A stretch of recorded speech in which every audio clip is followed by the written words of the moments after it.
Jake Paul is the self-proclaimed boxing disruptor. But tonight, he faces a former heavyweight champion of the world and one of the sport's all-time separators from consciousness. Welcome to the Jake Paul versus Mike Tyson Watch Party! Watch along with MMAfighting.com for the 8-round main event between Jake El Gallo Paul and Iron Mike Tyson. And in the co-main event, it's a rematch of one of the greatest women's boxing matches of all time as Katie Taylor looks to make it 2-0 against rival Amanda Serrano. Live on the MMA Fighting YouTube channel, will Jake Paul defeat a legend of the game, or does Iron Mike turn back the clock? Find out now on the Jake Paul versus Mike Tyson Watch Party!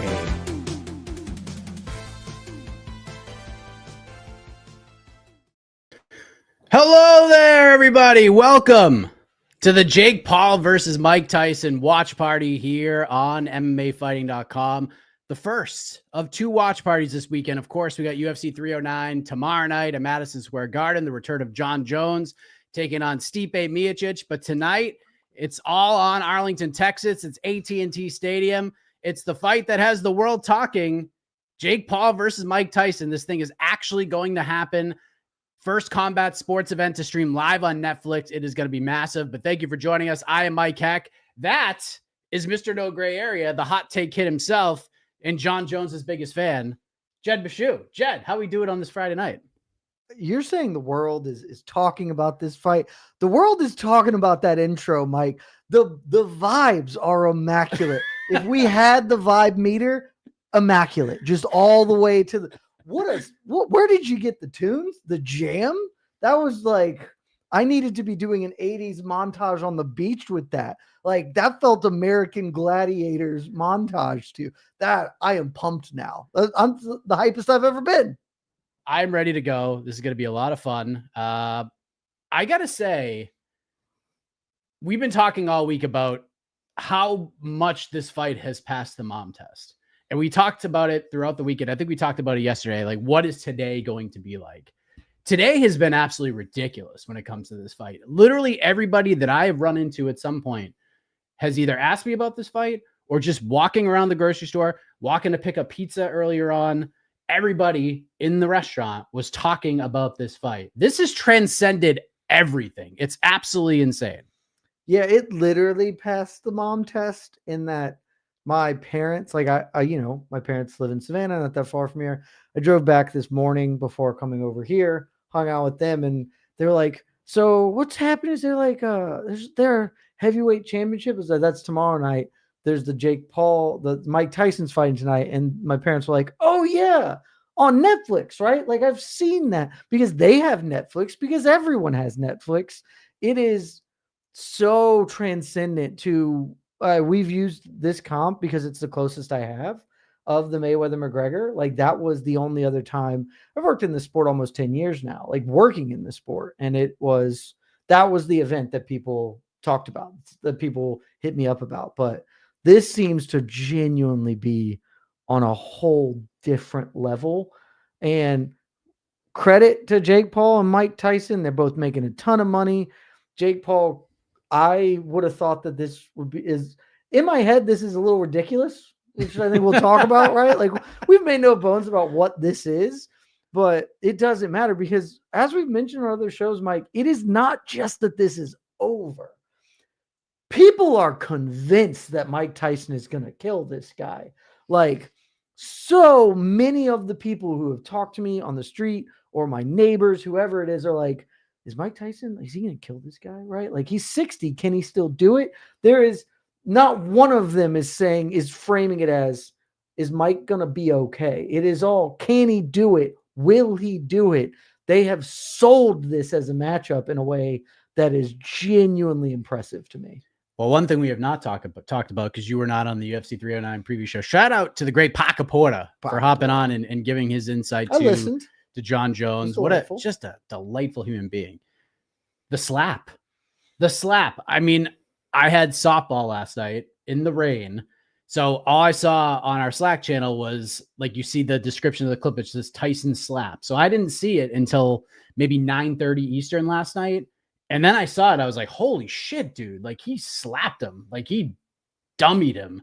And then they actually showed it during the prelims. They had it like mic'd up on stage, like no crowd, just the sound of Tyson slapping him in the face. I didn't get to see I was that like, part. damn, dude. Like he got him. What did you think of that? Like, did it change your tune on the fight? Like, did it say to you, like, this was a planned thing? This is just to get some extra attention? Or do you think Mike was really pissed and maybe these guys are actually going to like get after it tonight? A little of column A, a little of column B. So transparently, we work in this space, and I was working last night. We were covering this, and the whole thing was like, somebody do something cool so we can write about it. Somebody do something. Mike outweigh him by 40 pounds or something so we can write about it. And and then it was like, oh, they're on weight. It's like, okay, this is just going to be a dud of a ceremonial weigh-in. And then as soon as it happened, we're like, bingo, that's what we were looking for. And my first reaction to the slap, Mike, was felt a little contrived, maybe. But then you see what Ariel was tweeting out earlier today, kind of like, and I'm paraphrasing, so forgive me, Ariel, if I don't get this exactly right. But he went on somebody's podcast and was like, I've never felt that way. Trying to talk to Mike Tyson afterwards, and it felt like he was going to eat my face. Like, to me, it felt contrived until people who were there at it, physically near it, seemed to say that maybe it was not, and that this was a genuine bit. Whether that is, we'll never really know, right? We'll never know exactly how that is. My immediate takeaway, though, was, okay, people are gonna be in, because whether what I'm seeing as maybe contrived, that's not gonna go broad. Like, people are just gonna go, he slapped him. This is the old Mike. Mike got mean. Credit to Tyson. His quote afterwards, when Ariel's like, why did you do it? He's like, talk is over, and just walks out. That was like cold as hell, dude. That is the stuff that gets people amped. They're like, that's the Mike Tyson I know from. And at this point, it's not even the Mike Tyson you know, because I think like half, if not more, of the people tuning in, they weren't around for Mike Tyson. I was not around for Mike Tyson's prime. Like his prime, I mean, I was physically on Earth. I was not watching fist fighting for his prime. Like, I have vague recollections of these things happening at the time. I think a lot of people just know the legend of Mike Tyson, and those people got that back yesterday. And so I think it absolutely drew more interest, got people more excited. What did you, I have one more take on this. Okay. But I want to get your thoughts on it before I unload my last piece here. My thought was, okay, I had no expectations. I knew a slap occurred. And then when I saw it, I was like, whoa, that was way and he slapped stiffer. That was way stiffer than I thought it was. It would be. It was a good shot. Did you see the still frame? There is just people were taking photos. Shout out to whoever's on Getty. They had the Tyson slap photos up almost instantaneously.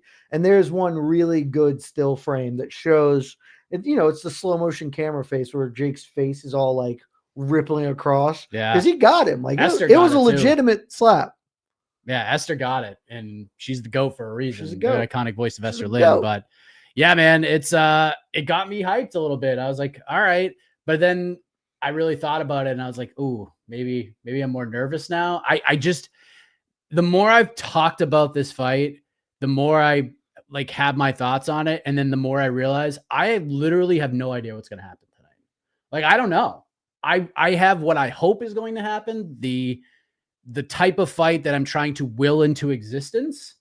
And then there's reality. And I don't know what that reality looks like. I just don't know if we're going to have an iconic photo from Esther Lynn with Mike Tyson face first on the canvas, or him celebrating standing over Jake Paul's lifeless body, or them hugging bloody and bad. I truly don't know. And that's kind of what has gotten me more fascinated in the fight as we get closer to it. And we're going to fire up Netflix in a moment here.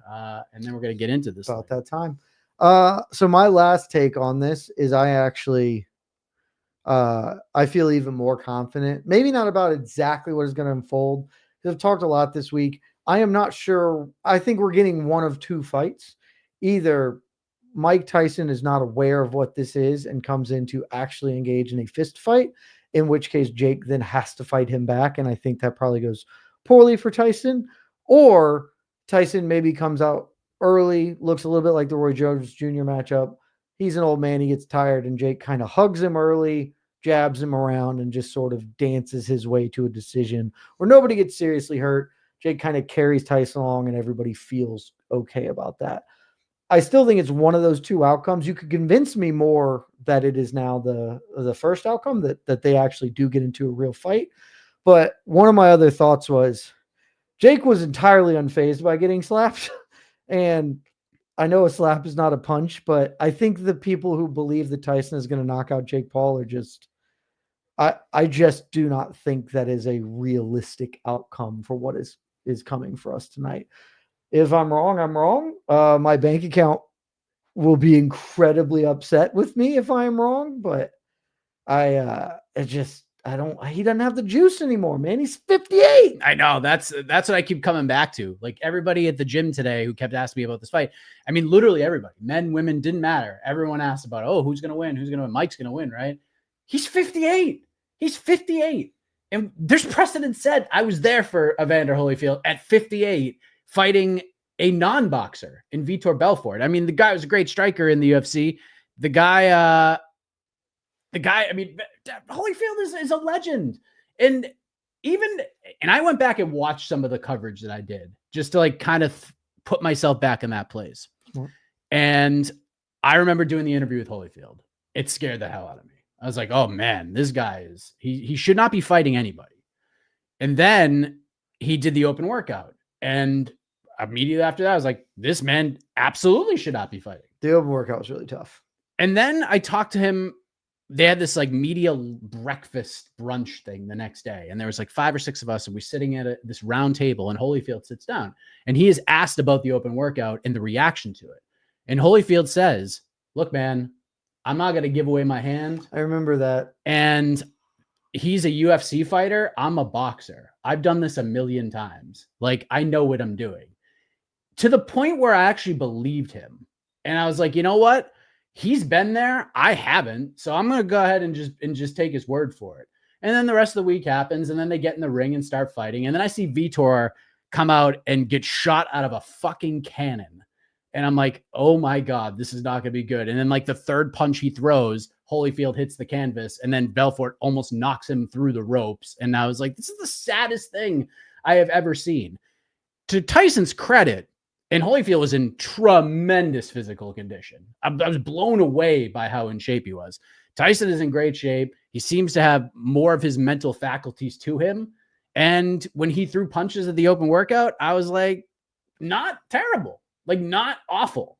Wasn't blown away, but I felt better about it than I did with Holyfield, if that makes sense. So now, and then everything that has happened since, I'm so curious to what this is. Like anything that happens tonight will not surprise me at all. I am a little bit on board with some of what you said here, in that I am much more okay with this fight physically taking place. I still ultimately think it probably shouldn't be sanctioned. There's a reason they've gone to Texas, but I am with the Holyfield one. I was so certain. I was like, this is a really, really bad idea. This should absolutely not be taking place. With this one, I am at least of the opinion that Mike Tyson is capable of defending himself in the ring. Like I said, I simply do not believe he has the ability to win this fight, but I think he has shown enough to defend himself. I still have major concerns. There are a lot of things that make this better. It's only 8 rounds. They're only 2-minute rounds, 14-ounce gloves. So the threat of getting knocked out is substantially lessened with that. And my hope is that all of that is true and that ultimately everybody comes out okay. I am still, all of the him doing good stuff in the open workouts is not like, none of that imparted on me. This is a real fight. It's like, oh, he's not going to die in there. So that's good. But again, Mike, like, he's 58.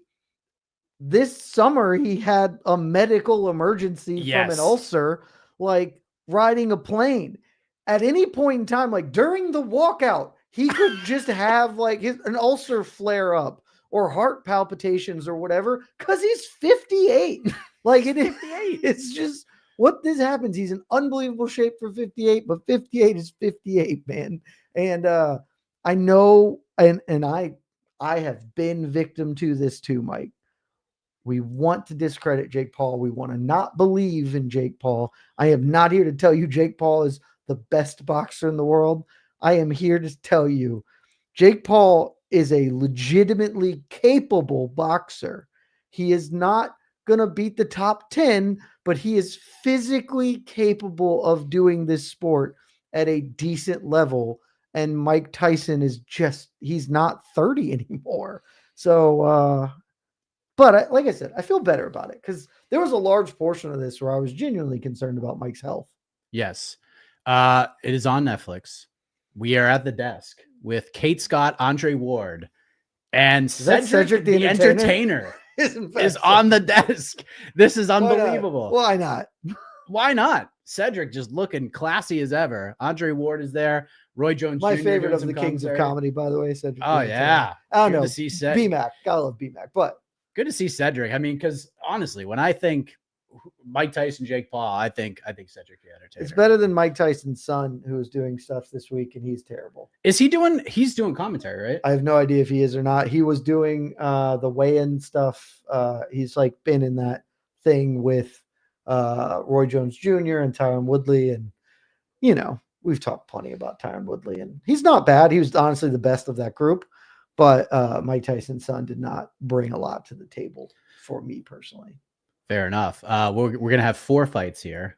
It'll kick off with Niraj Goyat versus Brazilian TikTok and social media superstar Whindersson Nunes, who has some influencer boxing experience. Then we have Mario Barrios versus Abel Ramos, a welterweight title fight. Then with the undisputed fight between Katie Taylor and Amanda Serrano, which I'm very jacked up for. I'm very excited. And then, of course, we culminate with Jake Paul versus Mike Tyson. Someone had asked earlier, Jed, bets.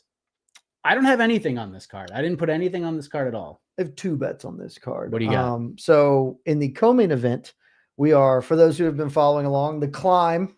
We're in season 3 of The Climb now after Anatoly Malikin brought us down. So the co-main event, we have taken fight goes to a decision. The first one obviously went to it. Most of Katie Taylor's fights in her career have gone to the cards. Obviously not quite the same on the other end of things, but the higher level we get, the more likely this is. I think that is very, very likely to go to the card. So I've got that goes to decision as my bet on the co-main. It's for stage 2 of season 3 of The Climb, Mike. Well, stage 3, hopefully, assuming we cash that one, will be tomorrow on our watch party. And Mike, I have the biggest bet I have had since the Valentina Shevchenko bet. No. Is on Jake Paul. What did you get him at? I got him at minus 185. God. I was prepared to unload the clip at minus 210. And by the time I spoke to my bookie, the price had come down to minus 185. And so I will not be financially destitute, but I may need to bum gas money home if Mike Tyson pulls this off. I got you. I think I have enough Dunkin' rewards points to get you a coffee too, if you need one. Yeah, guys, super chat in if Mike loses, because I'll need the money. Yes. Or Mike wins. Now, if Mike loses, I'm good. Yes. We're doing fine if Mike loses. Yeah, I stayed away from this one. I almost thought about putting something on Jake. Normally in fights like this, I'll bet on a draw because it's always like ridiculous money. And I'm up money on those bets because I hit the first one and it hit for like plus 2,000. Like plus 2,000 or something. So it was pretty sweet. But this place, it looks incredible in there. AT&T Stadium is jumping. Our own EKC Leiden is in there. We did the People's Pre-Fight Show earlier. Long and walk to the ring. Oh, it's Rosie Perez. Rosie Perez, Roy Jones Jr., and Mauro. Let's go. Why is Rosie Perez here? Oscar-nominated actress Rosie Perez, by the way. Yes, foods that begin with a Q. Man, White Man Can't Jump. What a film. Oh, Billy. What a freaking movie. Oh, so good. So good. There's what a combination here. Rosie's a big fight fan. She's a huge boxing fan, and I know she's a huge Mike Tyson fan. She's followed his career from pretty much Jump Street. So, I mean, look, if Netflix is going to come in here and do live sports, you got to bring in some interesting personalities. And boy, Rosie Perez, Cedric the Entertainer. I'm curious to see who else pops up. We got Helwani in there. It's a real mixed bag. Also, Sleeto. Oh, perfect, dude. Also, Sleeto, I actually cannot. When you bet win or on it. lose, you actually tie. What a terrific. That's a great quote. Terrific quote. And Sleeto, I actually can't bet. You can't bet in the state of Georgia yet. It's pretty sick. We have a lotto that means sports betting is still not legal here. Yes, nor is it in South Carolina. So, I got to text my little brother to do this. Yeah, I mean, sometimes you got to make a call. This is okay. Yeah, this is a safe space. It's just you, space. me, and 5,000 of our best friends. Man. I mean, it doesn't go under my name. We're all good. I've stayed away from everything. After this is over, before I go to bed, I'm going to place all my 309 bets for tomorrow because I just don't really know what I'm going to do yet. But there are certain things that I have my eye on.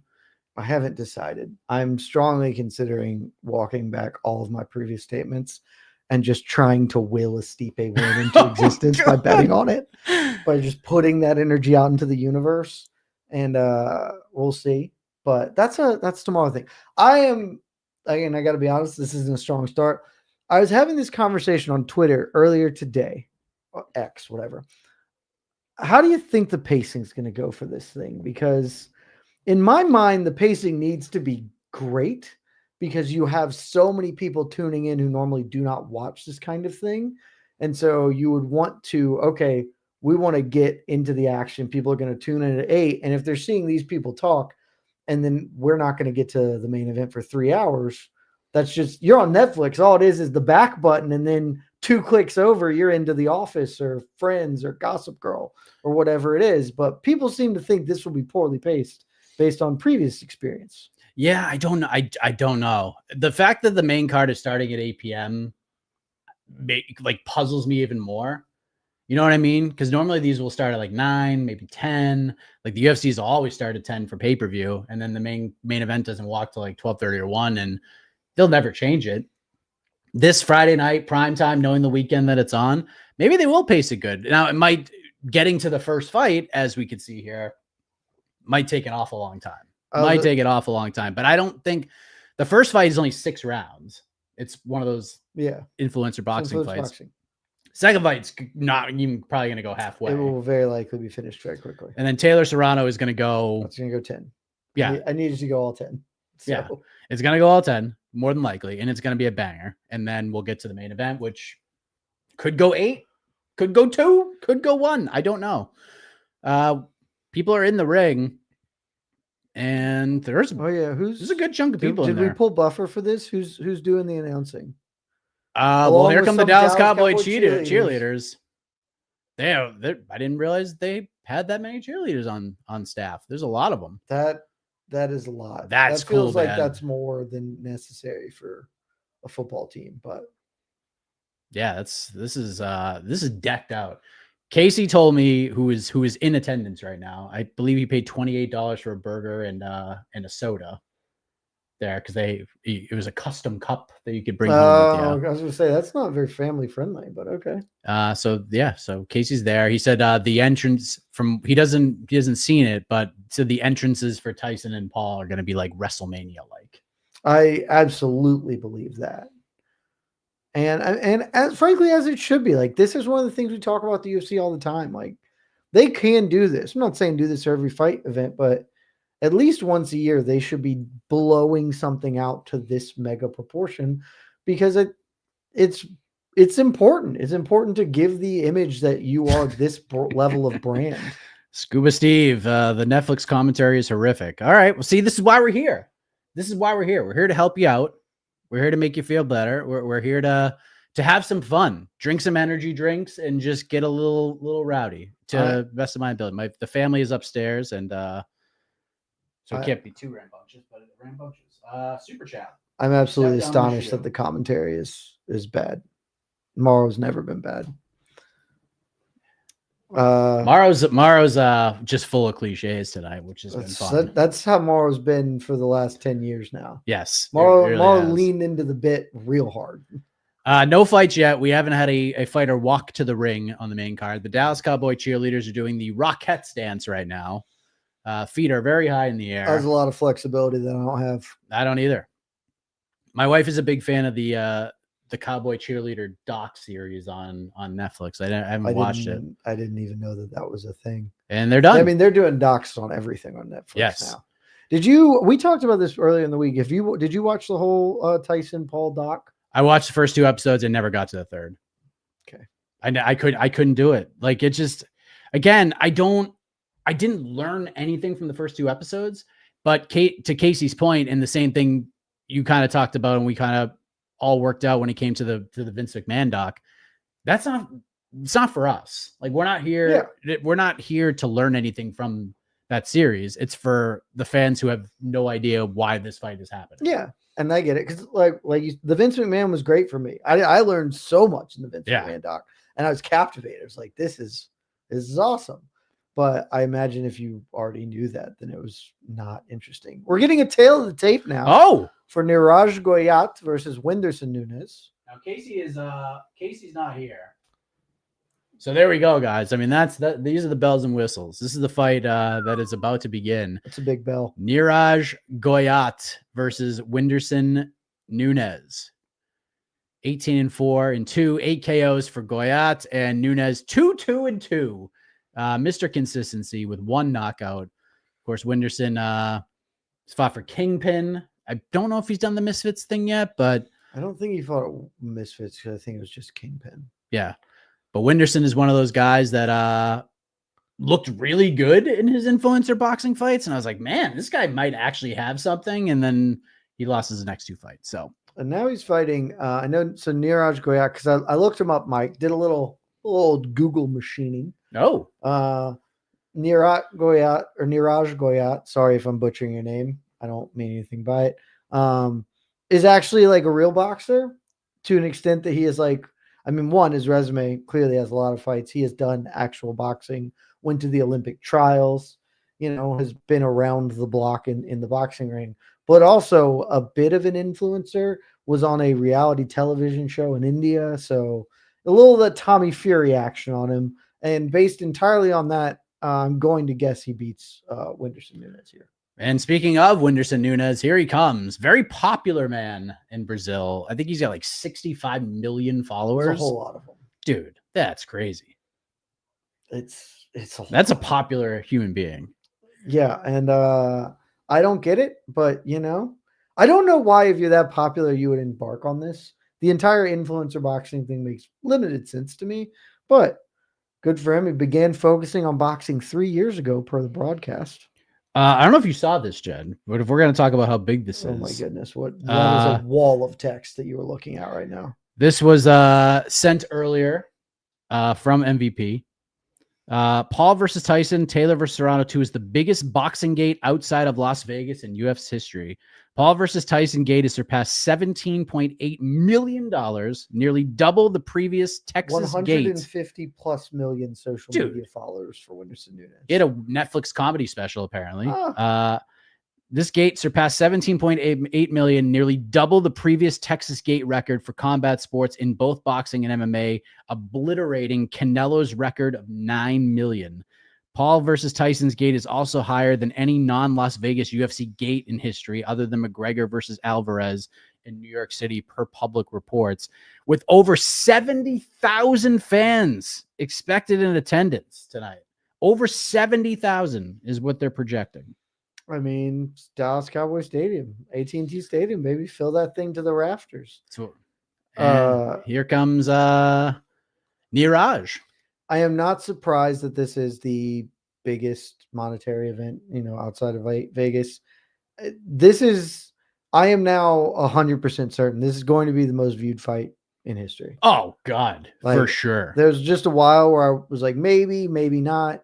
Maybe people just like really watched. 1 billion people watched an old boxing match because there's nothing else to watch on the 3 channels that existed. No, this is just going to be the most viewed fist fight in history. outside of like a Marvel movie. So I like this these graphics here. We're learning more about the fighters. First world ranked Indian boxer by the WBC, has appeared in Bollywood films. Wants to fight Jake Paul in India. he's in Triple R. Triple R rocks. I have no idea what Ghani is, but Triple R bangs. I don't know where Triple R is. What Triple R is? It's a film. I think it's still up on Netflix. It's just a really fun Bollywood film. Dude, there's a bunch of people here already. Yeah, That man. doesn't happen for fights like this. Although Jake Paul fights, they come early and often. 150 million plus followers across social media for Whindersson Nunes. Niraj has the entire country of India on his back. Like, people are here. Yeah, they're here. People are ready to rock. UFC 310 news yet. Hasn't dropped yet. As I said, you'll see what it is. We know it. Come on, like, it's out there. You can find it. You'll see it. I don't know. We'll see if it happens today. Dana did promise that it was gonna come tonight. Let's super chat from LFC DJ. I love this. Did you see the tasty props out there? Bite props on both sides and special props for Tyson for various areas he may bite. Man part at plus 10,000. I saw it on social media. Someone tweeted that out. It's a great gimmick. It's just not gonna happen. But it's a great bet to get people just to throw a couple bucks on it at a big price. Never happened, but that would honestly make me the happiest I could ever be. If he just bit him. If he bites him. Like, if we just do that thing again, we may never stop recording. We may just stay on air for 24 straight hours. I mean, if Mike Tyson bites him, I don't want to make that promise because, again, nothing will surprise me. It would be the best. Yeah. Also, shout out to the tasty props. I see what you did there. Nicely done. I see it. Whindersson Nunes getting the introduction here. Fighting out of Brazil. 5'9", 164, 29 years of age. I don't think this is going to go very well for him. I suspect not, but that is entirely speculative. It's not like I've watched a ton of Niraj box, so. I mean, this is an MVP signed fighter, and if there's one thing MVP is very good at, it is maximizing ability to get talent over. For the most part, they're not all Grand Slams, but for the most part, they have done a pretty good job. H2O Silv got knocked out in his last fight, but still, he's got some talent. We'll see what happens here. What I need for them to do is to just swing and bang. Like, know your role. This is your job, is to come out there and just leave it all out there. Get or get got in the first 6 minutes. All right. We're underway. Just about. No, we still gotta meet them up in the middle. Wow, we're getting it through. By the way, this ring Big announcer Bro is in fact big. Is that the ring announcer? Yeah, he's a giant. His name is something Big Mo Momertz. He's the tallest ring announcer I've ever seen. He is a large fella. Yeah, that's a big dude. Tall drink of water doing the announcing for this one. Rumble in the Jungle was much more watched than this is gonna be. That's the thing is I mean, this is gonna be watched by like 70 million people. Let me see how many people watched it, because also the fight's starting. Yes, we are underway. 252, 251, and then the clock just went away, so I can't help you here. It says 1 billion viewers for Rumble in the Jungle. Okay, well, I was wrong. I actually suspect we'll get somewhere in the neighborhood. I bet we're close. Also, we're close. But this is when the world population was 4 billion. So yeah, that is exactly why I was hesitant to say it earlier. I was like, what if something like this happened? 1 billion viewers. Because this is an ABC fight too, wasn't it? Wasn't that like sure? Yeah, because it was a network television broadcasted fight, was it not? Wasn't it like paper? That sounds right, but it happened 20 years before I was born. Yes. So I'm curious. It's got to say in there whether or not it was like broadcast on ABC or broadcast live on pay-per-view, closed circuit. Oh, no kidding. Theaters, venues across the world. Wow. It was okay. It was closed circuit. Yeah. Okay. All right. We're minute 52, 51, 50 into round one of Goyat versus Nunes. However, caution should be exercised. The only officially confirmed event with 1 billion viewers before 2011 was the 2008 Summer Olympics. Oh, okay. So I would guess that 1 billion is high. A quarter of the world's population doing anything seems unlikely, but you could convince me it's true. Either way, shout out. that was a good shout. That was a good shout. Whoever pulled that, way to go. Well played. Well played. All right, we're about 1:12 left here in round 1. Not a ton happening. Goyat's kind of marching around, and they're not doing the get or get got thing that I they're requested. not. It's a combination of punches by.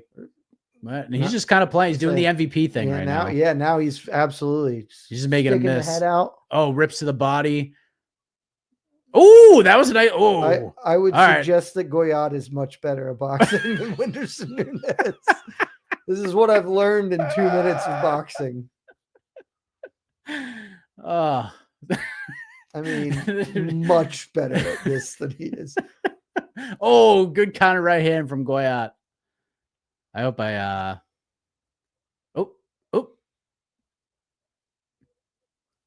Goyat he doesn't look like he really knows how to punch, but then like all of a sudden he'll whip together like a 10 puncher. He just sneaks him in there. He's playing around a little bit. He's here for a long time, I guess. He's the opposite of Michael Chandler. Trying to put on a show, Mike. Yeah. This Whindersson jabs. Whindersson with a nice left hand. And a jab. Okay. Round 1. All right. We do have scorecards. Oh, I forgot we got scorecards. Well, let's score some cards. Yes. 10-9 Goyat for me. There you go. I'm bad at writing. 10-9 for one of them. We're going Goyat. Okay. I wrote 19 like an idiot because apparently I'm dumb. It's like 19. 10 plus 9, correct? We have to, I mean, there's going to be a lot of fight scoring over the next 48 hours. So, yeah, I might just put the 10-9 and leave that up. And then just. Namkamblam's asking where the round clock is. I'm sorry, Namkamblam. Casey's at the fights. We don't have the bells and whistles. We don't have a producer today. Dude, I put together a cool video. Like, this is what we're getting. I'm sorry. I'll be better. I promise. Do you even need the round clock? Just we're gonna tell you. Don't worry about it. Us. We will tell you. I swear. Also, we're watching the live stream on Netflix. You can open your Netflix, and we'll be roughly analogous. Yeah, it will. We could do both. Nunes coming out with a little combo right off the gate. There's Nikisa that kind of said, "Ooh, good rip to the body from Nunes." They go elbows to elbows. And Beastman, I do not think we will be speaking to Casey today. He's out, not quite ringside, but he's out there putting in that work. 231, 30, 29, 28. Oh, Goyat with a nice combination. Goyat throws in combination. He's landing comfortably. And now he's messing around, had the hands wide. Nunes is a quick jab tonight. Nunes just sticking that jab in his face. Much better round so far for the Brazilian superstar. Goyat just kind of playing around still. He's taunting. He's beckoning him on and then not hitting him. A bold choice. Oh, good jab by Nunes. Goyat just ripping right to the chest. Oh, that right hand got through. Nunes doesn't retreat when he's under attack. No, he just stands there with his hands in this position. He's watched enough of our shows, knowing that not being able to be killed is a cheat code. It's an important skill. Oh, a couple good body shots from Nunes. It seems like Goyat's just trying to tire him out. Let him go. I honestly don't know what he's doing because he is playing around in there a lot. Hands real low. Almost too much. Yeah. Way too much. His hands are by his waist at times. He's like walking around and goading the crowd while Whindersson's still in there. No. Someone just asked if anybody else sees Don Davis ringside. Please tell me. I have to look for it. Oh, this is now the only thing I care about. Oh, except for Whindersson's getting kind of tagged up in the corner now. Anna, thank you. Appreciate that. Ringside. Son of Ty. Fun story. Let's go. My mother wanted to name me Tyrone, so my name would be Ty Meshew. Also, That's the best story I've ever heard. Also, every time when I was informed, I thought it was the funniest thing in the world. I was like, why Tyrone? Like, Tyler also gets you there, and that probably fits Or just a little Ty. more. Or you just be Ty. And I was like, she wanted to name me Ty, so I could be Ty Meshew. That And is unbelievable. I am happy every day that did not happen. Oh, that's incredible. 10 seconds left. I'm looking. I see Don. I see him. Where Right you corner. see him? Oh, watch right corner. There he is. Oh right my there. God. That is Dapper Don in the building. Peter Murray's right next to him. Good shout. Oh my God. I don't know who that was who pointed it out, I but think you're right. tremendous eye. That's definitely him. What the hell is this? Squid? Oh, This is Squid Game. Oh, they're actually doing a season 2. It took them 6 years. Wow. Way to capitalize on that momentum, guys. I mean, that's what you got to do. The Squid Game was good during COVID. And they're just, I mean, they're living the gimmick. Did you watch Squid Game? I didn't. You didn't? Never. I didn't watch Worthwhile. a second of it. Worthwhile. I enjoyed it. Don Davis in the building. Man. Now you know it's a big deal. Text him. Just be like, hey, I see you on TV. I'd be like, Don, hop on in. Hold up your poster that says Dana White sucks. Shout out to Dapper Don because he hasn't said a word. Smart man. back. Yes, he is. The man is learning. The man is learning. Whoever it was who called the Don, I would have never noticed. That is unbelievable. That was a great poll. So shout out to you, good sir. It's best watch party on planet Earth. You get the gold star. Yeah, you win. All right. And Round 3. This boxing match is still happening. Yes. This is like too good for this card, honestly. This should be like we should save the good boxing for I need Serrano this to be and Taylor. sillier. Yeah, I expected way more silliness. Especially because I'm already starting to get texts from friends. I being can't like, stop What's going looking on at here? Don now. Now I can't stop looking at him. Incredible. That's such an incredible pull because I would have never have seen that. Charlie. Shout out to Charlie Seats. Let's pull him up here. Charlie. Don Davis, meteorologist. Charlie.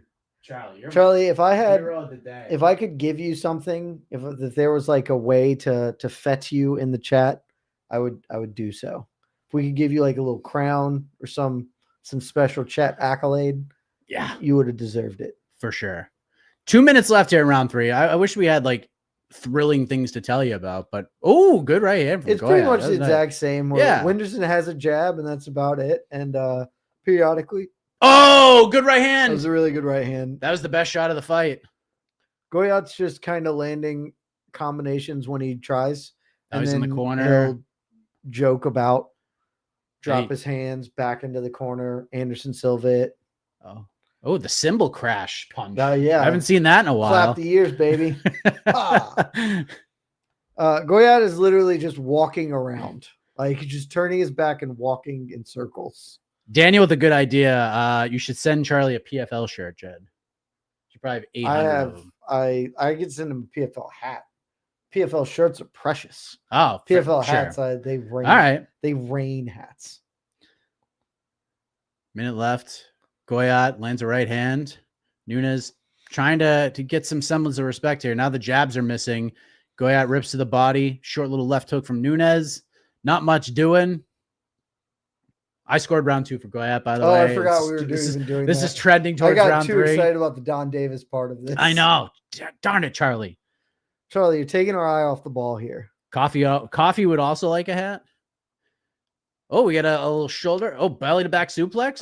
He drags him into the corner. Oh, come on. And he's doing an activity that's reserved for the privacy of your bedroom. And Nunes. And then they touch gloves like that's fine. And Nunes like, all right, bro. Well done. Another jab from Nunes. Yeah, that was super weird. Bush League is the term we're looking for. Like, if you're going to showboat, you better like knock him out.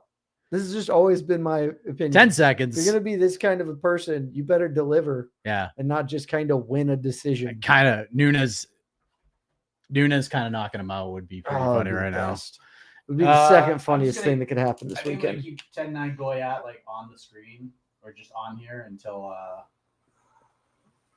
until something else happens.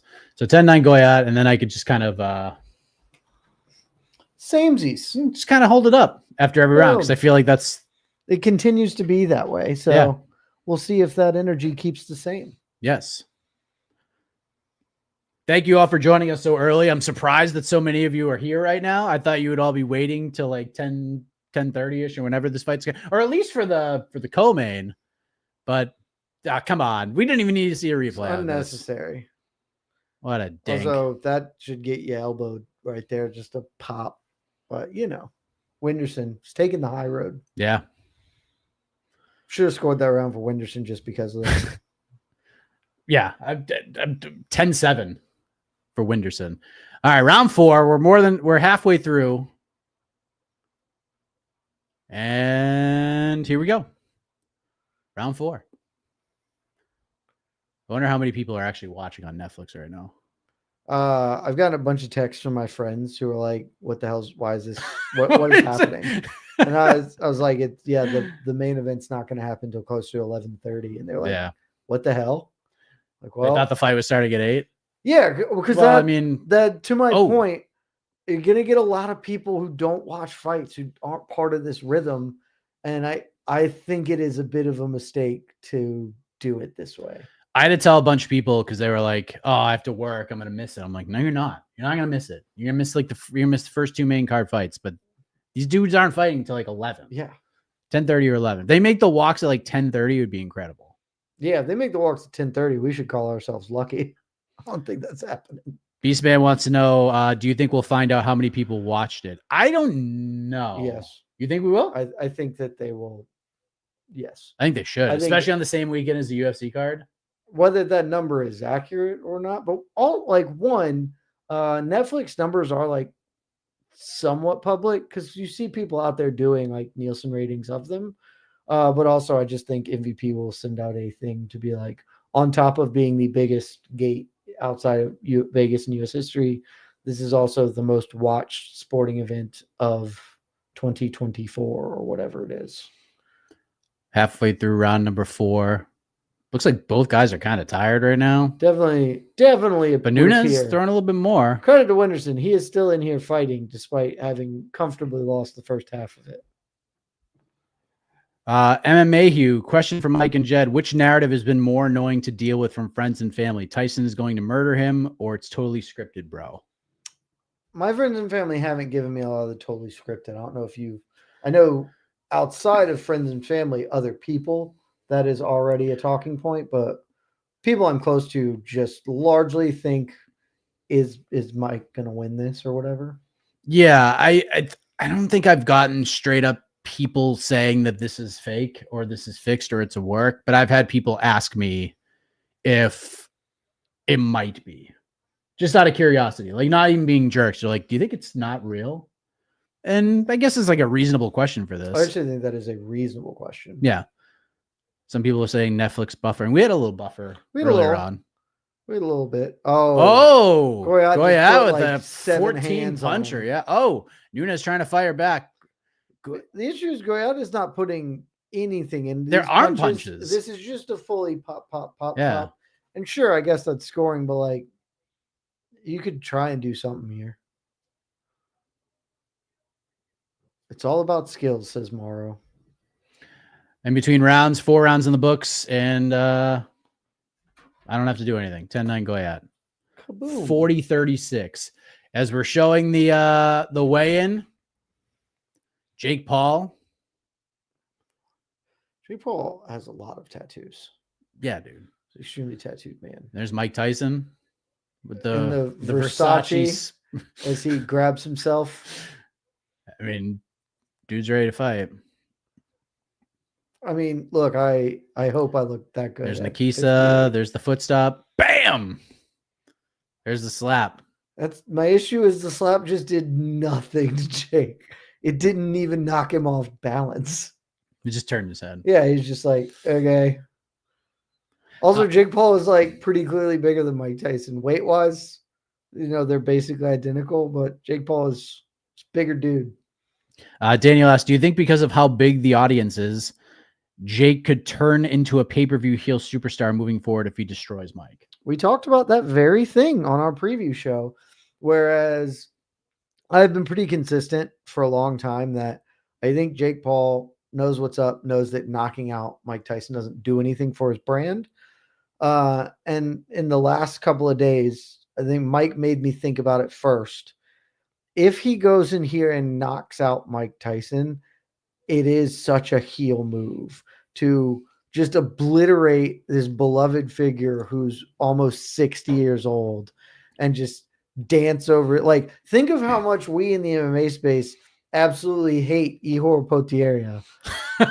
And Jake Paul could do that in a much grander scale to a point where, Mike, I said on the previous show, I think there's actually a world where if Jake does do that, that he becomes the very, very rare level of heel that people will, in fact, pay to watch lose.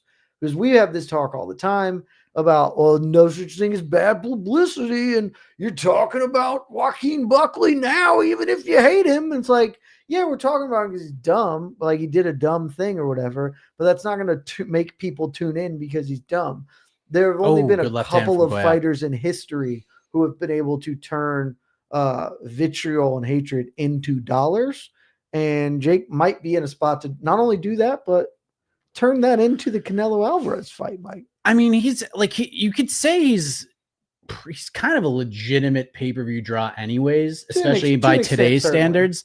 Like the Tommy Fury fight did really well on pay-per-view. And that was just like that was like a Sunday afternoon, just out of nowhere card with Jake fighting a boxer and not even a Diaz or an MMA fighter or some sort of influencer. And that did like 500,000 pay-per-view. He's kind of an influencer. Yeah. Tommy Fury, kind of, but more of a pro boxer than anybody else Jake has fought. He is famous outside of tonight. You're just not big into Love Island course. So you don't know. No. There are dozens of us Love Island fans. Modestus Bukauskas was a reality star as well. He was on one of those dating Big Brother shows or something. No, he was on one of those dating shows. I had no idea. Yeah, true story. We've had those conversations before, but yeah, he's already kind of over and he already generates that kind of buzz. But the whole thing about the Canelo thing is always ridiculous. Goyat is This is a lot. Yeah, Goyat just put like 23 hands on him. Yeah, Nunes is pulling that "I can't be killed" card. I mean, he's eating them, and probably helpful that Goyat is not sitting down on these punches, but he's landing a whole lot of them. Sneaky little right hand over the top, grazed him. Good shot, rip to the body, left hand, and that's it. We go to round 6 and bam. Get our Vanna White on. Boom. Turnover. Yeah, tough. So look, the Canelo fight I didn't think was even possible. But if he goes on and just smokes Mike and just like calls him out Canelo, it's kind of, and we see the matchups that Canelo from a meritocracy perspective should probably take, but won't. Oh yeah. He's been ducking hard the last like 3 years. I could see a world where he jumps on this and it's just like, all right, dude, but they have to figure out. The only concern I have is the weight. Like you have to find a place that both guys can agree upon. Jake could come down to 185. I don't know, man. I think Jake can make 185. I mean, to fight Canelo, he's kind of going to have to, right? He can make 185. So they come down to whatever. That's light heavy in boxing, I think. Cruisers too. I think that's light heavy. A lot of people asking about the 310 main event. We cannot say. I'll leave it at that. You will find out soon enough. It's Shavkat Rakhmonov. It doesn't matter who he's fighting. He's going to kill them. If it is Shavkat. Goyat, maybe let's see if we can get the finish here. Oh, no, he's taunting. He's taunting. No, he's taunting. He knows he's got 5 rounds in the bag right now. Nunes got to do something. How about a little sense of urgency here, bro. Desperation, bro. Yeah, just let him ride. Just get after it. They're just standing right in the middle. Goyat lands. Oh, what a right hand. Goyat actually tried to punch him hard that time. Yep. And Winderson did not care for it. Yep. He just big shots. Winderson is no longer doing a lot. He got hit hard that one. Nunes with the short little left hand. There's the buffering I think people are talking about. Yeah. Sean Wheelock. Shout out to Sean Wheelock. What a good guy. One of the nice guys in the sport. Gets on the broadcast as the official rules expert. They're going to him for scorecards. Pretty spectacular. I just want to see if Goyat can make right hand from really Goyat. happen. Oh, good shot from Nunes. Goyat rips to the body. This is really just 90 seconds left. spar. I would like to see Big right hand from Goyat. Is starting to finally really try. Yeah, he's sitting down on him a little bit more. Yeah, he's putting some stank on him. And Nunes is he's a trier. Winterson's just staying right in there. He is a trier. God loves a trier. I mean, Winterson should just go in because once Goyat starts backing up and doing the whole "he can't hit me" thing, he always ducks over. That'd be a great time to just put everything behind an uppercut. Minute left here, and I think the world is ready for this minute to be over. Yeah, this is what we like to call on MMAfighting.com a fight. This is certainly a fight that will have happened. A fight occurred. Definitionally. A fist fight occurred. When you go on Wikipedia and Tapology, this will be on the record. We'll have this BoxRec right on up there.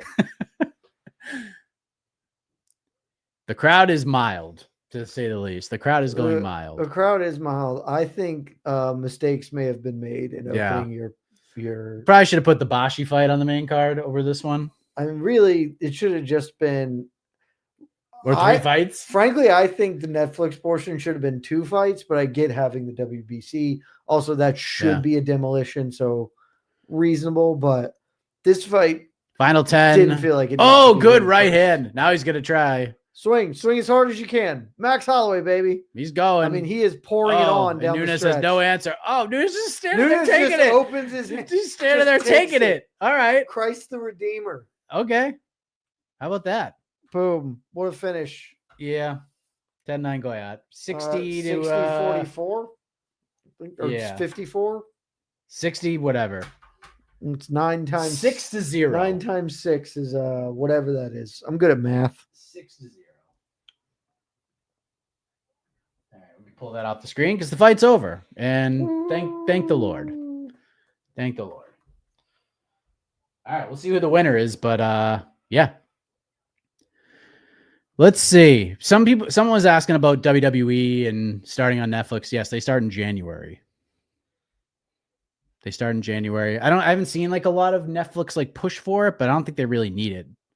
Mike, right now. I hear rumors that we might be doing a watch party for some WWE events as well. I heard possibly. I heard there are rumors. If we do the Rumble, if SummerSlam happens, you're not gonna find a mad person in here. What's the SummerSlam gimmick? Because the Rumble is when they come out in 2-minute increments. Yeah, see, that's fun. They go over the top. We could bet on that. So I've watched a few Manias. I have friends who are really into it, and every time I've seen a Mania, I'm like, okay, this is pretty cool. I don't really care for the wrestling part of wrestling largely, but Mania seems very hype. It's and awesome. The Rumble gimmick is sick. Oh yeah, objectively, I watched my first one a couple years back because everybody was into it. You should really watch it. And I was like, okay, fine. And that's a legitimately cool gimmick. What's the SummerSlam gimmick?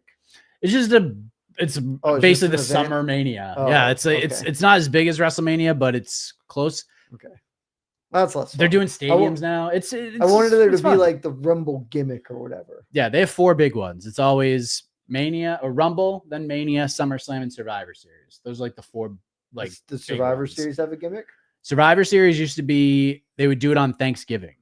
It's coming up.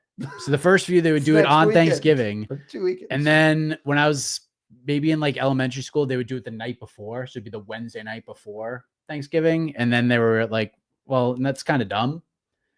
Maybe we shouldn't do that anymore because people actually care about the holidays now. So we shouldn't do that anymore. So now they just smack it in November. And now they tack usually what they used to do is they would do 4-on-4 and 5-on-5 matches. And it would just be an elimination style. Oh, so when you lose, then your team's down to 3. Yep. Okay.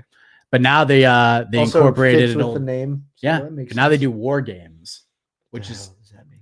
2 rings, 2 cages, and then it's almost it's a steel cage match and a Royal Rumble and Survivor Series all intertwined and became a family.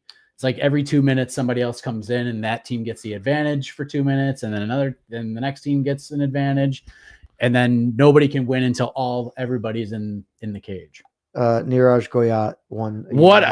Really? What a shocker of the night. A stunner. He pulled it off. Please don't post-fight interview him. Let's just get out of here. It does not appear that they are doing that. We're going to CompuBox stats. Yeah, Helwani, go get a hot dog. Don't interview him. 171 to 87. Pretty much every statistical category Goyat is ahead in. Yes. Kind of wish I had bet on that, how clean that was. Survivor Series sounds like the least interesting.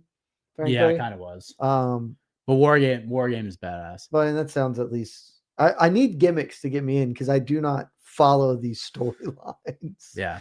Though I saw on TikTok, this is John Cena's retiring. Yeah, so he's doing like the retirement tour. I think he's doing like one more last year. Yep. I think Mania is probably. What a perfect time to go to Netflix. Greatly. You go to Netflix for the beginning of the John Cena retirement tour. He just shows up on Netflix all the time.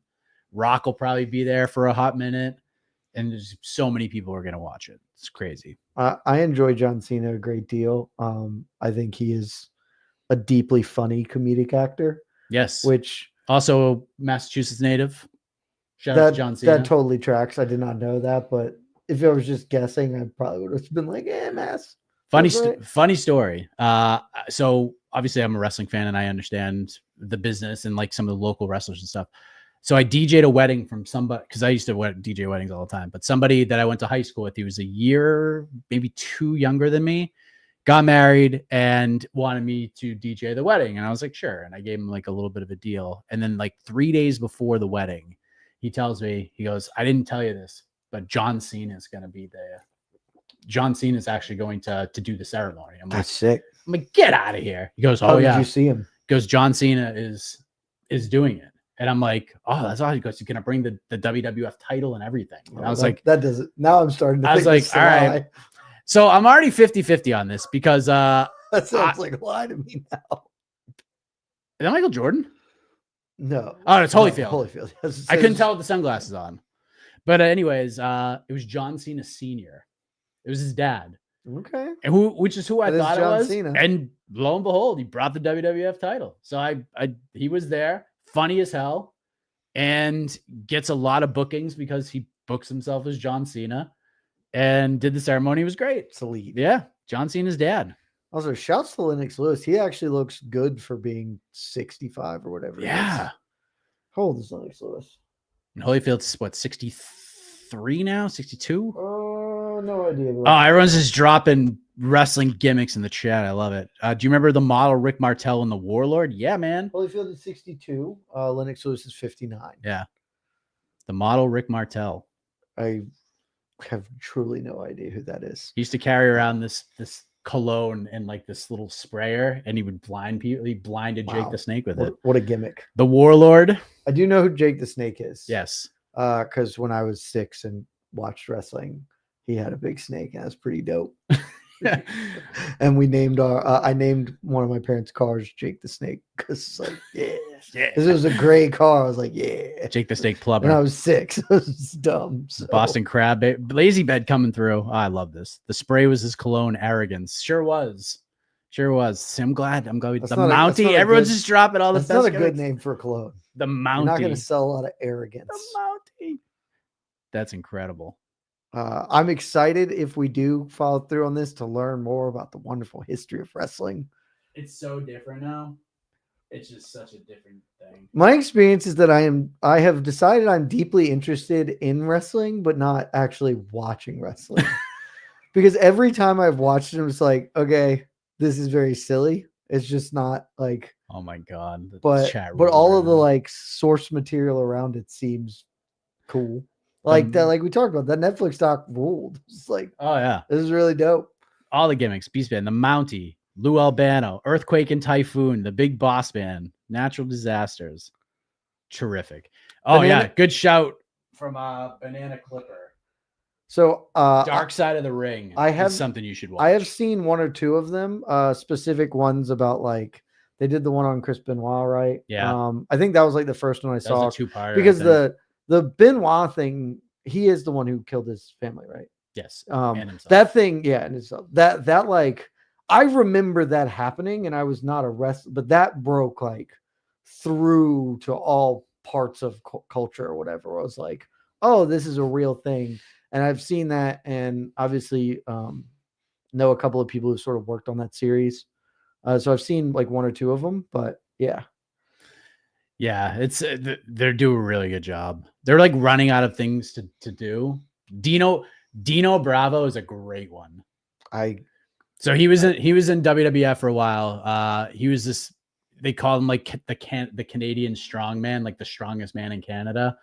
But he was like a legit like mafia, not executioner, but like he was the word enforcer. Yes, and it was just all these like crazy stories, man. Dark Side's pretty wild. There's some things you can probably skip over, but some of the WWF stuff, I mean, I just assume is pretty crazy. I just assume, based both on my general understanding of how the world works and watching the doc that I already did, that it was an unregulated nightmare of lunatic people for like 50 years, which means it has to be fascinating. Like, oh yeah, you guys, a lot of the reason I became an MMA fan, outside of just in general really liking MMA, is the history of the short history of this sport. 2 hours, by the way. They have a countdown insane. on the screen. 1 hour 59 minutes. Oh, so 11. Paul versus Okay, Tyson. that'll be a decent walk then. It's better than 11:30. God, the chat rules right now. The Gobbledygooker. Wow. I know the name, the Gobbledygooker. Shout out to the Jordan Breen show on the Sure Dog Radio Network, because that was a line in the intro song to that show. Yes. 1990 Survivor Series is when the Gobbledygooker showed up. Was he at Turkey? Yep. They had an egg sitting there, and they teased this egg for weeks. And they're like, watch Survivor Series. This egg's going to hatch. Was he a turkey? Actually, yes. Yes. Okay. It was a turkey, and he would go to the ring. They had an broke egg through the egg, and him and Mean Gene Okerlund like danced in the ring. And it was the worst friggin' thing ever. Like, nobody, they're just like, even the kids in the crowd were like, what the frig is this? This is the dumbest shit I've ever seen. They had an egg. The Gobbledygooker. Oh my God. So we're clear. That name bangs. I thought that name was so good. I was listening to, I forget who used to rap the Jordan Breen show intro, but and if I sat here long enough and thought about it, I could probably get the song back in my head. Yeah, what a time. Like, what a time, man. That Survivor Series, we had the Gobbledygooker and the Undertaker debut on the same show. So I obviously know who the Undertaker is. The Gobbledygooker is a sick name. Yeah. In my head, the Undertaker seems dumb, but obviously he's like the most famous wrestler ever or whatever. Greg the Hammer Valentine. I met Greg the Hammer Valentine once. Very nice guy. Oh, I know the Von Erich peoples because I watched that movie too. The Iron Claw. Yeah, that movie was dope. I was told that it's like half historically accurate. It is. Because like the one living person is the one who tells the story, and it's conveniently very generous to him, which, you know, I guess you're the last man standing. You get to write the history, but yeah, that movie was really, really good. So Katie Taylor, Marty Jannetty, $1 Million. Jeez, Beastman's got them all. Katie Taylor in the locker room. What a locker room it is. That might be the biggest locker room I've ever seen. That was pretty large. Tyson and Jake Paul is probably like 7 times bigger than that. Taylor with the Cowboys jersey with the Taylor on it. All right. Amanda Serrano. I mean, this is the fight of the weekend. Oh yeah, I can't wait for it. It's clearly the best fight that's happening. Amanda Serrano, there she is. Oh, Banana Clipper. There's a dark side on the Von Erichs. I'll probably watch that then because I really like that movie a lot. Yeah. And so I would enjoy seeing it. Jonah wants to know, can we get commentary on the computer stickers, or is it too personal? Oh, on my computer stickers? Yes. No, none of them are that personal. Let me look at them. So, but sure. So this guy, which side? This guy right here is a Glide Pizza. You've partaken in the Glide Pizza. Yeah, it's delightful. It's a pizza shop that is a 2-minute walk from my place that I just love, and I support the people there. I know them all. This is, where is that? Is that me going Stowe? Oh yeah. Took a family vacation to Stowe, Vermont. Just got it. There's a Proud Chalk Donkey. This is from that is a sticker from the esteemed podcast No Bets Barred. Y'all don't know this because it ended so quickly, and I'm gonna give this story out to the world because I don't care, and someone can yell at me later. So we, and by we I mean me and the wonderful Connor Burks, who many of you probably know. Shout out. Was my co-host of No Bets Bar before leaving. We made a merch store because we just wanted it and nobody would do it for us. And so like I pitched Connor a couple of ideas. Connor just got the whole thing set up. We set up a No Bets Bar merch store and we were immediately told to take it down. Like almost instantaneously. Connor was like, hey man, look at this. Like I finally got it set up. I was like, dope. I ordered a number of things. I think you've seen me with a Flyweight Unders Lock t-shirt. Yep. A couple of stickers there. I have a coffee mug for some of the stuff we had. Proud Chalk Donkey was one of them, so it lives on my computer. I also have a Flyweight Unders. Oh, sick. And then Atlanta United. And then this is a Don't Insult My Intelligence, Derek. If y'all have ever watched the wonderful television show The Bachelor, you'll know what I'm talking about there. And then the UGA dog. So I'll accrue stickers, and why not throw them on my laptop? Who cares? Shout out No Bets Barred. Sleeto loves them all. He's a little salty. People would have bought him. Buddy, you're salty. We were salty because the merch was good. we had good merch. And they're like, yeah, no, take that down. I'm like, okay. So, is what it is, but I at least still get to have some of the stuff. We're learning about Abel Ramos, trained by his brother, Jesus Sr., has fought 5 champions in his pro career. About to be 6, Jed, I believe. Yes. I didn't realize he fought 5. I know that he has a fairly decent resume. He got like a couple losses there, and I went and looked through a little, but there's a reason he's one of the biggest underdogs of the entire weekend. He's not going to win here, Mike.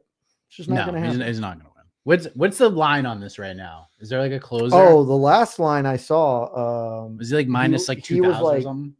It was minus like 14 or 15, but let me pull up some odds here and I'll. Oh, the Beverly Brothers? Come on. Bo and Blake. This is the best chat ever. Oh, that number has come down. Oh, Mario Barrios is only minus 900. I saw him at like plus 14 at some points this week. So little money come in. Abel Ramos only plus 650. That will depend on your book, but yeah, good for him. Here comes Mario Barrios, the big favorite here. Raymond, let me tell you, buddy, I agree. No Bets Barred merch. It wouldn't have been. It was amazing. We had really cool stuff. I was pretty pumped about it. And Savage now it just lives on my laptop. Oh, what is that? Barrios getting a big entrance here. Ooh. This is awesome. I like this. The Azteca. I was saying, Azteca makes sense. Where were these people at UFC 306? Oh man, great call. Let's get great shout. Mario Barrios versus Abel Ramos. This is 10 or 12. It should be 12. Is it 12 around there? Let me check. I mean, it's a WBC title fight. So yeah, it's probably 12. I can't imagine it's not. Title fight should be 12. But let me confirm. Confirm 12. 12 rounds. Okay. But I mean, that's also operative. I'm deeply uncertain that we're going 12. Yes. Let's learn about Marcos Barrios. Did I put his name wrong? It's is it Mario? I think it's okay. Mario. Is he both? No, it's Mario Barrios. Okay. Yeah. Well, they have Marcus on the did they? Marcos on the screen. Oh, they do. Here. Okay. Is that a mistake? I don't know. I don't know that for a fact. Let's investigate. I mean, Wikipedia says Mario if Wiki Thomas says Barrios. So unclear what's going on all here. right. I think we're all correct. Everybody's in some way, right. shape. We're all winners. Also, sick shorts. I'm a sucker for black and pink trim. It gets me every time. Vibes immaculate. Nature Boy, can you all separate the damn there were good episodes from the rest? It's hard digging through everything to find them. So not on the pod network. However, if you go, because this was actually a fairly common question, if you Google any of the dams and go to the MMA fighting page of it, there is a story stream collecting all of them. And so then you can kind of reverse engineer it that way. I totally get the issue, but yes. Also, at some point next year, I'm going to bring that back. But yeah, kind of tough when we had some things happen. The lift for that show is unbelievably high. Yeah, and so you have to watch lots of fights. Yeah, which is not a bad thing considering the subject matters and make a deeply long script. Like it's a long thing, but I want to bring it back next year. Also, there weren't there are always people to do, but down the stretch, it was just like, oh, this is a really obvious human that I want to do it. And then it was going to be like, I have a huge list of fighters, but it was less clear of like someone needs to go right now. But yeah, we're going to bring that back next year. Your comment is noted, but not much I can do about it beyond that. Mike's favorite tag team was Axe and Smash of Demolition. Not true, actually. Favorite tag team? Honestly, so it was the Hart Foundation. It was the Rockers for a hot minute.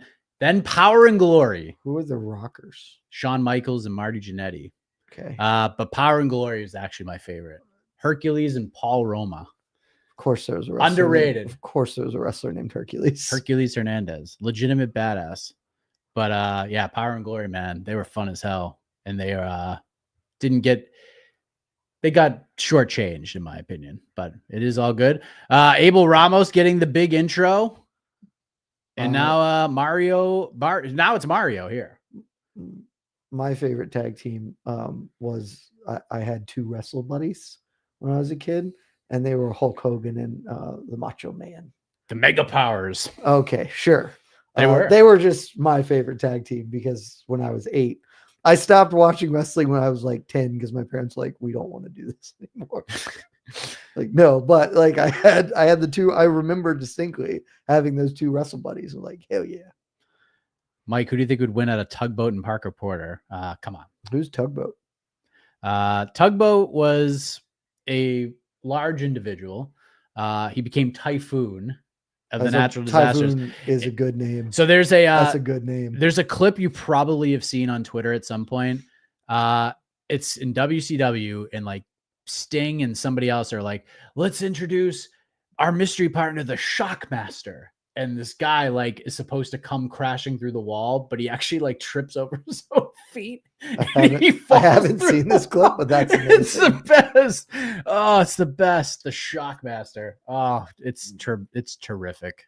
My favorite pro wrestler, Mike, I've decided, and this is based entirely on seeing stuff on TikTok, is who's the dude who did Scarface? Basically just is pretending to be Razor Ramon. Razor Ramon. That dude, he'll come up like on my TikTok clips and just like with the greasiest hair of all time, and he just flicks toothpicks at people. I was like, that guy rules. That guy rules. Flicking toothpicks at people is the best heel move I've ever seen in my life. It was incredible. It was like, it just does it like a kid in the stands. Like, this guy is. All right, we are underway. We have our first of 2 championship fights. We got San Antonio's Mario Barrios and Abel Ramos. Barrios killing the short game. Oh my god! I believe Pink those and shorts black are okay, but Barrios' shorts are elite. Yeah, Ramos would be winning the short battle against most people. Against a lot of people, he's losing this one bad. The issue is, I mean, and not an issue because credit for Abuelito, he's making that money, but he is selling space on those shorts. Oh hell yeah! By the way, if you're watching along with us, if you want to sync up, 220, 218, 217, 216, 215. There you have it. Round 1 of a scheduled 12. And boy, I hope it doesn't go 12. I kind of do, because we still got 2 hours.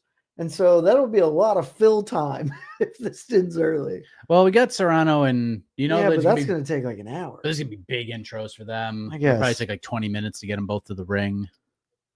And besides, if this ends early, then we can just give us go back 6. to teaching me about pro wrestling. Yeah. Can we go 6? 6 is perfect.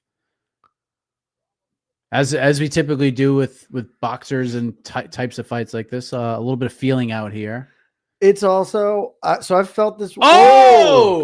Oh, Barrios clipped him, Not- dropped to a knee. I thought they were not gonna quite a knockdown. He just, about as close as you can get. He hit that deep squat down. Ref checked him out. Didn't get the down. I don't think we called that a knockdown. So Man, just a snapping right hand. It is always what's the word? Disorienting to watch these Jake Paul events, because you will go from the Whindersson Nunes Goyat fight that is just garbage functionally, of like the ability is just not like guys were out there fighting, competing. I'm not taking that away from them, but then you go to this, and this is like boxing, and it is so different, so jarring. Barrios is like twice the size of this He's young man. Big fella. He's huge. Big young man in there. His reach is like 100 inches. Big. That is a huge dude. This like doesn't even look fair. It is. I mean, statistically, it's not that fair. Oh my God. This fight's not gonna last long. Barrios threw like a short right hook and almost dropped him. Caught him exactly, just popped him. Good round for Barrios. It is Just cruising. He's just a large man. He's kind of keeping the range, Yep. and threatening the right hand. He's just looking to counter. He's hoping to get that aggression out of Ramos. He's got man's got a salty jab on him. Yep. Ooh, Ramos got mad. I think Ramos got a little fired up. I think that shot was like, all right. 10-9 Barrios. I have a feeling we're going to be sticking with this one. I'm also going 10-9 Barrios. Yes. Marco, whatever we're calling him here on good old Netflix. I don't really know what the Marcus was, because that everywhere I've ever seen is Mario. But, yeah, that was a mistake, but it happens. First one, we get it out, get the issues out of the way. Mike Lazybed says, name Val Venus's finisher. The money shot. Is that exactly what I think that is? Val Venus played is that intentionally? His gimmick was he was a adult video star. All right. And that move was a splash off Starting the top to see rope. why my parents weren't all that stoked about me watching. Yeah, the Attitude Era things got a little weird. A little weird. Tatanka. Jesus. We got the Tatanka. All right, round 2. 250, 249, 248. Barrios. Big left hand early from Barrios. Looks to be picking up the aggression a little bit, but Ramos firing right back. Barrios has definitely started this round with a little more sauce to him. Yeah. Barrios looks like $2 billion. Oh, that was a good left hand. That ensemble is just working. It's black and pink. Oh, Never good goes counter right outside. uppercut. We already got Really a busted nice. up eye and over a- on the and a Ramos nasty side. little Oh, nice liver jab. shot from Barrios as well. Barrios is good, man. He's fun. That's WBC champ for a reason, baby. Yeah, he used that range like super well. He's just busting up Ramos's face. He's wearing it a little bit. Ramos just still trying to get Dude's inside and make tough. this a scrap. Dude's tough. He is never backing down. He knows In his the role. words of Jake Tyler. Yeah. Well played. Never back. That's why he's a category on Damn They Were Good. And because that film is just divine. Is Never Back Down going to be on This Is Cinema season 2? Almost certainly. It needs to be. I have, in fact, lobbied that we just make one whole season the Never Back Downs. I believe there are 4 of them. You just do the whole season. Have you seen all 4 of them? I have not. Have you seen anything past the first one? I saw the second one because I had to. Not. But you couldn't go into a third after seeing the second one. The first one is just so. I will stand by it being a legitimately good film. Where is Amin right now? Where's Don Davis's favorite food place? You remember? No. Chick-fil-A. Oh, that's right. Gets his iced teas or sweet I do teas. Chick-fil-A every morning or whatever is like a. He gets a tea. Insane. Some kind of tea. I mean, look, Chick-fil-A's got okay sweet tea. It's not McDonald's sweet tea. If you're drinking sweet tea, you never had sweet tea, it's your first time in the South or some stuff, go to McDonald's for the sweet tea. That's the real, that is the real sweet tea. Goodbye shot from Ramos. 36 seconds left here in round number 2. Ramos getting a little Honestly, aggressive. cut it to Ramos. He's working himself back. Not, he's not going to win this round, but he's staying competitive. Yeah.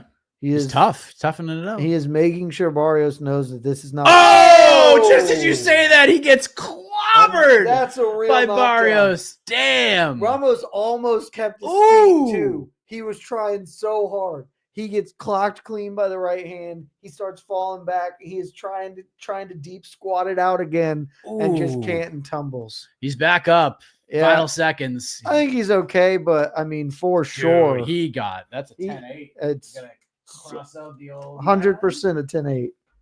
See, you see the beauty of being able to score a 10-8 here in boxing is like you can't get mad about it. It's like it has to be a 10-8.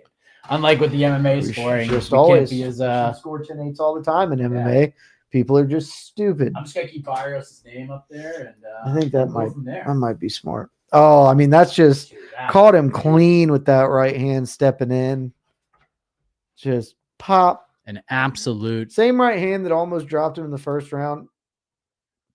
bam! Right after he got the left guard up, and he was feeling so good about it. The left hook brings it down. Boom! That was a beaut. What a beauty. This dude's real tough. He just laughed it off and got right back to his feet. Ooh, apparently one Jonathan O'Malley is in attendance at AT&T Stadium. Oh, yes. Well, I mean, you would think him and Jake are buds. They're business partners. What are they business partners on? The W stuff. I don't know what that is, but okay. It's a men's body wash or something. I don't know. Okay. All right, we're back. Round 3, 242, 241. Barrios looking terrific out there. Barrios gotta feel like he's hunting now. Yeah, Ramos has to go into the get or get got. I mean, it's a shame. He was really having a solid round. He was still losing, but he was making sure Barrios knew he was still in there. He's still competing, and then that all went to pot. Just boop, we're done. Lazy Bet's cracking me up with the dropping the finishing moves here. The Kona Crunch. So funny. That was a terrible gimmick. Apparently, Lazy Bet, big he's wrestling fan. The Brooklyn Brawler. Dude, Barry Horowitz. Tony Roy. I mean, you want to start dropping gimmicks or the jobbers. Dwayne Gill. Come on, Lazy Bet. Let's go. Names up no, now. Dwayne Gill. So Dwayne Gill was a jobber that would show up on like every Saturday show and just get demolished. And then when Bill Goldberg became a thing in WCW, they turned Dwayne Gill into Gilbert, and they shaved his head, and he was like a little miniature version, like not like a little person, but like just a smaller, like cruiserweighty version. So like Goldberg would come out and have the fireworks and all this stuff, and then like Gilbert would come out, and it would just be like dudes holding like those sticks that you just light up and sparklers. It was the best. And he would like try to do Goldberg, but it was the best. WWF was just so hilarious when it came to that stuff. Ooh, that was a left hook to the body into a double jab. Yeah, he is. Barrios is fun to watch, man. Cheeky. Oh, good rips to the body. Here we go, Ramos. All right. Ramos is tough. He is very tough, and he is not backing down. He's gonna get dropped again. I can sense he keeps doing this. He does not seem to be capable of withstanding clean punches, and if he keeps staying in the pocket, he's going to get hit again. I'm just waiting for that combination to come. A little short right, the left, and then that right just comes winging in. Yeah, Barrios just wants to find the home for that right. It's actually good little shifty left there. That was nice. 25 seconds left here in round 3. Barrios just cruising along here. Very impressed by him. I know he was like a big favorite, but he is just. He's looking every bit of it. He's a terrific boxer. 10 seconds. Oh, right hand just misses from Barrios. I think grazed him a little bit, but. Ooh, good little right hand around the elbow to the ribs there from Ramos. Yeah, I like Ramos going to the body a little bit. Good right hand up top. That was nice. I don't think he won the round, but I agree. Dude's hanging in there. But he's scrapping. Another 10-9 for Barrios. 30-26. I mean, we are just the most boring men alive Simpatico. with identical scorecards at this juncture. Yeah. Owner's experience, MVP. $2 million. Is that how much that box cost? Yeah. I got to tell you, that doesn't look like a $2 million box. A Torque Law. That's right. I remember us talking about that. It's just 2 seats in a box. Have you ever done so there's a TV. Oh, that okay. They're like in the ring. Right, they're basically there. in the ring. Yeah, I mean they are in the open, not the fighter corner. They're in one of the other corners. But $2 million bucks. I will say those little booth things are dope. Like a few summers back, I guess 3 summers ago, me and my buddies took a Vegas trip because we wanted to do one. I wanted to do a little golf trip. One of my friends had never been to Vegas. I lived in Vegas for a while. I was like, all right, we got to go. So did this Vegas trip, and then we planned a bunch of golf, bunch of, casino stuff, dinner, etc. And then on Sunday, we got a booth at one of the sports books to just go in the sports book, watch the NFL games, bet them all, just had our little booth.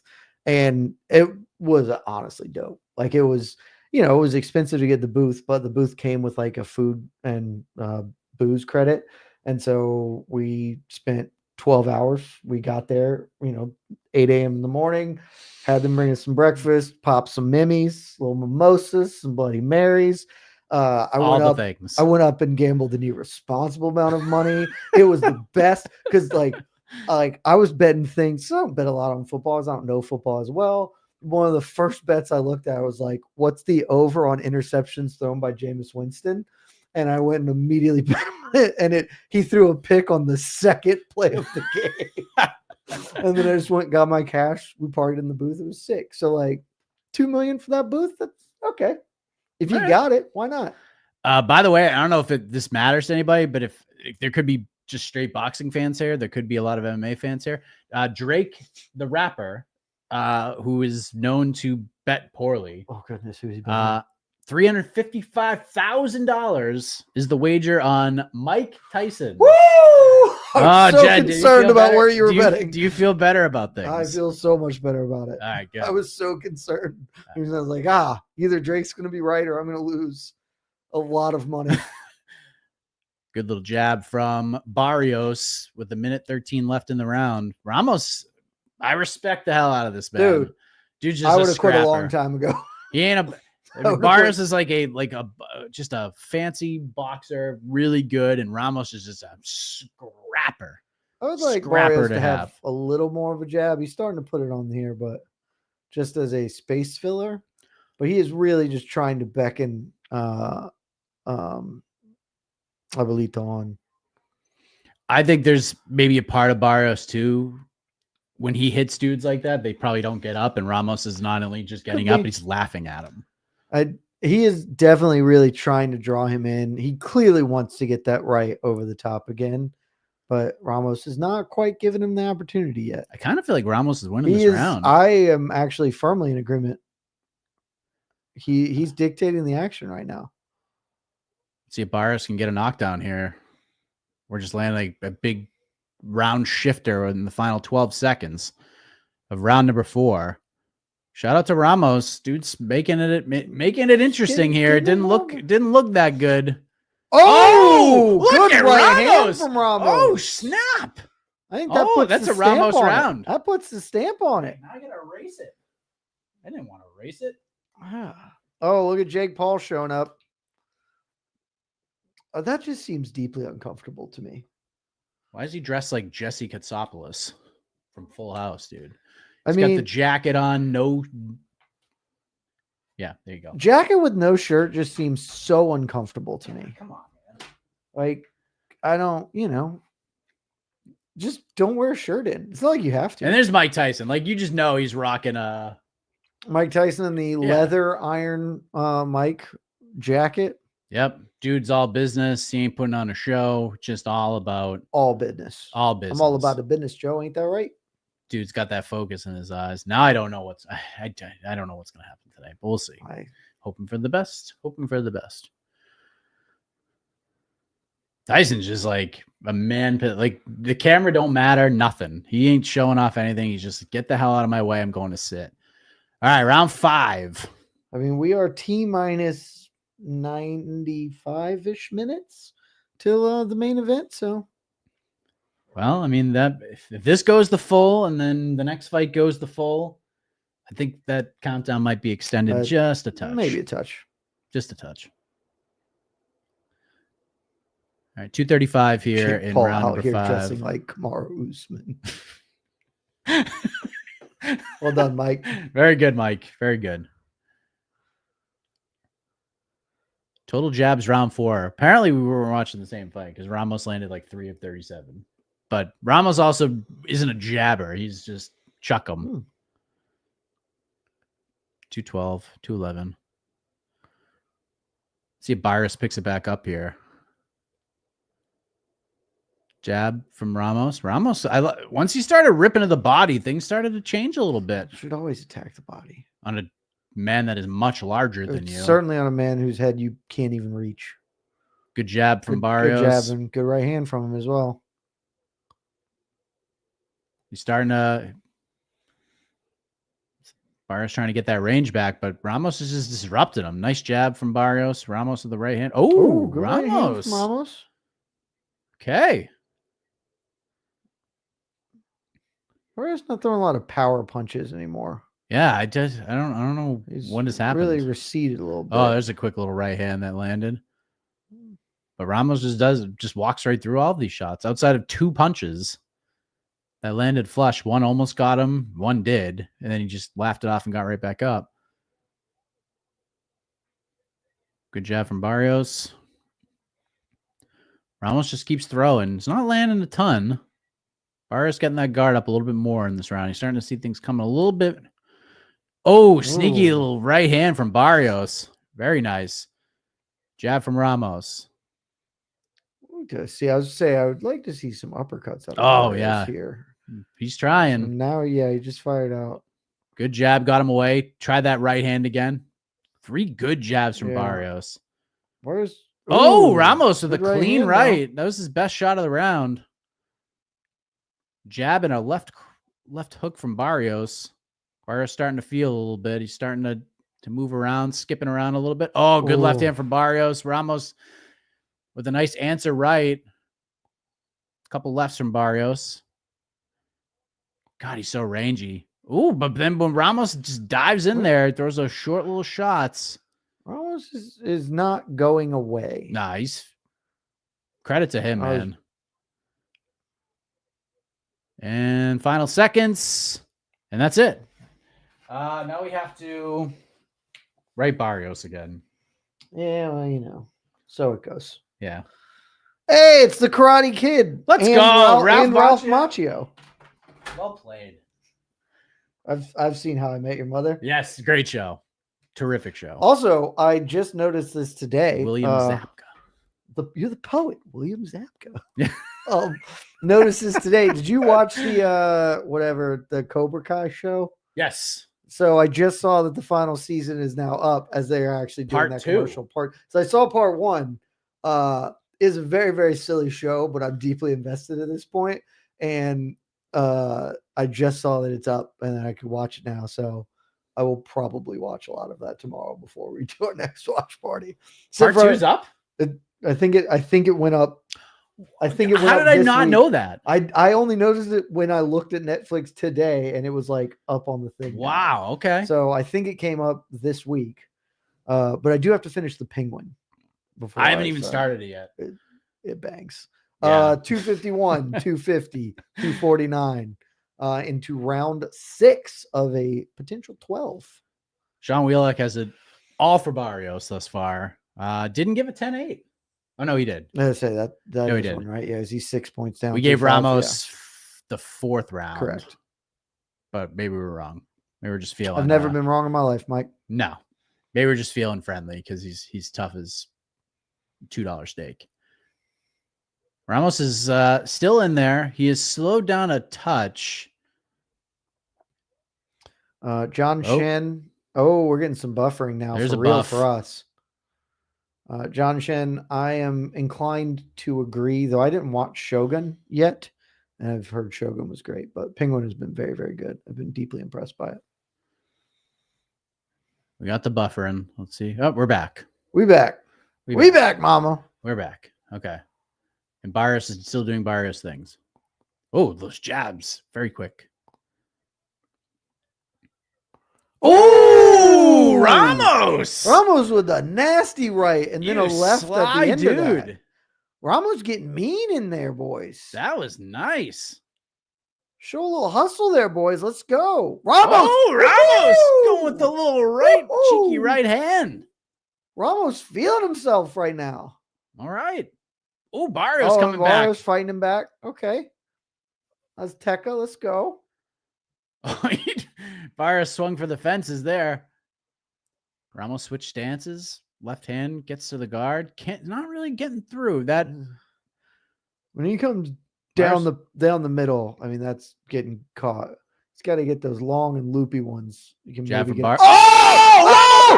He's down! He's down! Oh my God! Hurt him! Oh my God! Oh, Barrios was on stilts for a minute before he got dropped. Whoa! Out of nowhere, baby. Let's go! Oh my God! Let's go, Ramos! Big upset! Ramos right back out! Oh, he's getting on him. He's getting after that Oh, boy. Ramos!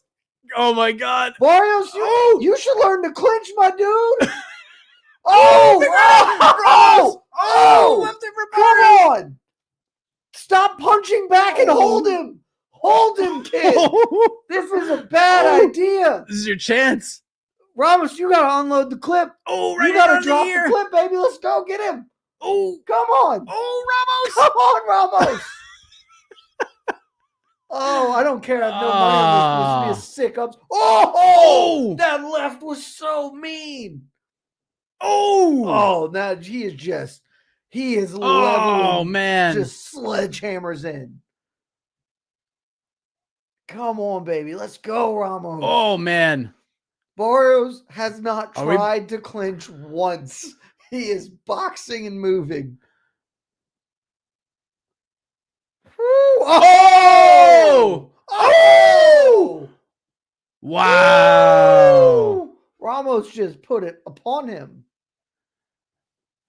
Oh, that was All right. I think we got a little out of sync with the buffering, but yeah. I think we're good now. I think we're good now. Oh, that is a mean right. And then another, and then that left hook as he was dropping. Dude, 10-8 Ramos. We got ourselves a fight, boys. Got ourselves a fight. That was awesome. So it's 4-2 Barrios. Each of them have a 10-8 round. Yeah. 10-8 Ramos. No, we're good now. We'll get there. That was wild. We'll get there. They're coming out for round 7. Here we go. 256, 255, 254. Hopefully we're back in.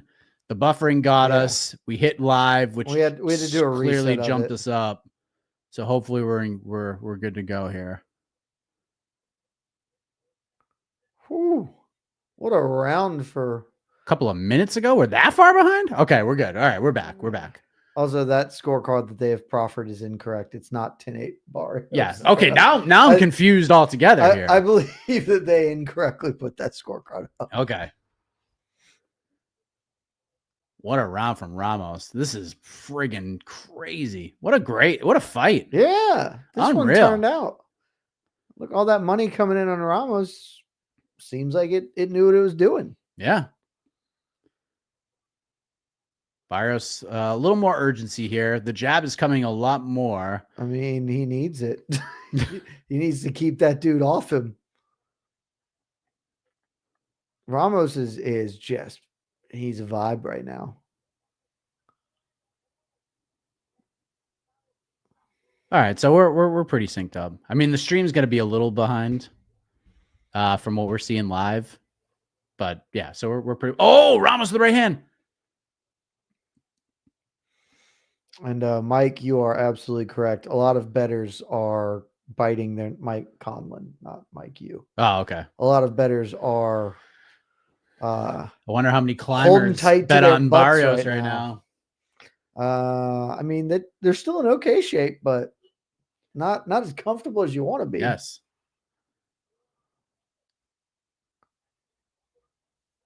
Let's see. Ramos isn't landing as much here, but neither is Barrios.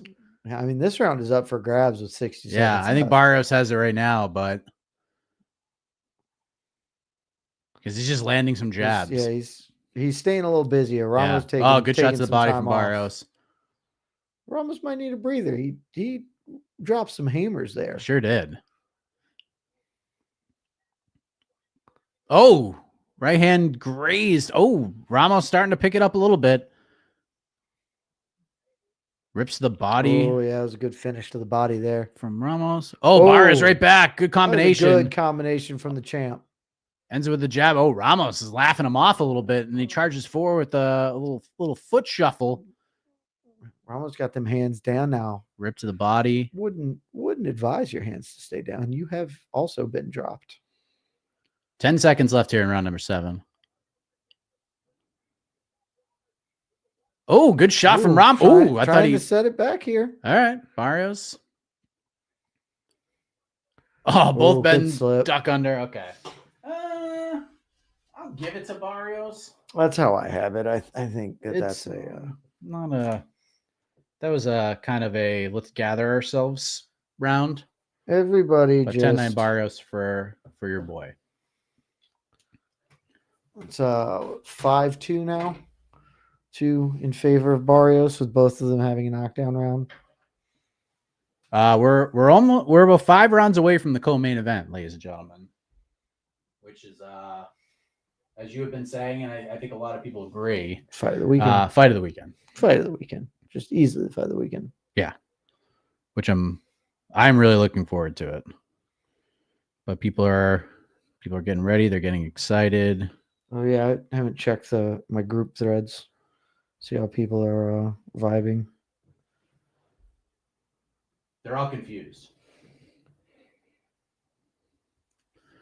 They're all confused as to why Jake Paul and Mike Tyson are fighting each other. I've gotten a few of those messages myself. Honestly, they probably should have that countdown on the screen a little more often. Yeah. But it is what it is. Here we are. Let's go. Round 8. And he scored last round for Ramos. So they also scored the last round before that 10-8 for Barrios. True. I think that may have been a production error. Yes. Barrios did outland him in round 7, 20-13 per CompuBox. Yep. Good jab, left hand. Both guys trying to figure out who's going to bite on the shots here. Ramos to the body. Beastman has a question that I think is valid, Mike. In all honesty, when you're watching boxing, does it put it in perspective how exciting MMA is alongside it? I know both are great, but just wondering how you felt with them. What are your thoughts on this, Mike? I mean, MMA is more exciting. It just naturally is. But I don't know. It's tough, man. When it's a big fight, man, like Tyson Fury, Alexander Usyk, when that fight happened, when both those guys got in the ring, like it just doesn't feel bigger. You know what I mean? Like, and there have been some obviously some big MMA fights, Conor and Habib and Jones DC2. Like there are big ass fights where you're just like, oh man, this is happening. But like, it's very tough to get past the feeling of just a massive heavyweight championship boxing match. So I grew up on boxing. I used to watch boxing with my dad growing up. And so I still love boxing deeply. I think Luke Thomas at some point said this, and I think it's exactly my feeling. It's that the best boxing matches are the best combat sports can offer. High-level boxing matches over 12 rounds of championship fighting. There's so much more time to tell a story, a back and forth, ebbs and flows. That is the best. And then underneath that is the high-end MMA, and then it's mid-level MMA, and then it's mid-level boxing, low-level MMA, low-level boxing. The peaks are still boxing just has too many advantages in how it is structurally, but all the middle ground MMA is better. Yeah, 100%. Completely agree. These dudes are just, I mean, it's even Steven in this round. I mean, yeah, they are 2 shots here, 2 shots there. It's everywhere. This is a fun fight. This fight is far more exciting than the odds indicate. Oh, good right hands from both of them there down the stretch. Oh, I honestly It might be a Ramos round. I honestly do not know how to score that. And Yeah, so, I'm just gonna. so I don't have to Yeah, erase. I'm gonna give it back to Ramos, baby. I'm giving it the old pointerers, the same thing, so I don't have to erase it. All right, round 9 upon us.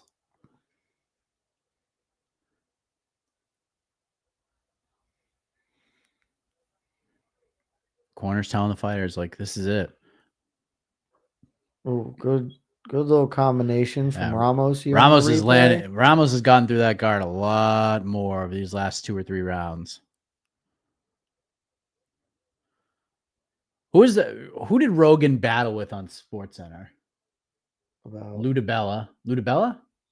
Oh, like 18 years ago or whatever. Yeah, the MMA boxing argument that they had. I honestly could not. I think it was Ludabella. Maybe it was Ludabella. That would make sense given the timeline. Yeah, that was good stuff. And Rogan was right. All right, round 9. See if Barrios can get a little bit of that stinging momentum back here. I mean, this fight could be getting pretty close. The unofficial scorecard, they have it 76-74 Barrios. I think that's actually what we have or what I have. Yeah, I think I've got close. +2 rounds for Barrios right now. Yep. So, I mean, 3 rounds, all to play for here. Ramos probably definitely has to win like the next 2 rounds to not lose. Yeah. Or at least, but who knows how these cards are going to go. You can just never feel confident in No. boxing. Good jab from Barrios. 2 minutes left in round 9. Ooh, good rest of the bodies from Ramos. Again, really, Barrios needs to be throwing more uppercuts. Yeah. Ramos is ducking his head into the navel. Good jab from Barrios. Ramos just keeps coming. Just putting that pressure on him, baby. Yep. Back him up. Good jab from Barrios. Given that both men have been knocked down, I kind of thought we'd see some more knockdowns than we've gotten. Yeah. Oh. Good finishing Good combo from Ramos. There. Ramos has just gotten through the jab range. Yeah, he's just found a way through it. He's just plowed right through it. Oh, good uppercut. Ooh. Oh, Barrios with a left rib roaster. Barrios. Ramos felt that one. You saw his entire facial expression change. Right hand's a little tucked down by the waist now. That elbow's covering up. That was a mean one. That was nasty. Final minute of round 9. Oh, good little left hook there. That was quick. See if Barrios goes back to the body. And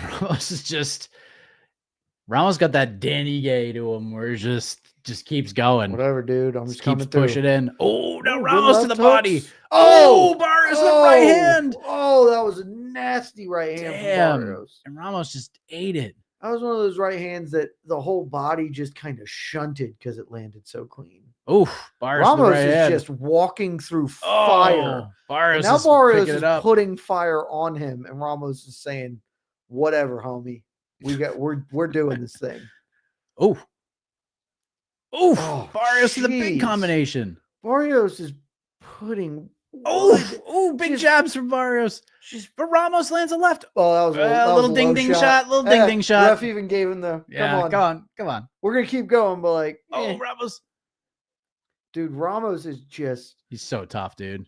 10-9 head Barrios. down. Head down through hellfire. Good round, man. Boom. Good round. A lot of people asking thoughts on the production and how it all looks here. I mean, it seems awesome. Yeah, it looks very cool. Part of it is I disagree fundamentally with Casey on this as it comes to MMA. MMA should not be in a ring. I simply do not think it fits there. It is objectively a prettier spectacle to have fights in a ring. And so that is a huge piece of this, but I had no doubt that the production on this would be mega. The Jake Paul production broadly has been pretty good for all the MVP stuff. And then this is a major event. Netflix, they all want to put their best foot forward. But yeah, so far it's been great. And hear tell that things are going to be particularly good for the final couple of fights. So Yes. By the more good to way, come. guess who just got a victory? A game bred bare knuckle. Surely the main event can't have happened. So No. Alessio Sakara. Way to go, Alessio Sakara. Congratulations. Still just out here. The Italian stallion just doing the thing. Round two. Oh, Ooh, Ramos. Good right hand over the top. What a great fight. Fist fight has broken out in here. A boxing match has broken out at in a 17 weirdo circus jabs event. from Barrios. And then Ramos says, "Sup, here's my right." Oh, good shot from Barrios. Man, when he starts flowing, he is fun as hell to watch. Oh, good shots from both guys. Ramos is just such a dog, Mike. He is such a dog in there. Yeah. Oh, good right hand from Ramos. This fight rules. This fight is really fun. 2 minutes left in round 10 for the championship. Oh, that jab is so pretty.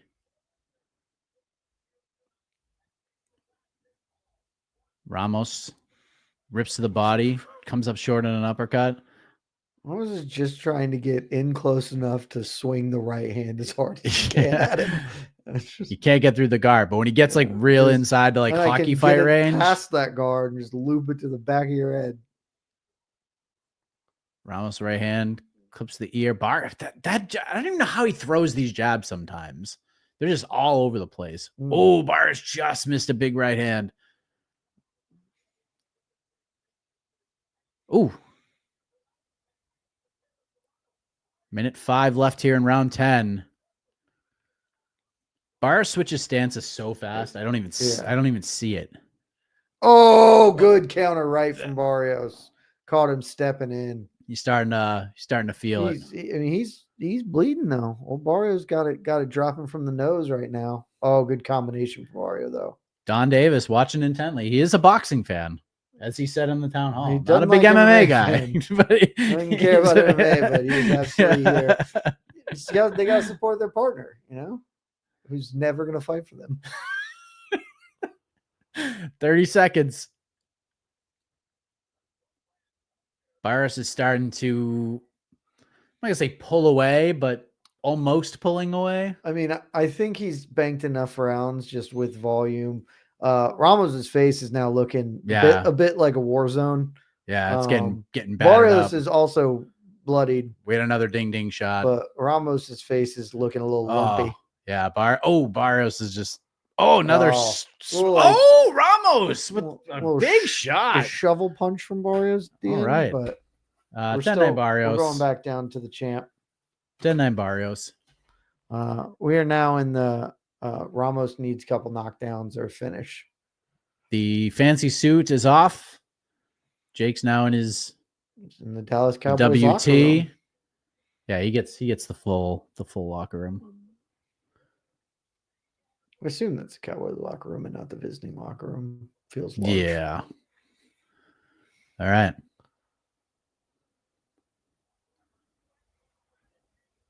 Jesse Ronson just submitted Curtis Millender at Gamebred. Man, you are just staying up on all the important things happening. Yeah, shout out. And then then Jesse Ronson called out Nate Diaz. Talk about not doing the thing. I mean, that is about the opposite of doing the thing. How much money would you be willing to bet that Nate Diaz does not know who Jesse Ronson is? $50 trillion.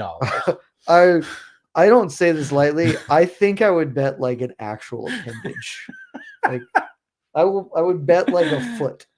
Oh man. And I want to keep all my feet, mind you, but I think I would feel confident enough. Yeah. That Nate Diaz has never heard of Jesse Ronson before. Who the fuck is that guy? Who? What? Who's that dork? And Nate's like a big fight fan, but he truly Jesse's fought the UFC. Jesse Ronson is. Satnav. Round 11, 221. Satnav, this is just not a Snorefest fight. This fight rocks. This fight is quite fun. First fight was a little stinky. fight, I'm absolutely happy to, and I didn't watch the prelims. I was traveling, but Yeah. This fight has been quite enjoyable. Oh, yeah. Multiple knockdowns. Good right hand from Ramos, who is just a bloody mess right now. His face is lumpy like cake batter in there. Like, Barrios landed that. good That right hand. That was the one he almost dropped him with in round one. Good jab. Barrios going to feel himself tomorrow, though. Yeah. That shower's going to suck. Yep. Now Ramos is just chucking him, which is a great strategy. The boxing thing doesn't work for him. He's got to make this a brawl. He's just got to throw. Good shot.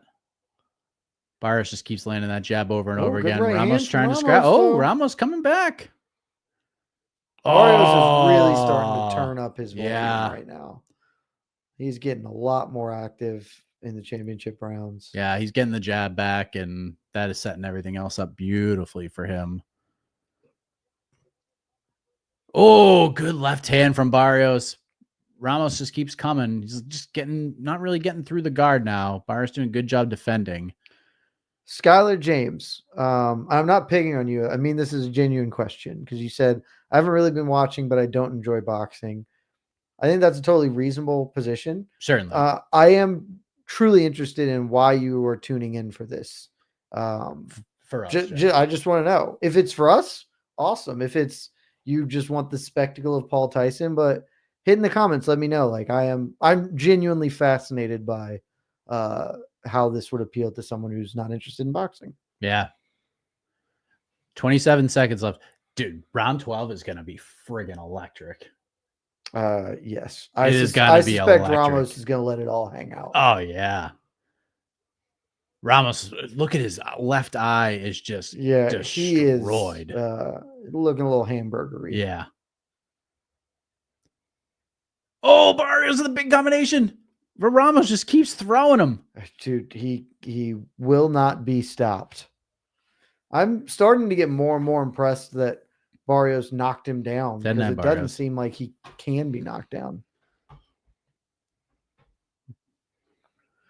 Hannah Kristen, not going to lie, this is one of the first fights I've ever seen. I only turned it on because people at work kept talking about it. So far, very entertaining. Thank you. And thank them. I would say, yeah. This fight rocks. This is a great fight. And now we're on our way. We are moments away. We're like probably 20 minutes away from Amanda Serrano, Katie Taylor 2. From a rematch of the best fight of 2022. Yeah. I'm really interested to talk to my friends tomorrow in the aftermath of this and just hit them up. All the same ones who hit me up and be like, what'd you think? Because most of them aren't really fight fans, or they're maybe loosely fight fans. A lot of people are certainly tuning in for the spectacle. I do wonder if this makes new fans. As we talk about that a lot with Jake Paul bringing in a new element. Mike Tyson is definitely bringing in a spectacle element of this. By the way, I can hear that there's commentating going on, but I cannot. Oh, apparently Alex Nicholson just got clobbered. Yeah. I'm gonna watch this highlight real quick. Couldn't happen to a guy I care less about. Oh my God. Who did he get clobbered by? Frank Tate. Gamebred. I don't know that name. Oh my God. That is a filthy ass knockout. That's a bad one. All you people having crystal clear streams, good on you. We're getting. I'm seeing a lot of this in the comments too. People are getting pixelated. I say we're on the struggle bus train at points as well. Yeah, we're all there. And Netflix is the biggest streamer in the world, but you get 300 million people tuning in across the globe. It's probably difficult for anybody to manage something like that. Oh yeah. This round is as awesome as I thought it would be. I mean, they're getting after. They had 2 minutes left to do it too. Ramos! Barrios bleeding freely from the nose. Yep. Oh, Ramos coming through. This rocks. Rock'em sock'em robots, let's go. baby. Ramos, a punch to the thigh from Ramos. Ramos, if going you want back to to win, Old you got to Faithful. go. You got to really get after it if you want to pull this off. Oh, that left had bad intentions. I feel like Barrios could be a very good MMA fighter. He's got that frame where he could be. If you taught him a little bit of the jiu-jitsu, he could be a problem. Barrios still out here switching stances. I think Good jab. Oh, Barrios good right looking hand. real Mike Perry-ish now with his face all lumped up. He's really got some Perry vibe to his face right Well now. played. Great call. And I think he just doesn't have the gas anymore to put Oh, enough great power jab. on. I mean, truly, he looks like Mike Perry right now. He really does. He really His does. face looks so much like Mike. He drove. Now I can't unsee it now. Dude, I can't and unsee credit to him because I don't think he just has the gas, and he's starting to really show that he is hurt as well, and he just keeps slinging. Barrios has taken over this round, but Ramos just seconds. will not go quietly into that good night.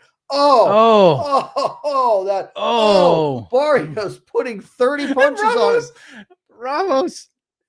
Ramos is very. That hurt him. Yeah, that hurt him. Did. That hurt him. Get the Oh. knockdown. Punctuate it. Punctuate it, Barrios. Let's go, baby. Come on. Final 10 seconds. Oh, Barrios the left hand. Right hand. Oh, my right God. Hand. Oh. Just The crowd is on their feet. What a freaking What a fight. What a freaking fight. Outstanding. That was so much better than I thought it was going to be, man. What Holy a freaking shit. effort. Credit to you, Barrios. You overcame some adversity there. Battled back. Put on a great performance down the stretch. Having said that, 10-9 Barrios, he wins. 10-9 I don't know what the rest of the card is. I think I had 4 rounds for Ramos. Don Davis goes wild. No, it's not Holloway Gaethje, but it's a damn good fight. Satnav, if you're looking for Holloway versus Gaethje, every fight is going to be terrible. Like the history of MMA there are maybe 10 better fights in the history of MMA than Holloway Gaethje. That was a fight, and the ending was truly like a once in a generation, once in a lifetime thing. So if you're comparing things to them, it's going to be, that's a tough act to follow. It's a very tough act to follow. Next time Don Davis has a town hall, I think he might pull this as his favorite fight. It's a good fight until we get the co-main event, because that's going to pop off. I now want to see this Nicholson case. Bars high. Be interesting how they score it. Because there were certain rounds that I gave to Barrios that it would not shock me if Ramos got. But I think Barrios should win. I feel pretty good about it. Where is this KO? Where did you see this KO? Oh, there it is. Wait to see this thing, dude. I'm pretty pumped. You guys can get my live reaction. Watch this. This is nasty. Watch the way he hits the floor. Oh, it was the demolition KO. I love it. Like that legitimately looks like when buildings are demoed and the top of the building then just falls into the bottom. His whole top just collapses to his knees and then he shoots and flattens out. That was pretty nasty KO. Sean Wheelock scored this 114-112 for Barrios. So these cards could be everywhere. Splitty City, maybe? Sean Wheelock, let's talk about you giving round 12 to Ramos, though. That doesn't seem correct. No. Let's see how good old Javier Alvarez, Douglas Robinson. Mike Ross. Isn't Mike Ross the guy in Suits? Isn't that the name of the main character in Suits? I don't know. I've never seen it. I'm pretty sure that's the name of the main character. Chat, let me know if I'm right, but I think Mike Ross is the main guy in Suits. Both these dudes are just mangled. All right, let's find out from Big Mo. Big Mo is a gigantic man.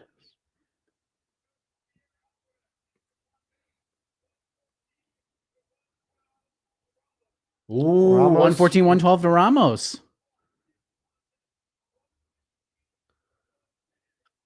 160-110 for Barrios.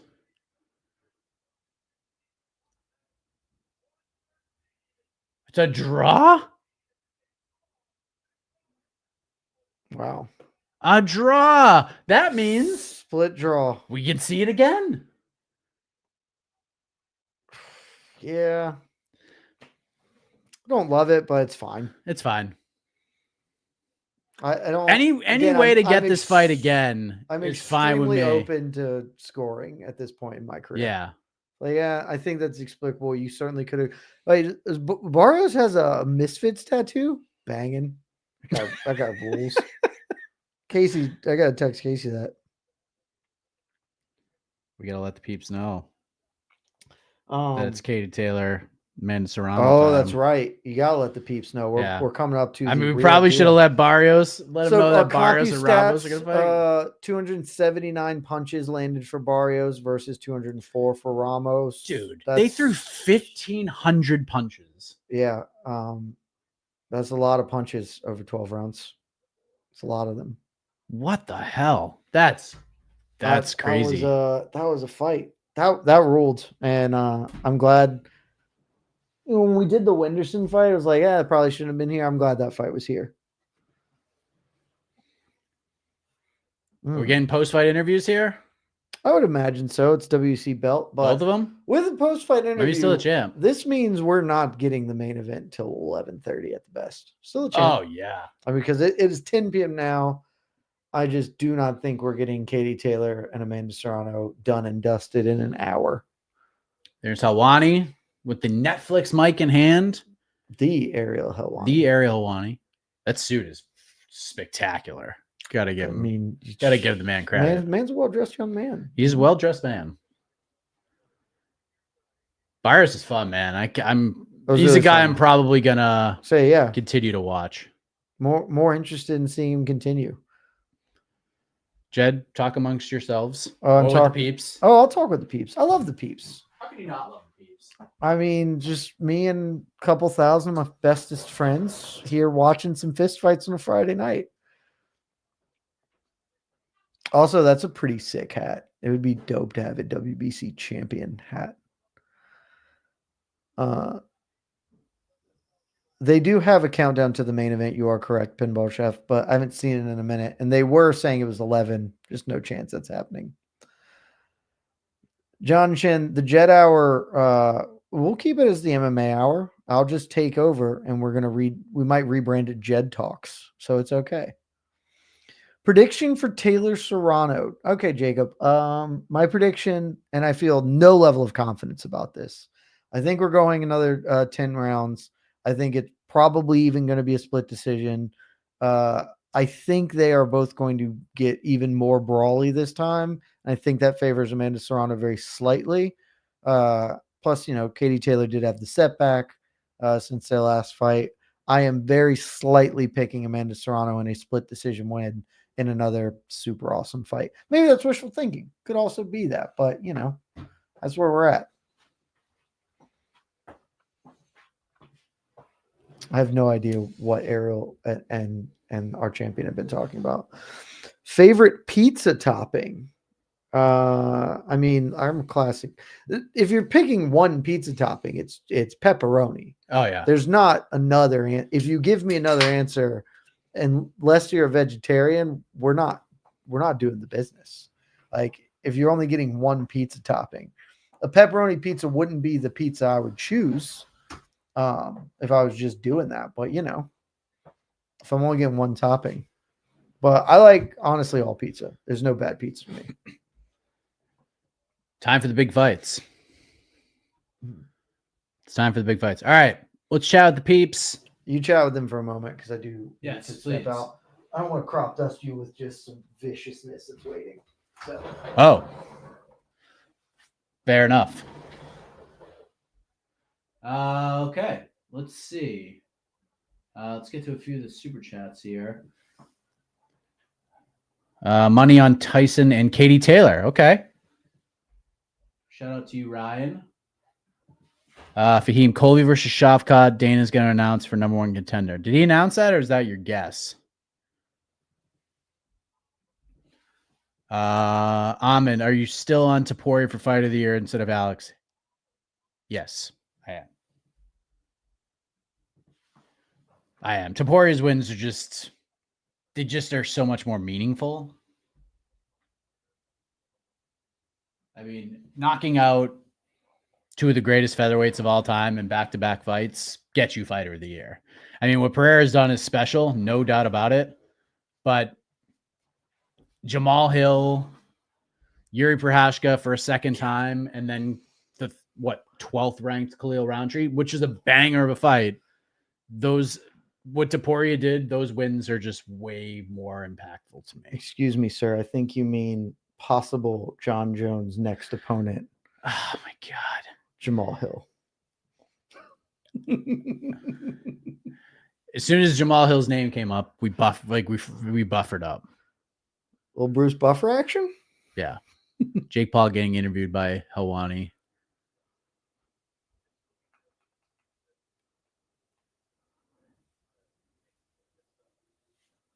That was fun. Jake's reaction to the slap I thought was very good too. He nailed it. He hits like a biatch. Now it's personal. He must die. He sat down and meditated. He got very zen about it. Yeah. Yeah. He's effing him up. Yeah, oh, he did that's call it just Derek Lewis too. He did call it Derek Lewis, which I thought Derek Lewis was always the first John Jones heavyweight fight. That was the one they should have always made for the first one. That's a great point. That is the only time in this whole saga that I've been like, maybe John is just trolling. What is happening? Netflix they're not prepared for this level of popularity.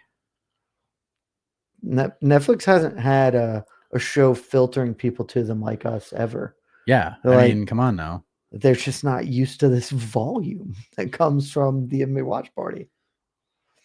Now we're like getting all right, come on now. Going the full distance in this co-main, should I stick the bank on this or Paul to win? So I am betting on both of those. I have stuck the bank on Paul to win. I would never recommend anyone do that because, I'm a degenerate and you shouldn't follow me into degeneracy, but the odds on Paul to win are substantially better. Ooh, now we've got a Netflix error message. They are not prepared for the volume that this is happening with. I'm going to lose my mind. It'll be honestly pretty funny. Yeah. It would just be funny.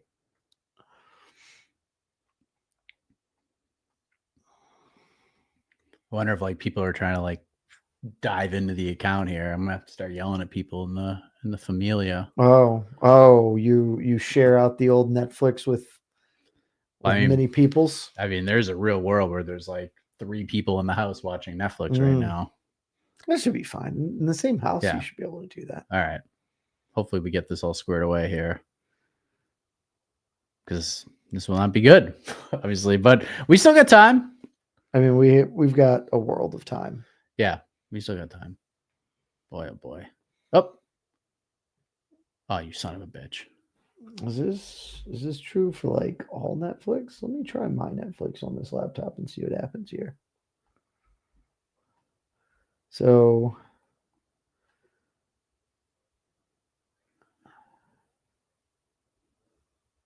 boom. Okay. I'm on the struggle bus here. You're also on the struggle bus? Oh, I'm into Netflix. Oh no, I'm up now. So if right. need be, we can log into my Netflix account. Okay. If that appears to be the issue here. Okay. Beastman, to your point, I think Netflix Barrios will interviewing learn from this. Nikisa. I saw that. Yeah, and I'm not that sad to miss that. That's okay. Yeah, we're okay. Maybe I'll just reboot the So yeah, just do a little reset. We'll do a little reset. Let's see if we can check the old connection. Signal strength is good. Wish it was better. Loading a little slow. It's saying for most, so What the heck? signal strength says excellent. I don't understand. I don't understand. I don't get it. Only the lonely. John Candy, only the lonely. Man, John Candy, what a legend. I mean, just one of the all-time greats. Ooh, truly one of the GOATs. And we've done it. Oh, we're so back. We're so effing back. We've never been more back. I mean, I'm gonna keep. Okay, that can't be live. No, you can see even in the thing, it's not live. It's yeah. What are we doing? Hit watch now. Go up to watch live. There we go. All right, now we're so the money fucking line back. has come in that much on Amanda Serrano. Is that real? That's not There's way. no way, Minus right? 235. Holy shit! I'm about to put a bet in on Katie Taylor plus 190. Then I am too. good God.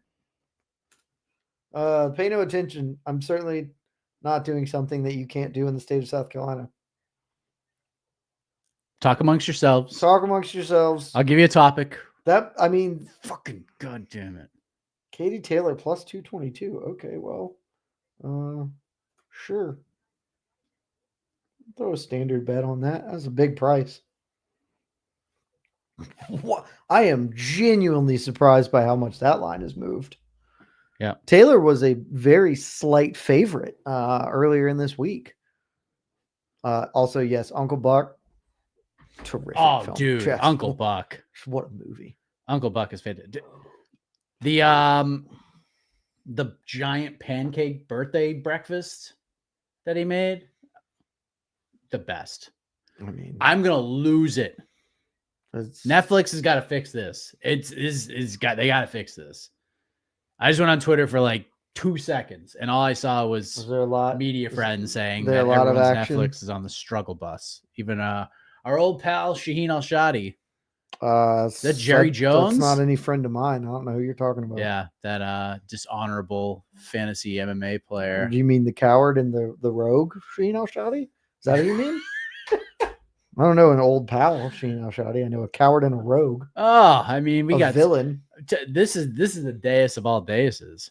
We got Michael Irvin, Jerry Jones, and Bring in- Cedric the Entertainer at the desk. Jerry? Old Jerry's there? Yeah. Somebody asked Jerry about curtains. Ask him about curtains. Some of my favorite subplot of the past like 2 weeks. Jerry Jones against construction. Yes. Michael Irvin loves these boxing matches. He was front and center at Paul Diaz. Michael rocking the sweater scarf thing. He's got, I mean, looking like a villain in an 80s movie. It's like, looks like he's about to tell you that his dad's a lawyer. Man, somebody should they can ask start Jerry. this fight anytime now. Somebody should be like, hey, Jerry, you see those curtains up there? What an idea. Not a bad one. John Shaheen is not winning the fantasy league. AK is very close to having it wrapped up.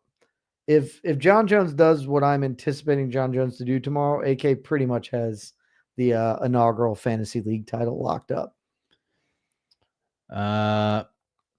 Plane, trains, and all bills. Great Outdoors is fantastic. It's fantastic. You know what the chef here wanted? Hot dogs. You know what hot dogs are made of? Lips and assholes. Wait. Hot dogs. Hot dogs. You know what the chef here wanted? Oh, it's a great movie, dude. Roman Craig. The Home Alone bits. Dude. Just bringing heart and humor. Great Outdoors. That's a what a great guy. shout. I love that movie. There's nothing on that plate but grizzle and fat. Mm-hmm. The old 96er. Cedric starring Coming to America 3. Look, I wish I had Cedric the Entertainer's drip. Can anybody, what I was going to try to say earlier before just an absolute epic battle took place in the boxing ring, what is the commentary sounding like? Like, what's Rosie Perez sounding like in the commentary? I'm curious, so let us know. With the bear, yes. Stripes, also a great shout. Stripes is probably should have come to Stripes a little sooner than we got there. Yeah, good call. Is there a movie on this fight? John Candy. Then when he does the mud wrestling match with John Candy is one of the funniest things I remember ever watching. I forgot until Beastman that he is in Cool Runnings, which is one of the defining films of my youth. That's a great call. I just would have never thought of that. Mr. Blitzen. Man. It's Michael Irvin. Cool Runnings, The Wall of Honor. Film. Cool Runnings is great. Feel the rhythm, feel the rhyme. Get on up, it's bobsled time. So, like, of all the streaming apps that I have, The only one that I can actually download stuff is Disney Plus. So if I'm flying, when I was flying to New York for the watch parties, and if I couldn't get on like a JetBlue flight or something, and I had to watch something on my phone, there's always like 3 movies on there. Cool Runnings was one of them. Remember the Titans was one of them. Just seen that movie. And The Rookie was the other one. Those were the 3. How fast were you going? I don't know. Fast enough that Scout stopped calling it fast. It's one of like the best lines in that stupid movie. Fast enough that they stopped calling it fast. Yeah. Stop using the word fast. Now, see, the chat is just incredible. We got on a pro wrestling thing. We got all pro wrestling things. Now we're just doing like quotes from John Candy films. Cool Runnings. Saying Netflix is cooked. Yeah, Netflix as we are. Yeah, we are in the Cook Central as well. Sankey, a dead man. Yeah, I don't think Netflix is ready for what is happening right now. I still can't believe that dude got hit by the car and Remember the Titans. Yeah, man. Gary deserved better. Gary Bertier cannot replace Gary Bertier. Gary Bertier actually. Gary Bertier actually ended up on Sons of Anarchy. He sure did. He was Opie. Left side, strong side. This is a disaster. Netflix is on the struggle bus. Yeah, dude, this is a joke. This is tough scenes. Maybe there's a pros react some out there for Netflix's ridiculous problems. I just hit up a bunch of my friends to see if this is germane to them as well. And they've yet to respond, but everyone's trying to fix the problem. Yeah, this is tough scenes. You better figure this shit out favorite fast. Bruce Lee movie, Beastman. The answer kind of just has to be Into the Dragon, but all Bruce Lee movies are dope. They're just all. There was my youth. Because I don't know how the current generation watches television or whatever. You have a son, you'd be better at this. The only movies I watched growing up, other than like new movies that came out, were I watched an infinite number of cowboy movies because they were always on and my dad would watch them. Hombre, original 310 to Yuma, The Searchers, like all that shit, all the Man with No Names. And then I watched a ton of kung fu movies, like just all of that, like, and then Jackie Chan, Drunken Master, like all of that shit is all I've watched. So every Bruce Lee movie rocks. It's my stance. And every Clint Eastwood movie rocks is my stance. Yeah. Gran Torino, I think it was the last Eastwood movie. Oh, and Sat Nav, correct. Also, old war movies. Whew. Man, I've seen Kelly's Heroes 30 times. Best of the best, Bloodsport, great shouts. Mm-hmm. Kickboxer, everyone like all the Kickboxer movies. The original Kickboxer has one of the funniest scenes in film. The bar scene in the original Kickboxer is among the funny. I will laugh at it to this day, of freaking ACVD just hammered drunk and dance fighting. Oh, yeah. Can we get these women walking to the ring? What the hell? Yeah. This is wild. All right, finally. Coming up. It's not even right now. It's coming up. Are we going back to the desk? We're going back to the desk. Gotta go back to the desk. No. There's Paul Tyson. Hardesty. Unforgiven is one of my dad's favorite movies and also an extremely good film that I've seen. Like Hombre and Unforgiven are my dad's 2 favorite movies. I've probably seen them both 1,000 times. We're back to the desk, by the way, in case you were wondering. This is friggin' nuts. My guess is that this isn't intentional. We're having some issues. I hope so. Well, let's get this. Okay, that makes sense. If that's what's really happening here, the screen has gotten better. It seems okay, but obviously, knock on wood. Yeah. We get that. The best Rush Hour is Rush Hour 1, and then 2, and then 3. But they're all very, very good. I try to live my life as Chris Tucker would. The best Toy Story movie is 2, then 1, then 3, then 4. I think 2 is better than 1, but Nice. all the Toy Story movies are unbelievable. That is just a truly unbelievable franchise. We didn't knock on wood hard enough. Damn This it. is so ridiculous, I'll dude. knock harder. It is. We're struggling a little here with the old Netflix, though. I mean, it's not the internet. I can tell you that right now. We give you the old testaroo here. Yeah, all of my friends. Oh yeah, dude. Look how fast this. I mean, you're is. doing unbelievable. All of my friends say that they are having streaming issues. Holy shit, dude! Disaster. I mean, this is an absolute the disaster. smooth-looking king on the desk is Cedric the Entertainer, Jonah Friedman, a terrific comedian and one of the kings of comedy. Who if you haven't watched that, go watch it. They're fucking hilarious. Yes. Matt, Canadians are dealing with the streaming issues as well. My best friend just sent out that I didn't even look at our work thing. Let's see where that's going. That the streaming issues have they're Pan Nation. Not working good.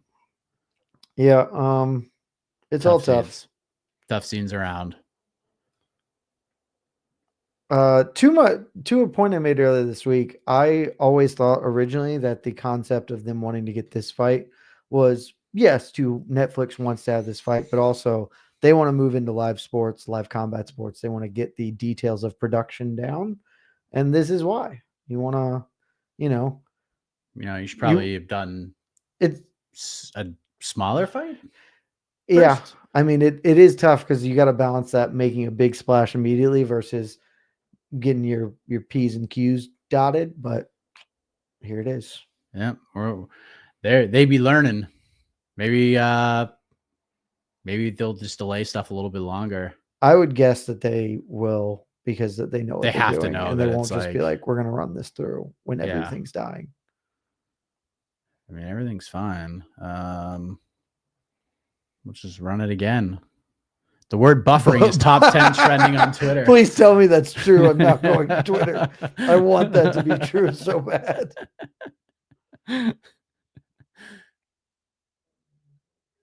Ramos, number 1 in the U.S. That makes sense. Jerry Jones, Netflix, Cedric, Holyfield, buffering is number 11. That's it's still very good. Every one of these, other than SmackDown, which I'm guessing is wrestling WWE, related, yep. They are all, and then Blue Bloods at number 8. It is Netflix fight, Jerry Jones, my Netflix, Cedric, Michael Irving. Like, damn. I mean, Netflix needs to get this shit together, man. The world is paying attention right now. I know. What the fuck? Looks like we're about to get ring walks for the co-main. My favorite part of the streaming wars that now people now we're back to the we're talking to Rosie Perez.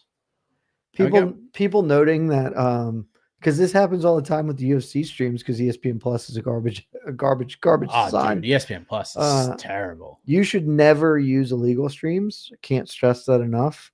But for those who do, they seem to suggest that for whatever reason they don't have nearly as many issues watching things. Yeah, I've not experienced this with the ESPN Plus. So this is worse than we've ever had with ESPN Plus. Yeah, and ESPN Plus is bad, but this is really, really bad.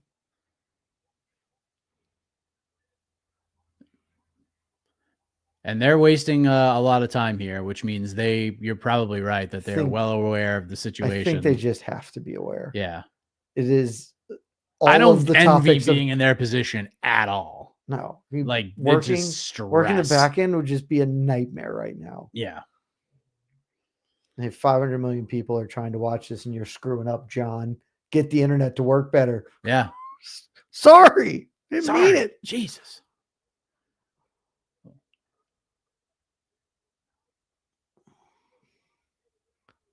This first fight was it was super fun, good. Man. Well, now I have a rooting interest. What with the odds being categorically insane now. Has more money come in? Where are we at now?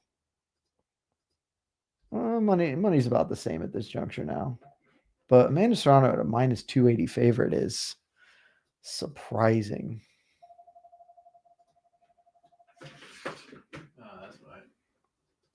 What did you do?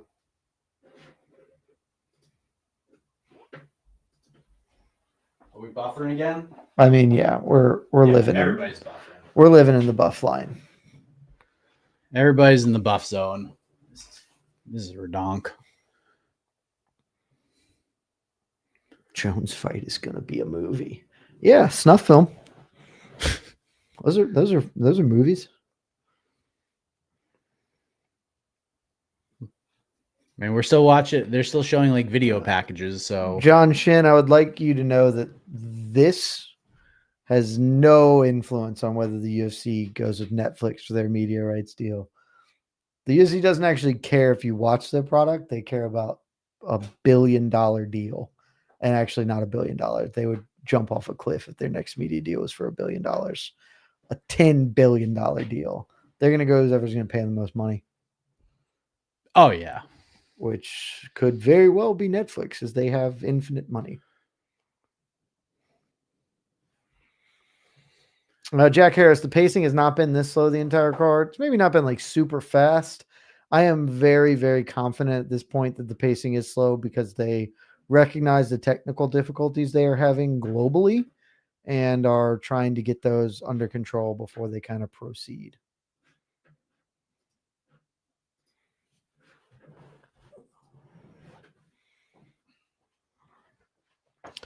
What's the next cinema This Is Cinema episode? So that might be coming back in the next month or two for season 2. We're trying to find a good space.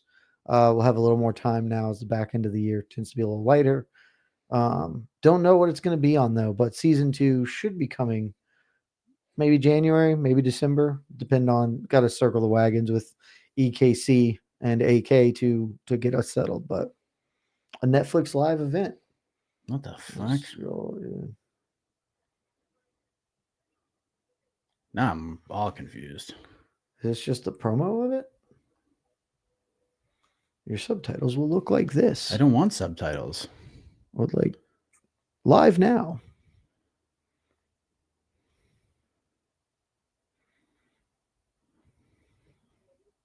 Oh, now we're. Ooh, Bruce Buffer. This might even be Michael Buffer. This is bigger buffing. Yeah, this is fucking terrible.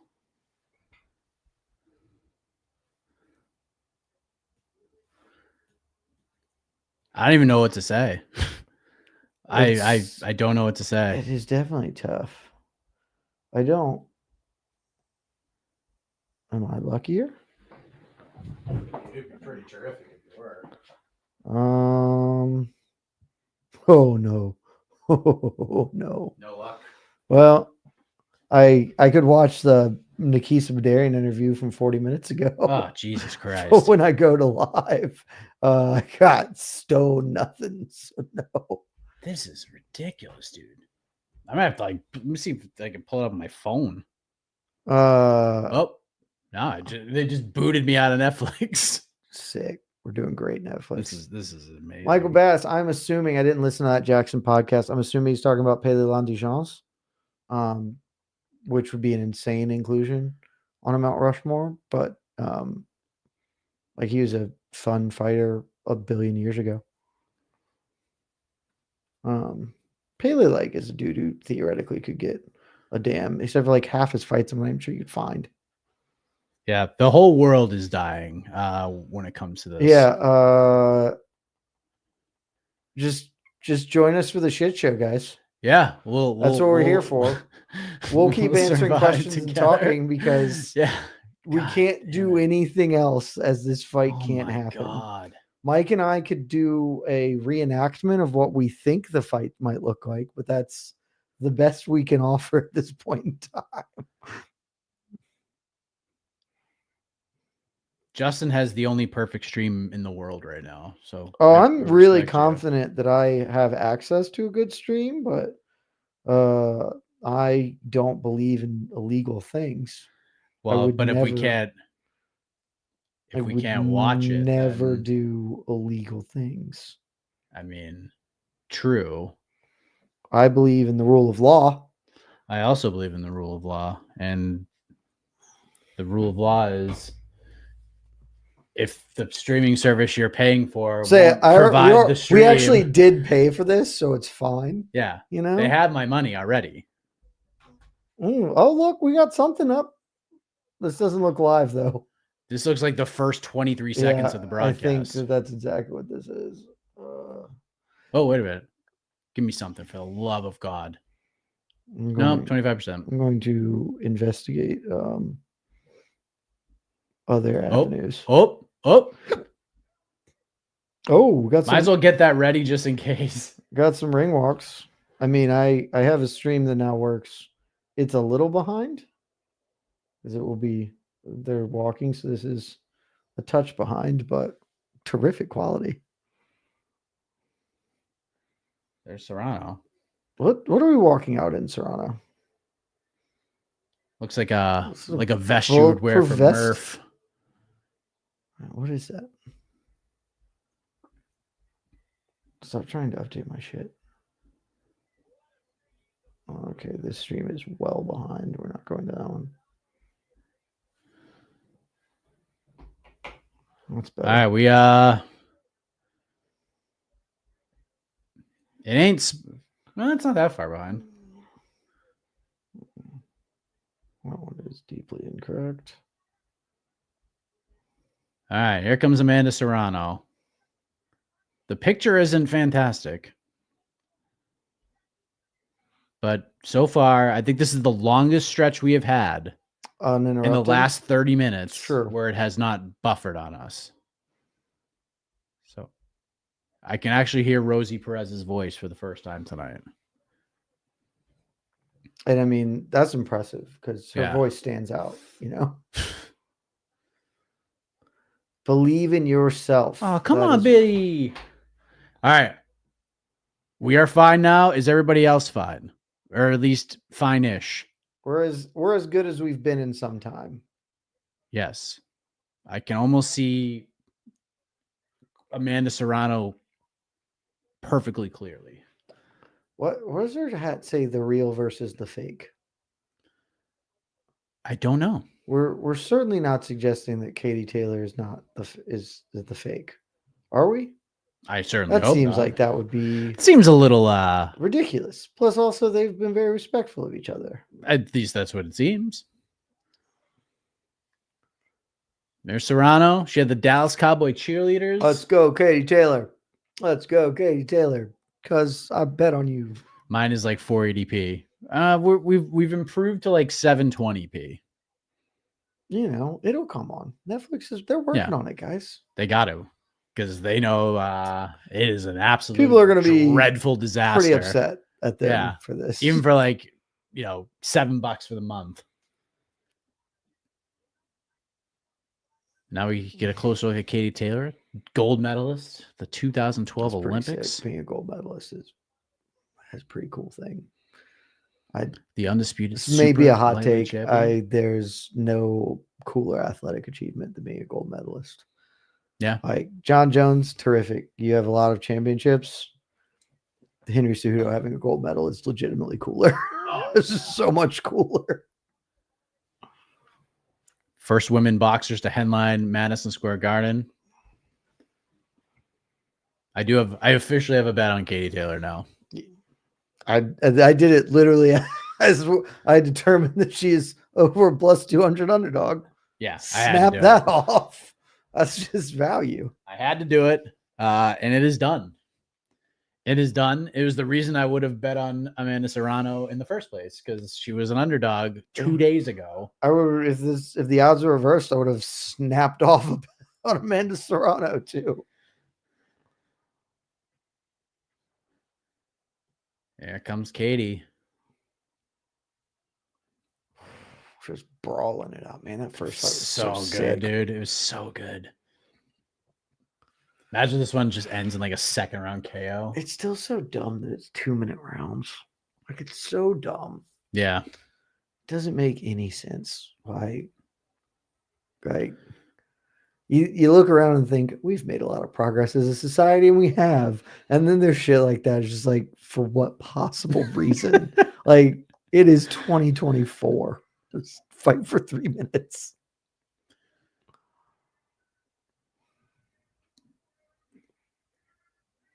Here she comes. Katie Taylor. Imagine like Conor McGregor just walked behind her. Be pretty badass. It would definitely get some attention. I mean, that'll get the people. Yeah. I mean, it wouldn't be badass, but it would get attention. So classic Everlast robe here. Yep. Nothing too fancy or exciting. It's all about the business, Joe. Right behind the wall is a Netflix EP. Just stand there. Working on the buffering a little bit more. Yep. We're still buffering. I think that's we're trying to get this a little better. Yeah. Go. Stand there for like 55 more seconds. No. Wait. Nope, not yet. Take a slow walk. Not yet. Okay, start slow. And then back up and walk forward. All right, you're free. Be free. Yep. Megan Anderson, I saw her as well. I was just going to shout that out. Was in the crowd, I'm assuming? Yes. You know, she does the media stuff. She works for ESPN, so. Oh, does she? She does some stuff for them, yeah. All right, this is a good question. What celebrities are walking out with Tyson and Paul? I would be almost. I assume that Jake's brother will be walking out with him. Absolutely, right? Yeah, I think so. I feel like normally he's like in the crowd. Feels like he's gonna walk out with him. I don't know who Tyson's gonna walk out with. It'd be funny if like the cast of The Hangover walked them out. That would be an unbelievable idea. That would be an unbelievable idea. Like it wouldn't shock me if like, because we know that like Holyfield's there. Wouldn't stun me if Jake just like Evander roll into town with me or whatever. Yeah. Man, and there's Eddie Hearn. Look at that tall 7, 12 ass of them. dude. Because you never see him standing next to people anymore. God, he is a obnoxiously tall person. Yes. It's not fair to be handsome and well-spoken and tall. Pick one, get rid of it. And Katie finally walking through the ropes and into the ring. Let's go, baby girl. Get her done. And Serrano's coach gives her a clap. That's very nice of him. He's normally not that kind of guy. Normally he's a very mean-spirited individual. Everybody's just, we're all here. We're all just happy that this fight's happening. They've been waiting for the buffering to end. If Amanda does win, she gets all those belts. Look at all those belts. It's quite a collection of them. To me, when people are like, there are too many belts in MMA, I'm like, you guys are idiots. Look how cool it is when you get to have 7 belts behind you. All the belts. All the belts. Big Mo, get it going. Just, I don't know if you can actually announce them both simultaneously, but now would be a great time to do it. Cody Big Mo Momertz. Shout out to the classic tuxedo look. I mean, this never goes out of style. CTE time. Yeah. I hope not. I hope both of these women have long and productive lives without brain damage. Seems like a lot to ask, but Katie looks ferocious. She's got a mean face on. Yeah. I mean, it's a plus 200 underdog. That's right what we there. Want. She saw the disrespect. Yeah. We got Jeremy Hayes from Canada doing some judging. Nate Palmer and Jesse Reyes. We love Canada here. John Shorley. Classic veteran referee. Don't know. Maybe. Just don't get involved, buddy. Just stay out of Just stay out of this. Let them do their thing. Let them brawl. Back to 480p.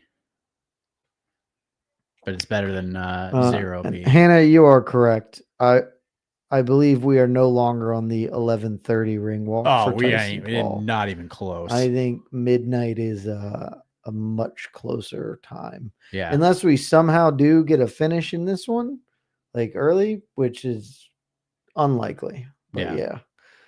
11:30 is the absolute earliest it could happen. And that is really ambitious. All right, if you're just getting here, it's been tough scenes with the buffering issues. The whole world, for the most part, is dealing with it in one way, shape, or form. But it seems like Netflix has gotten it together, We've had a delay, certainly. And now Serrano getting lit right there. She was fired up. Amanda Serrano just getting introduced. Katie Taylor about to get introduced.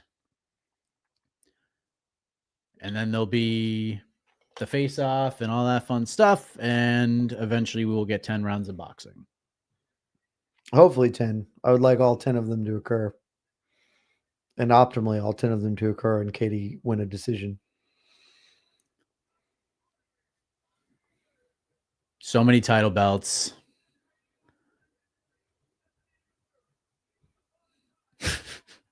The Irish traveled. They're ready to go. They travel well. I'm not even sure they travel. They're just kind of everywhere, so they can just be there. That's true. But they do also travel. Have you been to a Conor fight? Nope. I've been to one. I didn't cover it, but I've been to one. I went to the Dennis Seaver fight. Nice. And boy, oh boy, did they travel for that one. I don't have many regrets in life in general, and certainly not in this career. I regret not going to Conor Habib, which I could have made happen to cover it live. And I never saw Habib live either, which I'm much more sad about than ever seeing Conor. But that would have been a big spectacle to have attended. All right, we're getting the final instructions.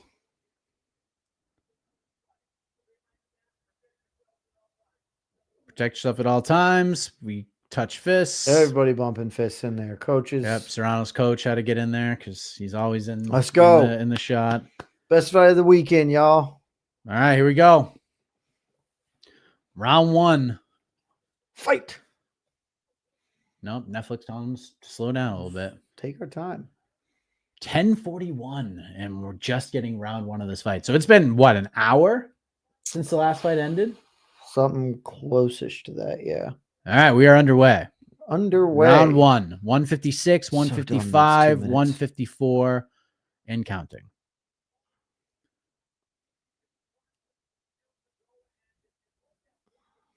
They're on the Celsius C in the center of the ring. Open stance. They're both throwing some jabs, just trying to feel it out. Testing that range. Testing the waters.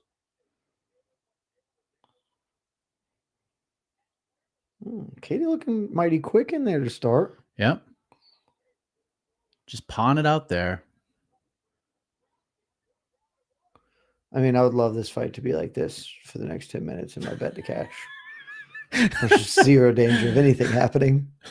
Ooh, all right. Now we're getting in there. We're getting a big punch. Katie with a little slap. Oh, good right. Good little jab there. Now we're getting it. Oh, Serrano backed her into the corner, and they just started changing them up.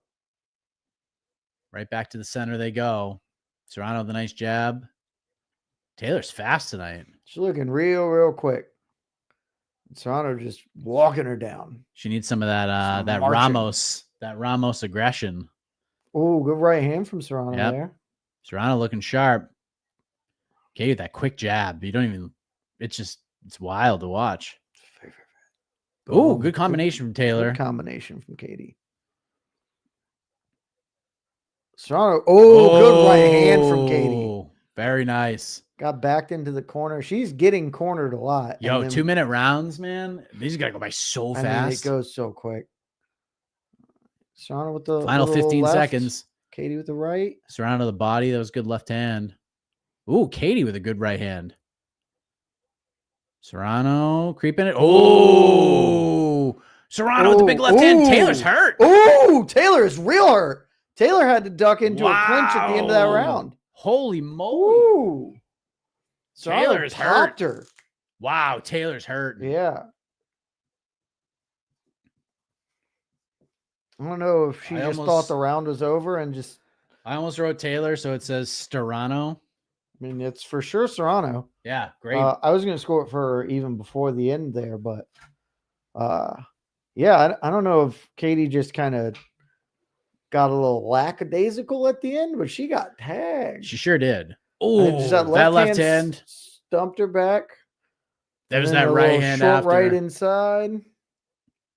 Let's see it again. Bam. Oh, big left. Big left. Yep, knocked her against the ropes. You see the eyes. Yep. Oh, yeah, she was Another Real right off hand in balance. there. Also, Serrano looking, didn't notice this really earlier, looking big in there. She looks pissed. She looks really and pissed off. She looks large. She is, right, round the 2. smaller woman, but she looking big in there. Round 2. That's fun. 2 minutes is fun. There we go. Yeah. I mean, it should be 3, but Yeah. still, But, it's just. I mean, we got after it. 3 minutes. Maybe this fight's over. That's right. Taylor, quick right hand. Taylor needs to find a way to stop getting backed into the corner. Oh, you son of a bitch. I don't care for this. Mike, I'm not a fan of this. I don't like this buffer. All right. We'll pull up. We're looking over there. We'll pull up a secondary option. Oh, no. Maybe we're not. Well, never mind. Our secondary option is buffering from its home stream. This is unfriggin' real. All right. Let me see if I can get us a little tighter. Guys, this is deeply not cool. This is a shit show. Absolute shit show. Oh, we're back. Oh, we back? Oh, we so back. We back, Mama. We're back. 103, 102, 101. No, you fucker. The children, Mike. Think of the children. It's 10:45. They're sleeping. All right. Oh, dude, this is dude, I can't insane. find anything that works right now. Everybody's down. Everybody's down. This is you guys. You suck. Oh, come on, guys. This is unbelievable.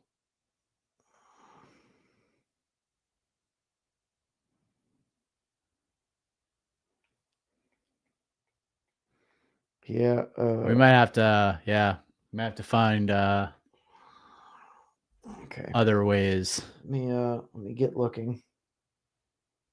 This is ridiculous, dude. Apparently Kate Taylor's having a much better round. So that's good to know. Or being lied to. You never know.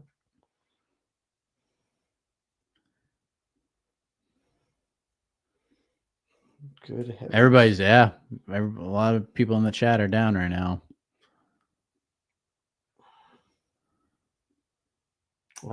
Even the various places that I know to go for ulterior motives. They're all down too, huh? We're working on it. Okay, I got something up. Okay. See how that. All right. Well, we're gonna give you.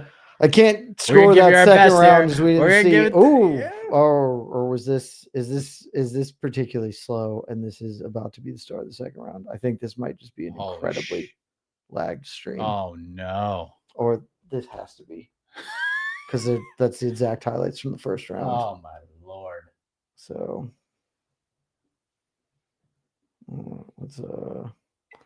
let's keep hunting.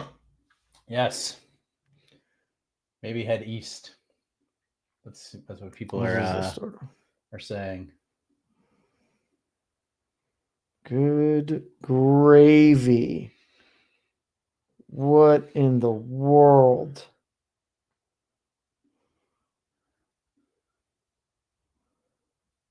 Rhymes. Oh, come on. Come on. Second round. Okay. Yeah. I mean, we have a live option. There should be an option to get forward. I'm afraid to even touch it. All right. Let's see.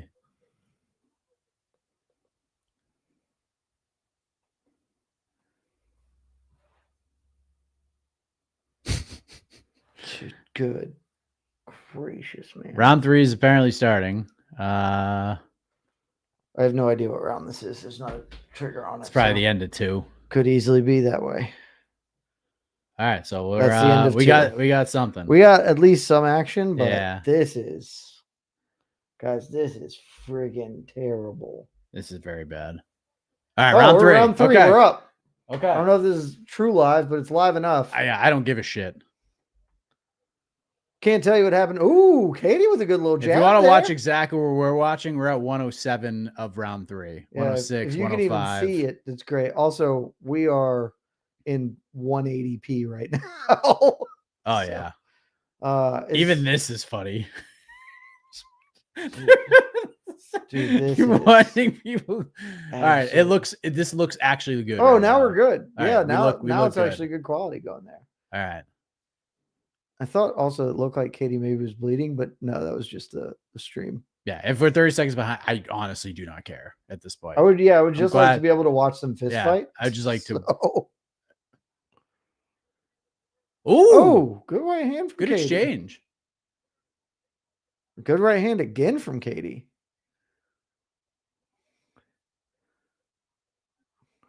This is a scrappy little co-main. It's kind of what we're hoping for. It's something. Something's happening here. Yes. Oh, Serrano explodes in. Taylor battles back. Farak, I don't think I Is believe Taylor? you when you say that Serrano knocked out. Yeah. Well, we're watching. I mean, if we're 30 seconds behind, I mean, I guess we'll then find they're sitting out. on the stool right now. It's rude of you to play games with people who can't see because the internet has decided. By the internet, I mean Netflix has decided it doesn't want to do this. Okay, this looks like we may be live now. All right, we're live. Things seem like we're going okay. Okay. Taylor's is Taylor okay? I think she's just breathing heavy after 3 rounds. I mean, they've been scrapping, getting into a fist fight. Is she just tapping into her inner Dricus Duplessis right now? That's all you need, baby. All right, fair enough. From what we've seen, which granted isn't a total of it, I have it 1 round apiece, and then the round 2 is a mystery round. Yes, could be anything. So we don't need to score this one. We'll just have a good time. Could be anything in that second round. We're looking at the punches in round 3. Serrano 16 of 54. Taylor 13 of 38. Better percentage from Taylor. A couple more shots from Serrano. Katie is still getting really backed up, but now she's just exploding off the thing when it happens. Serrano, just good scrapping exchange. in here. Oh, Serrano, shit! Serrano just boxing right back at her. They're just slugging. Go, ladies, y'all got to go 10 full rounds. Calm it down with this. Don't keep hitting each other so hard. That was fun. Oh, I mean, they are just getting after each other in there. 50 seconds in round 4. It is more fun with mystery rounds. Mystery round makes it dynamic. Could be anything. Could be a boat. Who knows? Who knows what the scorecards are? It's a mystery round. We should do a mystery round in all fights. Just all right. So now the third round, we're going to put curtains around the cage and no one gets to see what happens. We need a mystery round wheel. We could just spin it and then we could have the scorecard. See, a wheel works for everything. It could be anything. See, Mike gets it. The wheel does work for anything. I think we should just do it. One of the mystery rounds happens. Fight circus. I know you're what a left hand from Katie. Katie. Really good from Katie. Jesus. And another one. Man, just time that a couple times now. Is Serrano's like the right side of her face like all dinged up? I can't tell if it is or not. I think it's. Oh, dude, it is. Oh, no, she is actually bleeding now. Oh, yeah. That's a Taylor round. Yeah. No mystery there. Fight circus. I know you guys are watching. You need to take one of your rounds and just do it behind closed doors or a curtain or something. And then we don't know. We all just sit there and the commentary is vague. And then at the end, you start the next round and then we just have to guess. And maybe like one guy's really bloody. And so we'd be like, that guy probably lost the round, but it will still be exciting. The mystery round. That's tremendous. Are we saying this was maybe a headbutt that caused that cut? Kind of actually does look like it was a headbutt that caused that cut. It could be. Yeah. I mean, I think they did a good job. The production booth sure looks like a headbutt kind of clipped Serrano like right here. Okay. Fun round. It was fun. I mean, we knew this fight was going to be round 5. We knew this fight was going to be a scrap. Serrano just pushing forward. I mean, just keeps on coming. Pedal down. Unofficial scorecard clearly gave the mystery round to Serrano as they have it 39-37. That's no fun. I'm going to leave it as a mystery round. Yes. It could have gone into anyone. The last time we followed Wheelock's scorecard ended up being a draw. So it's true. Wheelock's the man, by the way. But yeah, mystery round so much more fun. Mystery round could be anything. And Serrano is just All that pressure. Katie Taylor's is really left hand starting is to catch so her, though. nice. Yeah. She is just leading her around by the nose and putting that left hand into her. And Serrano keeps just relentlessly marching her down. Good right hand from Katie there. Minute left. We're halfway through round 5. Katie's showing some real craft here. Just sneaking around and pop, moving, pop. Ducking, slipping out. Momentum has shifted a touch here. Hey, yeah. Serrano's doing a little more good left hand from now. Taylor. And then when Taylor gets uncomfortable, she just ties her up. She's uncomfortable. She ducks, ties, maybe throws a punch. She's making this fight happen in a way she wants it to. Referee is don't push down on the head. Little rabbit punch. Oh, that was a fun exchange there. Just pop.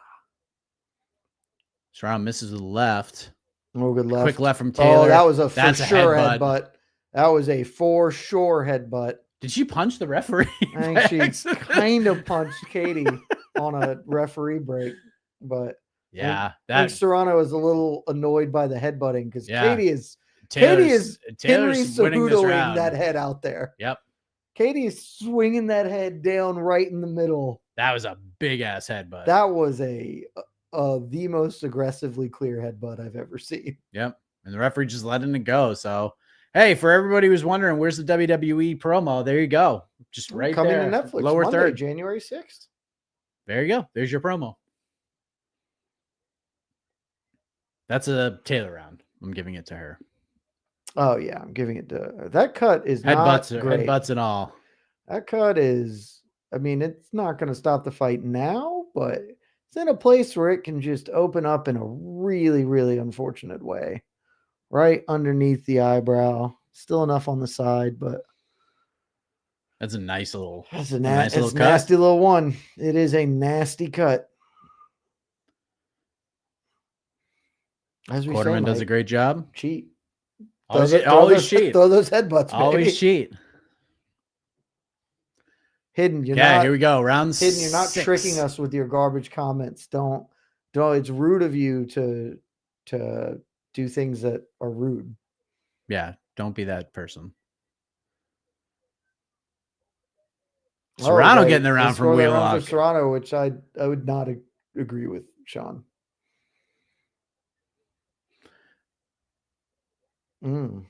Serrano has landed 92 to 66, but you never can really tell with the statistics. They're throwing a lot of punches in the 2-minute rounds. Getting mixy with it. Serrano's thrown over 300 punches already. Yeah, Serrano is really big left from Katie. Serrano just putting volume in her face right now. Yeah. Oh. Did she headbutt her again? Oh, that cut is bad. That cut is bad now. You gotta take a point. You gotta take a point, man. Oh, the cut is so bad. Like you have to take a point. Flipping over her eye. Yeah. And the ref has stopped it. It's they might stop this fight. That would be a no contest then. I would DQ her, man. I don't know if he will, because I don't. 3 headbutts. Was that a headbutt? I didn't see that one be a headbutt. That cut is not. That the fight's done. Yeah, there's no way. There's no chance. There's no chance. There's no chance of letting that run. That is a whole second eyelid. Oh, it's too bad, man. Wheelock is saying it was another accidental headbutt. It looks like they're going to let it go back. Wow. Texas, baby. The issue is this is what, round 4? 5? This is 6. Is this round 6? I don't know that we're getting out of here. I don't know. We're getting. Serrano needs to go for broke here. She needs to just. Big left. Katie's just going to keep putting the left now on it. Just headbutt her again. You've got to headbutt her 3 times and no points are taken. I didn't see that one, but Sean says it is, and you say it is, so I want to. It's got to be. Taylor is literally going in head first. Yes. She's absolutely. And she should. She is Henry Cejudoing in there. She absolutely should. Serrano getting after has it. to. She knows. Has to. She knows this fight this could get is stopped. A spot. I gotta force the issue. God, I can't believe they just immediately let her back out. Astonished that this fight is still continuing. Good luck to the corner man. Yeah. You got your work cut out for you. Taylor is They're just retreating and firing the left into the cut. Jesus. Good luck, corner man, because it's got to be so frustrating for Serrano, man. Good grief. I mean, that cut is disgusting. That's a bad one. That's real bad.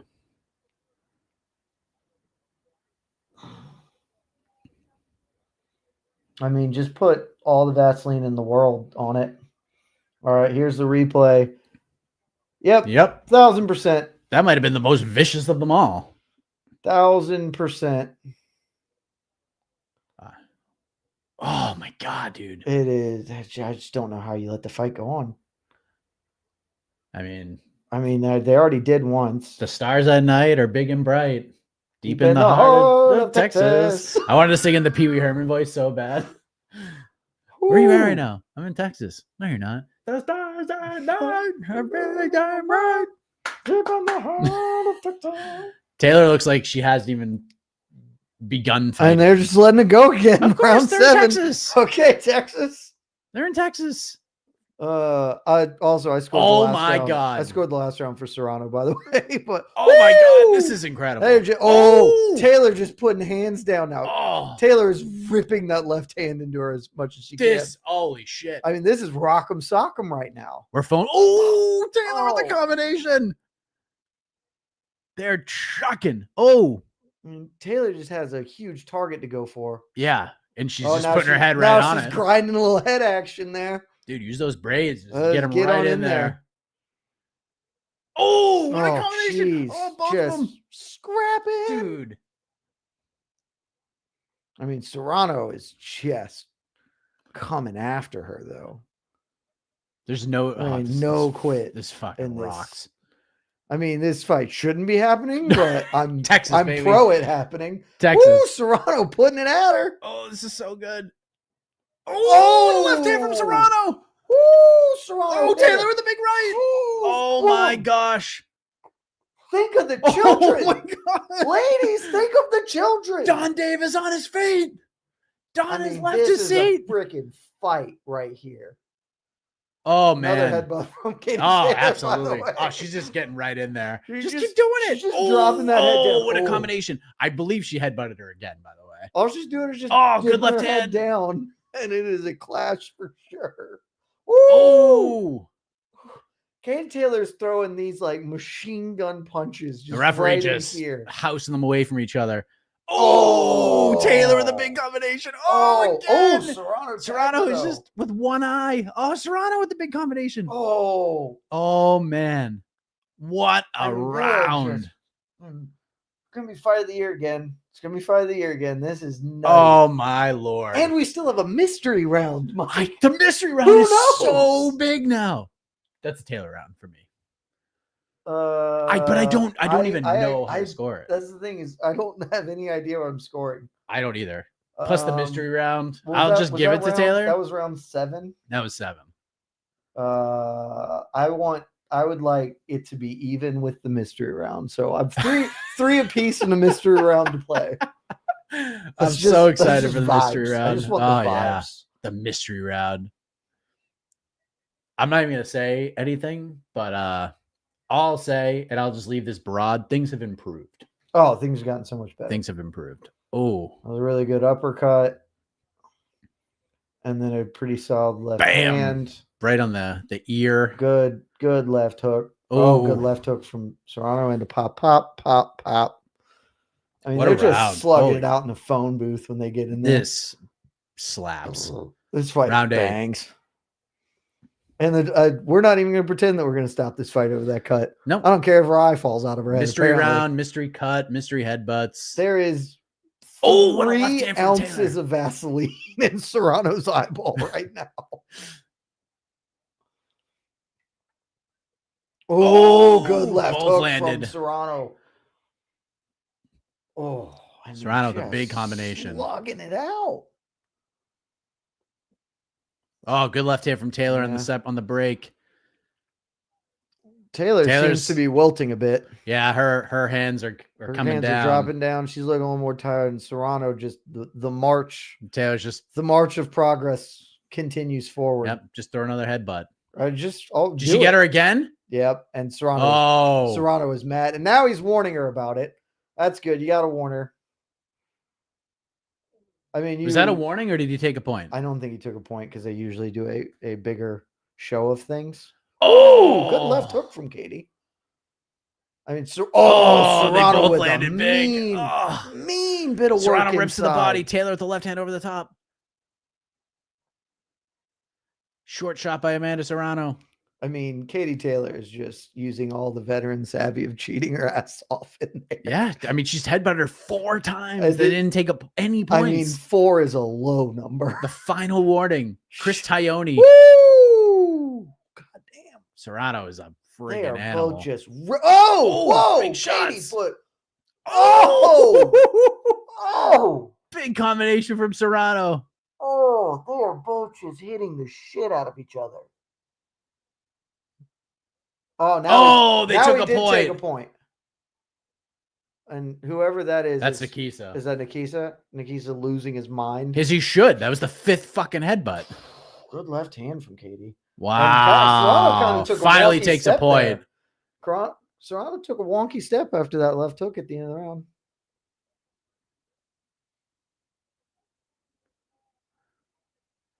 Oh, that cut is so bad. Yeah, they're just gonna let it go.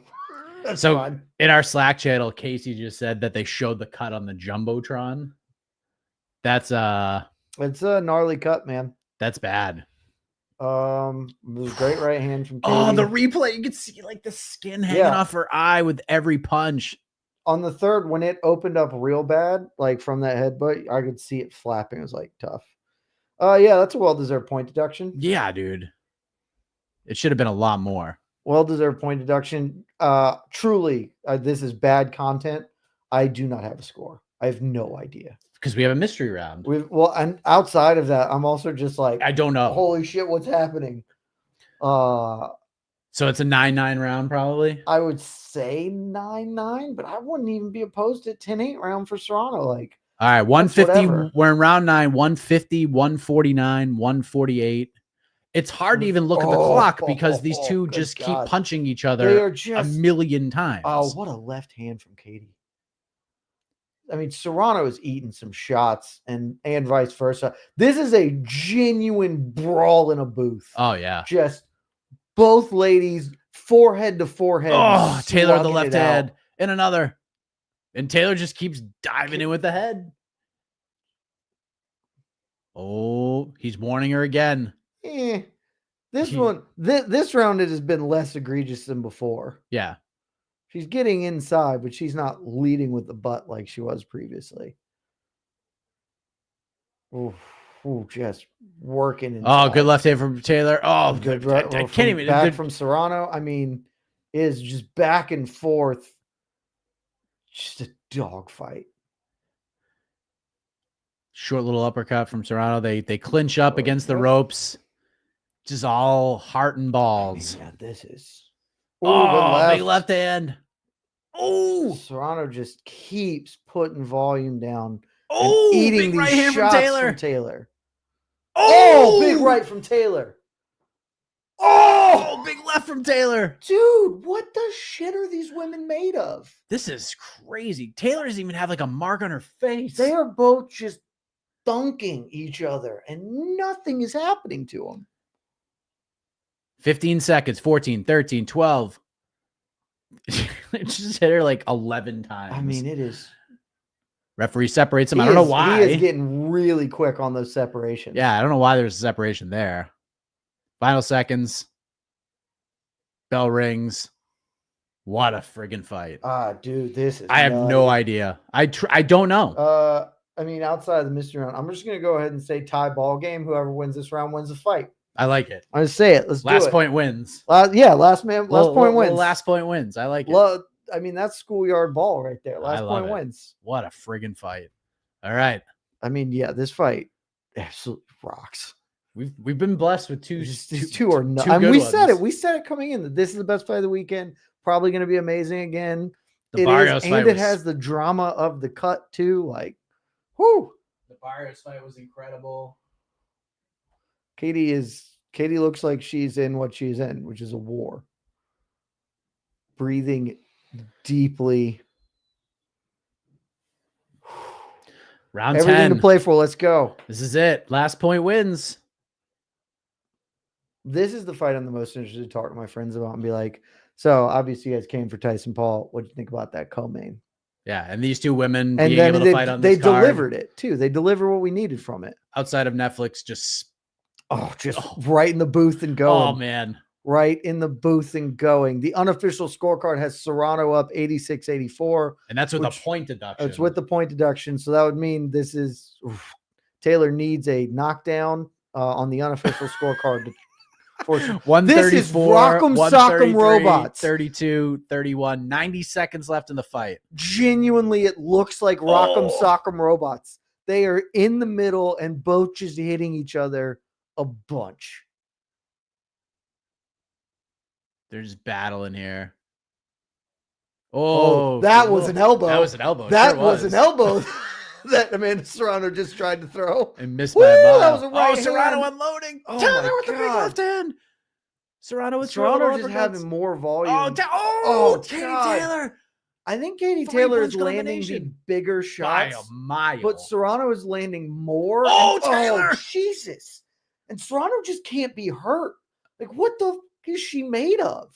oh, Katie Taylor has put lumber into her, and Serrano's head is just big shots. made of bits of concrete and stuff. I don't know. 35 seconds left. All to play for. in round 10. Ladies, 30 seconds left to win it. Who wants it? 30 seconds. Who wants it? But nobody get knocked out. I need you to make it 27 seconds to go to the cards. 30, 21, Oh, 20, 19. bang it out. The referee looking. Oh, big right hand from Taylor. Oh, Taylor's lost the zip on her punches. Yeah. As you were saying, What a right hand from Taylor. final 5 seconds. Taylor. Hold on, Taylor. this is how you win the fight right now. Oh, Just Taylor. throw. Just throw. Everybody throw. They're letting this What thing a go. fucking fight. What a fucking fight. Wow. What a fucking fight, boys. Was there another headbutt? Oh, I'm sure there were like 17 of them. Yeah. I mean, to be fair, Serrano threw. She threw threw an a elbow. legitimate elbow. It missed, but it was a legitimate short little. If you ever played the Fight Night game series, one of the cheat buttons was a little elbow. She threw that bad boy. That was a little. Despite my bet on Katie Taylor, I'm going to say Amanda Serrano wins by 1 round. I'm going to say draw. Sick. 95, It's a 94. I have the 1 round. Well, technically, I guess I have her winning 2 rounds, but there's a point deduction. So whatever. What a it is. She fight. wins by a point on my scorecard. How'd you guys score it? Let's see. Or I guess I have it. 95, 94 Taylor, but the mystery round The mystery round is has never been more important. critical. I have them winning an even number of rounds, but Taylor had the point deduction, so Serrano will win by a point. Oh, I can't wait to go watch this and see actually what the mystery round was like, because that would be very different for my scoring. But Wheelock has a 96-93 oh, that for Serrano. that is exactly the same as the esteemed Alexander K. Lee has it. Low volume fight. Get the shit out of here, you trolley mother. Oh, he's lying. Yeah. That's a lie. That's a man who lies. I mean, I wouldn't be upset if Katie Taylor won it because of the wager that I placed, but yeah, Serrano 95, 94, I guess. I mean, she fought for that plus 200. I mean, I don't feel bad with that bet at all. Oh, God, no. But we're about to find out. They're taking their time here. Yeah, he's joking. Appreciate you. Let's see what Jeremy Hayes Nate Palmer My and friends are company have pretty- to say. My friends are pretty pro this fight. I'm very confident they've never watched a women's boxing match in their lives before. So new fans made.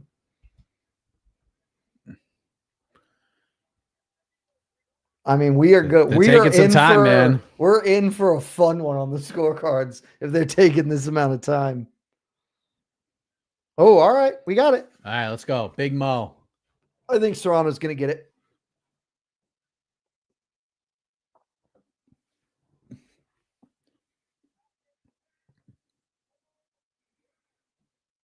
Big Mo is milking this for everything it's worth. Respect. Oh, UD. 95-94. That's going to be Serrano then. Katie Taylor, 95-94. Wait, that was and still? I heard and new. And still. Hey, way to go on 95-94. bets. Way to Let's go on go. bets. What's awesome? Wow. Here's the thing. I think I Amanda don't hate Serrano, it's fine. I don't think that you can be upset with the 95-94. You can be upset that the headbutts may have had a very severe impact and should have been treated more. But that fight was so good and so close. They're gonna run it right back. We're not gonna do a delay. I don't want to see right them into fight a trilogy. I don't want to see them ever fight anybody else. Yeah, we're going right in. Amanda Serrano, Like that that was should a hell be of a performance. that should be the PFL fight. That was a Serrano. hell of a performance. That fight ruled. Yeah. There is no loser. Yeah, I know that sucks. You deserve those belts to some extent, but yeah. Damn, that cut is so gnarly. Wow. I don't even I can't lie. I don't feel great about winning that bet, but I feel it is what it is. I feel exceptional about winning that bet. Because the bet was not, I know Katie Taylor's going to win. It was, this is a coin flip fight and you're giving me plus 220 odds. So I will take that coin flip every time.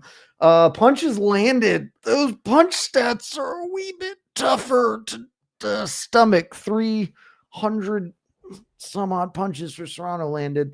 I do think Katie Taylor landed the more powerful punches, but it's hard to talk about this fight without mentioning the headbutt seemed tough.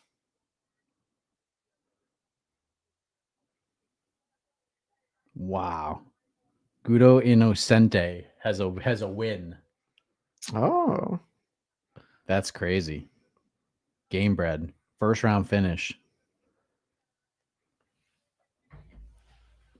You would think they would have started that card earlier. Their co-main event and main event is about to start right when Jake Paul Mike Tyson is about to start.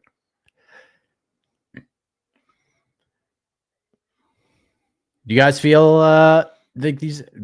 I gotta tell you, the MMA fighting staff feels that this is a flat out robbery. It's definitely just not a robbery, is the thing. Yeah. It is, again, with the caveat that we missed a full round. So which makes it even more dramatic. Many of those rounds you could have scored either way. And so I'm a bit surprised it was a UD. I would love to see the judges' scorecard, see if they just somehow unilaterally agreed on all the rounds. But Katie Taylor certainly came back strong in the end. I would say that probably more than 1 point should have been deducted in that fight, though. But yeah, to me, Nikis is creeping up. Any scorecard there seemed pretty normal to me. Yeah. I feel like Nikis is going to step in and have a moment.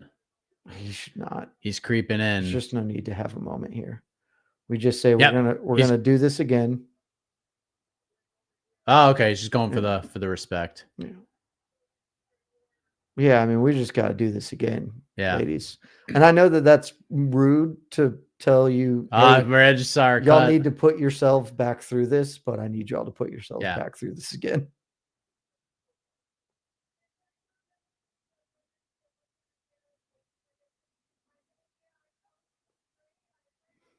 She chose to be great, Jed. Now she didn't dare to be great. Now I feel even she chose less bad. to be great. I feel even less bad about this decision. You could just be like, hey, man, Like, I think I won. We're going to do it again. Let's go. Because, like, you can even be honest. Like, I think I won, but also She headbutted me 15,000 she had times. 50, and objectively, all of our rounds were obviously extremely close. So, like, whatever you wanted to score is fine. I can't And look really, at that. That cut. Dude, credit to the doctor and the ref. In Texas. I would have stopped that freaking fight and been like, no contest, going again later. And they were like, nope. Who cares about her health and safety? And it worked out. That's what we're looking for. I mean, that's exactly what we're looking for. So what do we think? It's 11:20. Want to play a game, guys? Let's play a game in the chat. It's 11:19 p.m. Eastern time. What time will Mike Tyson, because I'm sure he's going to be the first out, what time does Mike Tyson make the walk? I'm saying 11:45. I think we got like 20, 25 minutes. So I have to price is right this thing. Because either I go 11:46 and then just get everything else, over under action, or go 11:44 and get everything under. Mm-hmm. I'll go 11:46. Yeah, I think that should be the option if you're going to take it. But happy birthday to her dad. That was very nice of her.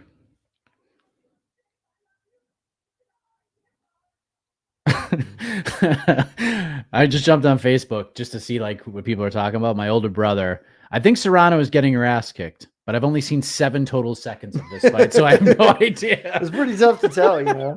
The mystery rounds. Oh, God bless the mystery round. This is the longest post-fight interview for a losing fighter I've ever seen. We got to get the trainer in. I love group chats with idiots. I love my friends. They're wonderful people. But you know, they've been having a few. One was like, Jed, how long do you think I could last in the ring with either one of those ladies? It was like, not very long. It's like, I think I got like a 40% chance of making it to the final bell. I was like, I will bet you literally any amount of money you would like to bet.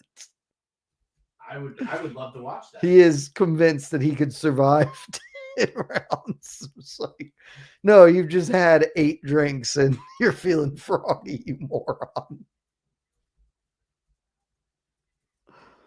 Oh.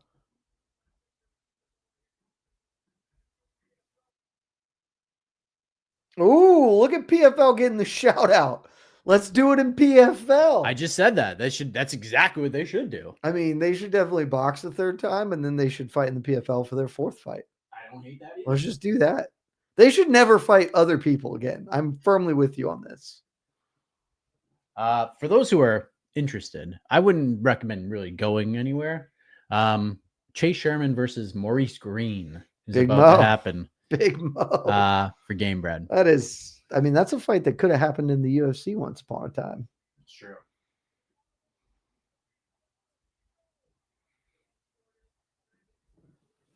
This is officially the longest post-fight interview for a losing fighter in combat sports history. I mean, you know, it's she is Jake Paul's fighter. So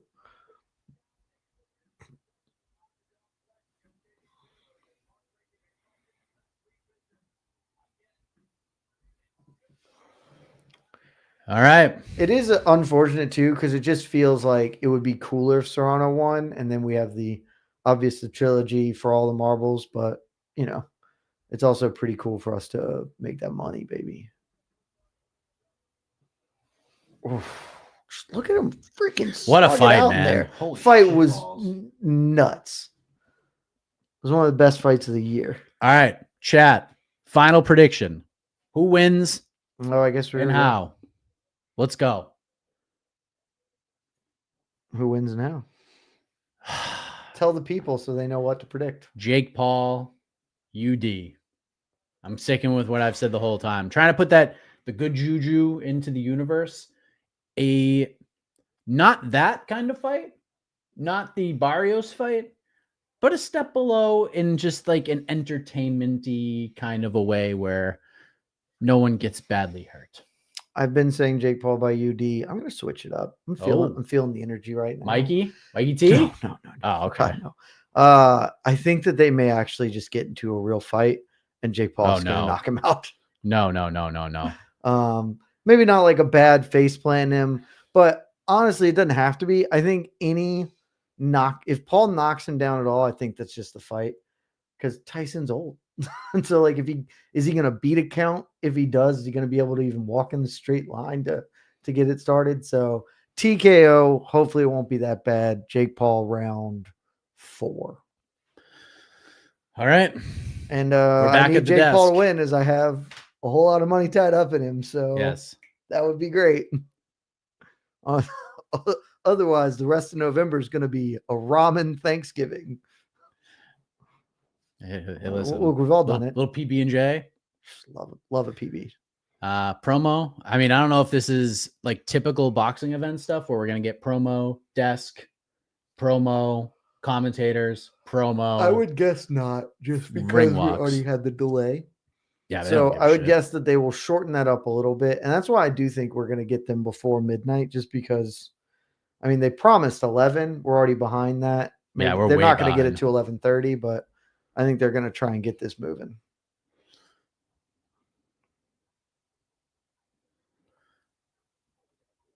How are people feeling? Maybe we'll set up a poll real quick.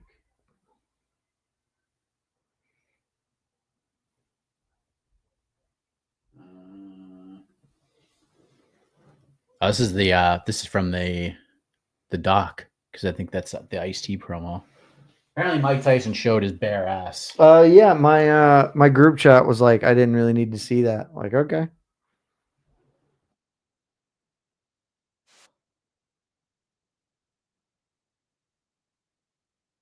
It's gonna be boxing in that attire they showed us earlier. Do you mean his bare ass? I don't think so.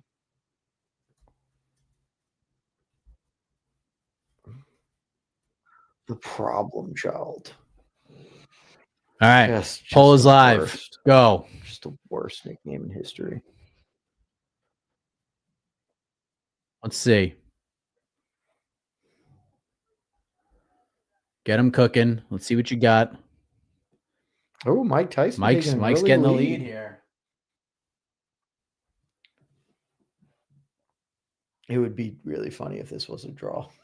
Oh yeah, and we all lose. It'd be Just a no contest. Incredible. Jake Paul shoots a double leg, goes full Dylan Dennis on him. That would be something.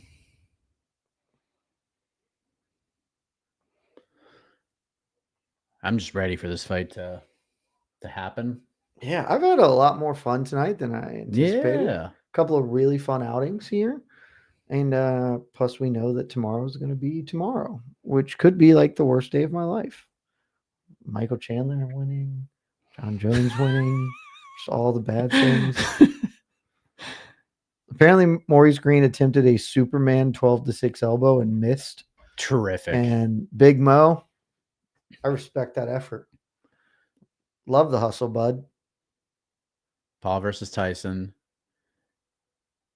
All right, I hope we're getting right into this. I think so, which might mean you are dreadfully losing the over-under action. This could be one of the worst losses right there. Right here. If we just fire right in, which I would be 11:30, which is right around. All right, we're going back. We're going back to the desk. Did she just say 30 minutes from now? That's what that sounded like. But did she just say 30 minutes from now? Because then I win by a lot. You win by a landslide. Let's confirm that. Give us a countdown, please.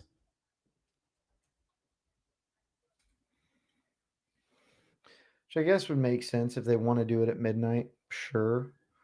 But yeesh. That is 30 minutes. That's what the chat's saying right now. Okay. Holy shit balls. That doesn't feel like that should be how that goes. No. I mean, it's fine, but like, why? I guess the broader question is why. What card's gonna end? What card ends later? This one or UFC 309? Like, because this has become a conversation that I did not think we were going to be having. Particularly with the 2 hours of advance that it had, but are they still? Maybe Netflix is feeling like the streaming issues are continuing on in certain spots. Been good though. I don't know. That seems really wild because you would have assumed like, hey guys, be ready to make your walk around 11:30, and now they're delaying 30 minutes. I don't know. Interesting. Well, you know what that means, guys. It's time to talk to you because we got 30 minutes to kill as we wait for this thing to happen. Yeah. People are just like 309 hands down. I don't know, man. Like all those, just think about what 309 currently looks like. The first fight is going to end in like 3 minutes. Bo Nickel, Paul Craig is going to end in 3 minutes. I think there's Araujo a really good fight is likelihood going that they're 15. just going to be the same. That they will both end a little before 1. Yeah. Chandler Oliveira is not going to the cards, and the main event is not going to the cards. So we're probably going to get 4 out of finishes in 4 out of 5 fights. Pacing tomorrow may be a tough scene for us here on the old Watch P. If you got questions, yeah, fire let's them go into the chat, guys, because apparently we have a full episode of Hey Arnold to kill. All right, worth of time. Let me move the mic here so we could just do this. All right, let's go to some questions. Once a year, Taylor versus Serrano, I completely agree with. Terrible first showing from Netflix. Good fight though. Great fight. Honestly, yeah, about right. Not, they've done a lot of good things. It is tough when your failing is in like the biggest moment, right? When the buffering issue manifests in the co-main event. That's tough. Prediction for Chandler versus Oliveira 2. I am both betting and officially predicting that Michael Chandler wins that fight via knockout in the first round. I think. Wow. Look, everybody knows that I hate Michael Chandler, and some of you might say, Jed, you're just trying to reverse jinx him, or Jed, you're just making an emotional play because if you bet on it, then when he wins, you'll be less sad because you'll have more money. You're all right. None of that's wrong. But also, I think people just vastly misunderstand the first fight there that they had. And yes, Charles Oliveira killed him. Charles Oliveira was a hair's breadth from getting dead himself and Michael Chandler being the lightweight champion. And I'll never be able to repay Charles Oliveira enough for denying Michael Chandler the UFC lightweight title. But the same things are here. I think it's very possible that Chandler has learned some lessons there. Shaquille O'Neal getting some screen time. I just think that's Rob Gronkowski underneath Shaq's armpit there. What a pull from you if you nailed that. I mean, come on, Patriots. Let's go. Yeah, I'm taking Michael Chandler by knockout early. I think it looks like the first fight, only this time he finishes the job. By the way, for those who are wondering about Game Bread results, Maurice Green, Big Mo, submits Chase Sherman. The Vanilla Grill. Maybe we get Maurice Green versus Parker Porter, Game Bread FC, Bare Knuckle MMA. Give the people what they want. It's basically Parker's number chance one contender for revenge. fight. Winner gets. Oh, there he is. There's the Gronk. It's Parker Porter's chance for revenge against John Jones' teammate. Oh, well played. Well played. I'm going with Charles Oliveira. I don't know, man. Chandler, like 2 years off is like good for some people. Not great for like a 37-year-old. And Chandler's gonna be in ridiculous shape. He looks shredded. He looks good, man. I don't know. I'm going with Oliveira. But it would not surprise you. The vibes are fully with Chandler right now. There's no doubt. It would be sick if you were right. Who won the last round between Taylor and Serrano? I thought Taylor won the last round. I scored the final round for Serrano. Oh, you did? Yeah. It was very close. Stipe for the upset. Like, that's the thing about like almost every round in that fight. Just coin flip. They were all very close. What was better, that fight or Joanna Zhang Weili won? I don't want to be a prisoner of the moment. It's a great question. It's a great question. I think that fight was better, but I am not certain because Joanna Weili is the best fight in women's MMA history and one of the 5 best fights in MMA history ever. Yeah. But that was a really good boxing match. So I will lean towards this, but also absolutely could be recency bias. Could be. But the cut made it like really dynamic and interesting. plus the mystery round. There's no mystery round in the UFC. Yeah. I mean, it's really a blind spot they have promotionally, the lack of a mystery round. I thought Joanna won the first fight, but we all won. I'm guessing Dana's waiting to announce the 310 main event during the pay-per-view tomorrow night, which I don't understand. Probably. You would think now would be like a terrific time to announce it right before Jake and Mike are about to fight. Steal a little bit of that shine. Just do it at some point today. I don't think you're going to steal enough shine. Almost midnight now. With whatever it is, it's not going to be enough. So last two fights are very good. Also, not even certain it's going to be the main event. Do you think Dana will really make Jones fight Tom if he wins? No. Well, maybe in the sense that he will not let him fight Alex, but you can't make John Jones do anything. And I do not believe John Jones will fight Tom Aspinall. I don't even hope I'm wrong anymore. I hope I am correct, but this week has made me really think that that's just never happening. Someone just entered the building. Crowd's going bananas. I'm guessing it's Logan Paul, but who knows? Weidman fight prediction: Chris Weidman versus Eric Anders. I think insofar as we're allowing Chris Weidman to keep fighting, this is actually a really good matchup for him. And I'm picking him to win. I also have a bet on him, slight underdog odds. Eric Anders is a very predictable fighter, is also declining and was never nearly as good as Chris Weidman was. I think Weidman has more dynamic boxing, and as long as he doesn't get killed by a big shot, which Eric Anders is less likely to do, I also think Weidman can even get the wrestling going if he needs to. So I am on Chris Weidman by decision. It's close. I think Weidman needs like a clean win, and then he could retire. Like he could just retire. Yeah, and maybe that is in fact just what he wants. And I think he can get it. I think this is a pretty good matchup for him. Mike and Jed, do you think this will affect Netflix getting into combat sports, or do you think it'll be a learning curve and they'll fix this? Seems like loads can't get it on. A bunch of people are still having issues. Yeah. No, I mean, the WWE is going to be with them for almost upwards of 5 years, starting in 2025. So it's certainly not going to affect them. And this isn't a combat sports issue. The issue has not been the production of a fight. The issue has clearly been their servers, which is just a live sporting event. And there's nothing that is going to stop them from getting into that. They very clearly would like to get into being a live sports broadcaster for, I think, obvious and good reasons. And so, no, I think they will learn from this, and particularly learn that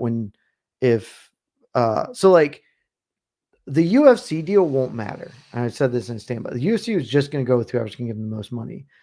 If Netflix wants to have a piece of the NFL at some point, that does matter because the NFL protects their own integrity and they will not go to a broadcaster who will fuck up. Yep. And so the UFC wouldn't give a shit if you watch the fights, frankly, so long as they are getting paid.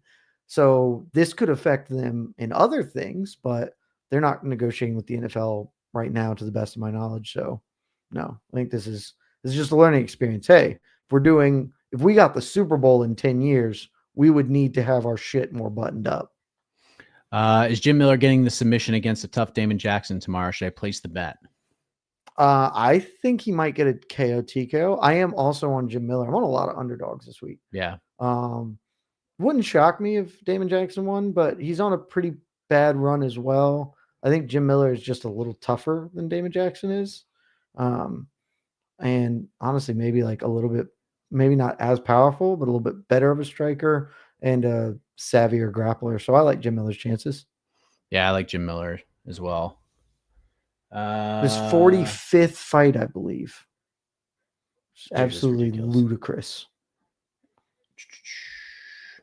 What do you think of my 309 picks? Hardy, Weidman, Chandler. I am not on Hardy. I am on Weidman and Chandler. If it wouldn't shock me if Hardy beats Mora, but I like Mora. I liked her a lot coming off Contender Series. Yeah, if this was not the first fight of the night, I'd pick Mora. But Veronica Hardy is she's the curtain jerker queen, man. Setting the tone. I like Mora a lot coming off Contender Series. My only knock against her, she's a little older, but so I'm backing her. Does John retire after this fight tomorrow? I do not believe he retires in the cage. I think Luke Thomas talked about this in his live chat this week and summed up a lot of my thoughts in a very similar. I felt a lot of what he was saying. It is possible that this is all a grand scheme. I am deeply unsure that that is true. I think John is just telling you what John wants, and you should take him at face value. He wants to fight easy fights for a lot of money, or perceived easy fights for a lot of money. He does not want to fight guys who, not that he is scared of them or not that he knows he would lose, but he knows that it would be more difficult. And what he would like to do is be the conquering hero at the end of his career. He wants to Floyd Mayweather. He wants to pick the simplest fights he can for the easiest money. And that means that that runs counter to how the UFC operates. So I do not believe he will retire. I believe he will say, man, I'm nasty ass KO. He'll be like, hey, you guys know what I want. I'll take some time and think about it. He'll leave it open-ended, and he'll continue to try to lobby for the Alex Pereira fight, hope that maybe Tom Aspinall loses to somebody else, and he'll keep just trying to do the Alex Pereira fight. It wouldn't shock me if, to your point, Mike, he did just vacate the heavyweight belt tomorrow, though. But I doubt he hangs the glove, puts the gloves down in the cage. Yeah. I think he takes a sabbatical and just says, all right, I'll figure it out. And I'm going to GSP it. I'm going to take a little break. Tom defends the belt like 4 or 5 times, then John will come back. But until then, I do not think that part is true. I truly think that a lot of this calculus is John knows that he is not as good as he used to be, and knows that that is a tough fight, and he is just not interested, because I've said this a bunch. You guys know how I feel about John Jones. Everything he has said has at least been partially true. I think him beating Tom Aspinall actually does a lot for his legacy. I absolutely think. But I also think that his legacy doesn't need it. Yeah. That his legacy does not lose anything by not doing this fight realistically. And there's a very serious risk with this fight. And I think if Tom keeps winning, he will then just be like, the risk is even greater. I do not begrudge him not fighting Tom Aspinall. I've said this from the beginning. I begrudge him telling a whole bunch of lies about it and pretending like we are the assholes for wanting that fight to happen. Tom Aspinall was spectacular on the weigh-in show. He was just like, this guy had the easiest cop-out in the world. All he had to do was say, I'm not that focused on Tom. I'm worried about Stipe. I'm just worried about Stipe. He's a tough opponent. And John eventually did that, but it took him 4 days and 10 shitty interviews to do it. So yeah, it's been a tough week for John, but a great week for Tom Aspinall. He is a hero. He's gotten over like Rover, baby. Yep. Luke Thomas on his live chat said this, and it was exactly like what I've been trying to vocalize. John came into this week believing himself to be the conquering hero and carrying himself as everybody is so blessed to see me, and they will shower me with adoration. And this will be that because very honestly, John does not believe that Stipe is a fight. He had basically said that in an interview this week. Maybe it was Kevin Ireland, whoever it was. I'm coming off major injury. I think Stipe is a good matchup because I don't know where I'm at. He is all but saying, I'm going to kill this old man. And this is supposed to be a coronating moment of, look, I'm the greatest of all time. Celebrate me and my wonder. And that is not what this has been. And he has not handled it well to direct it to that spot. And the fans want what they want, and he is not cool with that right now. So I will be absolutely stunned if he fights Tom Aspinall at this point in time. Somebody asked, what are the picture frames? These are old school boxing tobacco cards. Cigarette cards, baby. From 1938. So there's a whole collection on 2 frames. And then there's another frame over there with Larry Holmes, Muhammad Ali. It's their poster from their October 2nd, 1980 fight, signed by both guys. It was Ali's last fight, or the last hurrah, as it was called back then. Command Center's got a lot going on, boys. Yeah, there'll be more. We're chipping away. It's like Tetris up in here. Paul KO round 1 Tyson suffers a medical episode. No, don't put that out into the universe. I have specifically not said that because I don't want to put it into the universe, but I will just note that at the age of 58, things like that aren't like tragedies. They are statistical anomalies. They happen. And I am absolutely desperate that that not happen. Given that John will fight Tom, early prediction for Tom versus Gon. Gon's got to beat Volkov next month, by the way. Yeah, he has to. I think, he has already done it before. Volkov looks a lot better than he has basically ever, but I will be picking Tom Aspinall to beat any person that he fist fights in the world. Maybe I would pick Francis Ngannou, but that fight will never happen, so I'll never have to know. But I will comfortably pick Tom Aspinall to defeat any human being he sits across the cage from right now. Kirk asks, main event prediction for UFC 310. So, what, the fight? I assume that's what he means. Oh, yeah. What is the fight for 310, not 309? I know what it is, at least as of what it was like. Yeah, earlier today. We are informed on this and unable to speak that information to the world. Yeah, you'll see. You will see that soon. Let's see. Not trying to get 15 more minutes, it appears, before this all gets go around cooked. midnight. So yeah. But by the way, just a little programming note. Normally on these types of things, we do the watch party, we leave. There's a press conference, and then we get a new stream. Not today, my friends.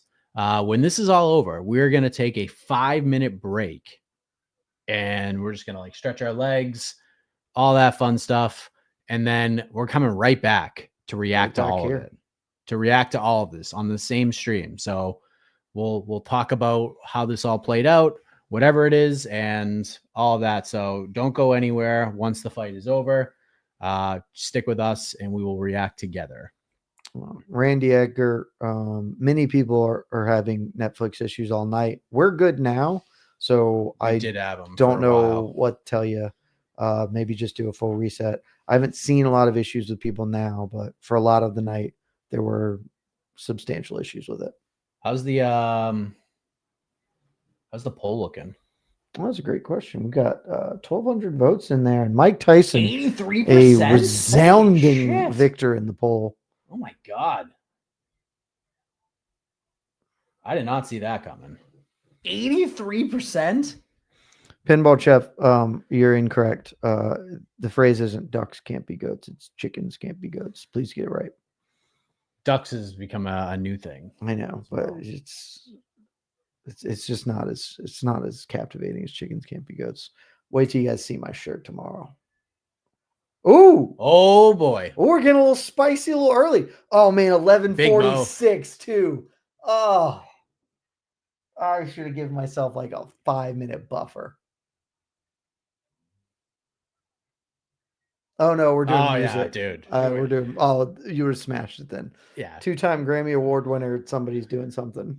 Who's this? Why is that American flag tattered? I don't know. What are we doing? Are we doing the anthem? Yep. Oh, we are doing. Who is this? Tori Kelly. Okay. I don't know who that is.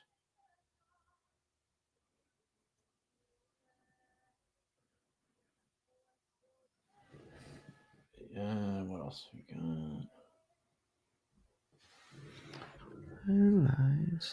Thank you all very much for the kind words. Stream's still down. No sound on my stream. We're rolling pretty good here. We got sound here.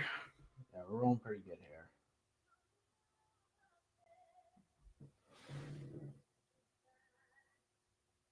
I don't know what her shirt says.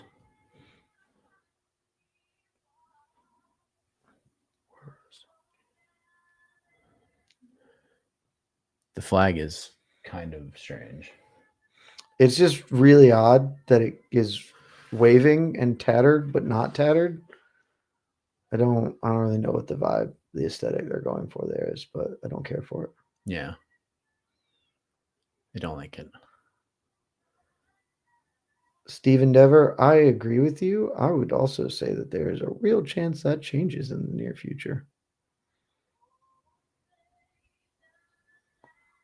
there are a lot of people in this building. 70,000 folk. It sure looks like it too. I mean, Casey was letting us know in the Slack, like at the start of the evening, that it place looked like it was 80% full already.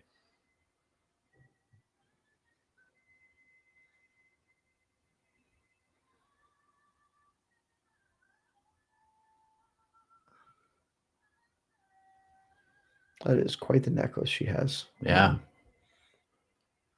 Way to go, Tori. Well done. Good work.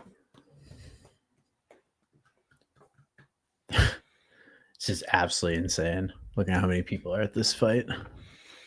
Dude, most people I know are watching. Hey, that's that dude from those movies. I don't know his name. I'm bad at actor names in general. I mean, give us a lower third. That human being looks incredibly familiar. Yeah. But I don't know who that is. Oh, that's oh shit, I'll know his name. He's the dude who plays D&D. Charlize, yeah. I know Charlize Theron. Yeah, we all know her.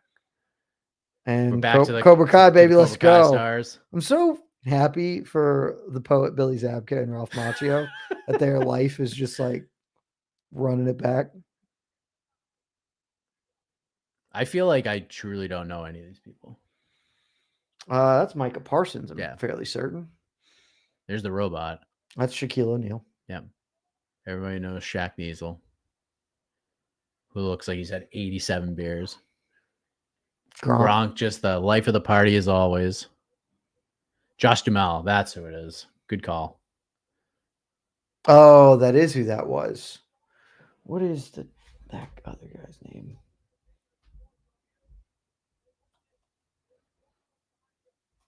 I have to look this up because I know. We got the tail of the tape. Joe Manganiello. That's dude's name. That's it. I was going to kill me. I had to. It was like, oh, that's the dude who like has run a D&D game for like 20 years. Charlize did look unimpressed, but also Mike Conlon, she kind of always looks unimpressed. Screw you. Dumb question. Who's the A side in this fight? Obviously, Mike's the magnet. I think Mike is the A side in this fight. Jake is, I guess, maybe technically I believe he's going to get to walk last. You know, it's Paul versus Tyson, but realistically, I think more people know Mike Tyson. Frankly, more people are tuning in for Mike Tyson on this. Tyson's the A side here.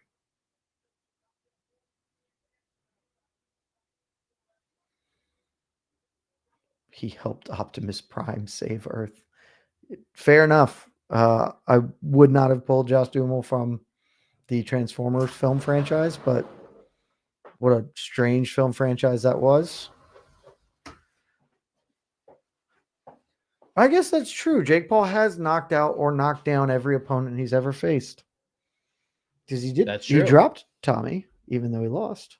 That's very true. All right, I think we're gonna end the poll here. Do you think this event is this is the event that will get out of the yacht and actually? No. Poll is done 83% Mike Tyson. He's Jake Paul. Did you see Dana on Connor either this morning or last night saying, I think Connor's going to fight at the end of 2025 now? Yeah. Guys, Connor's just never fighting again. He's not. I'm officially. I've been on that train for a long time. You have. I'm officially there though. I'm officially there now. When Dana was like, I think the back half of 2025, I was like, he ain't ever fighting again. Yeah, man. he done. Ooh, okay. Oh, you son of a bitch. Don't you Buddy, you fucking can't do dare. this. You can't Don't do this. you fucking dare. Netflix, you can't do this. This is hate you. unacceptable behavior, Netflix. Absolutely. Use your words. Oh my God. Don't you do this. I am watching live. Are you fucking sure about that? Just back out and refire. Come on. There we go. Okay. Sorry for the language, but it's just frustrating, man. I'm not sure we're live though. Toggle up. It looked like we weren't all the way live.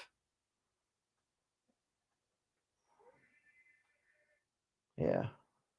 All right. We're in a car. Okay, here we go. And I'm going to guess that this is the Paulings. This is The the appalling Pauls. ones. Is he doing the Eddie Guerrero thing? I don't know what that means. So I do know Eddie Guerrero's a wrestler. Yes. He'd come on. I like told a you his different brother car. was coming with him. What is Jake Paul wearing? I don't know what he's wearing because He's wearing a circle, a Oh, okay, red we're circle back. that's buffering. yes, at 25%. I mean, make it bounce. Make the car bounce. Do something. Hydraulics in that business.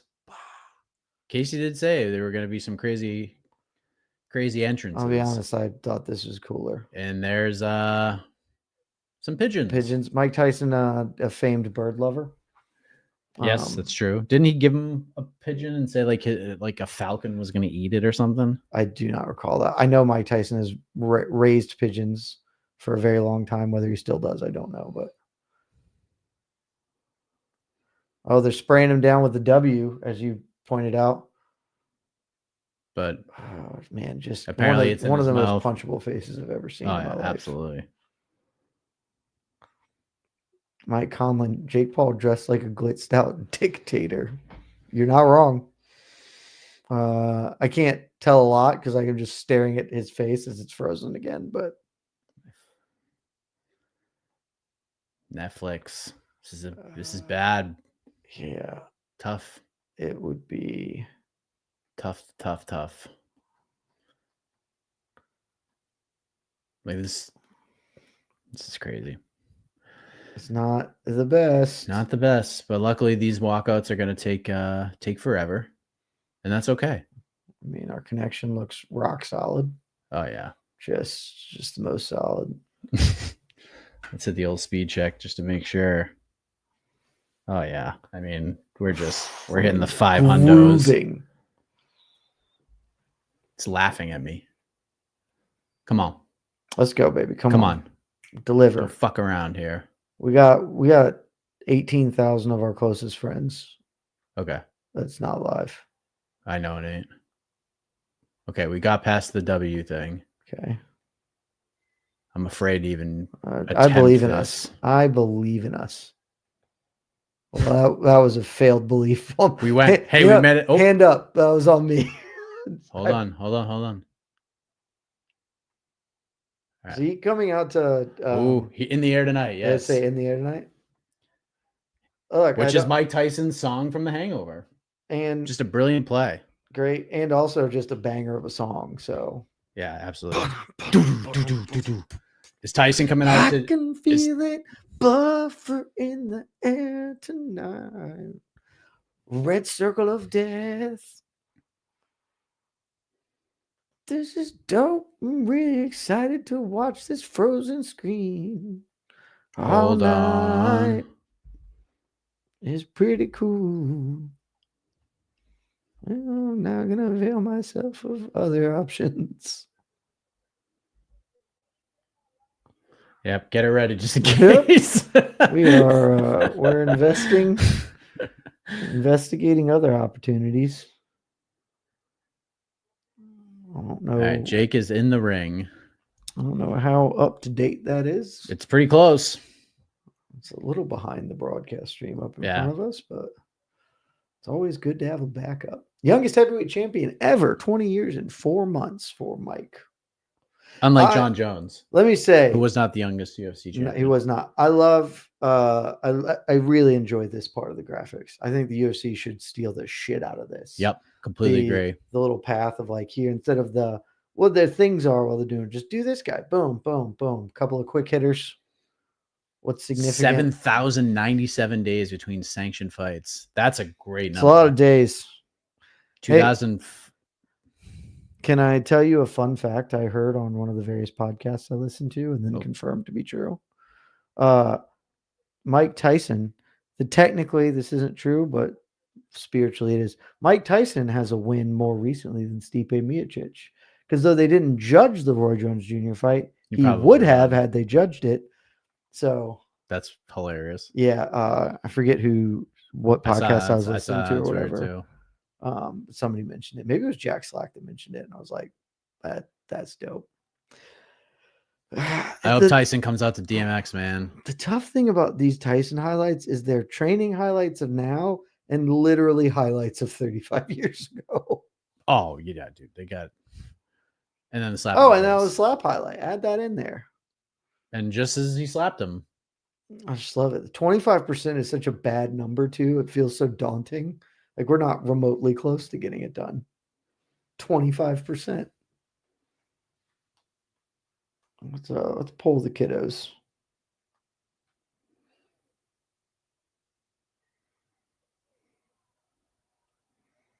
Okay, we're past the slap.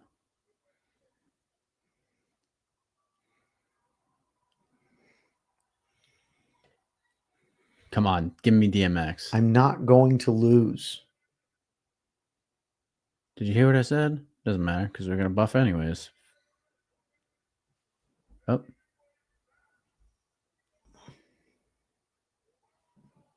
Good heavens, that is an hour behind. Freaking Jake. Here comes Mike Tyson. Look at that old man. I wish you should walk with a cane. That would be really funny.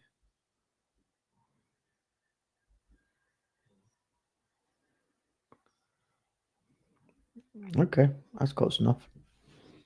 It's pretty good. It's not bad. All right, the screen looks okay. Screen looks all right. I mean, do I even attempt to go live? It's not much, but I would say no. I'm doing it's not it. Enough. Done it. We're in.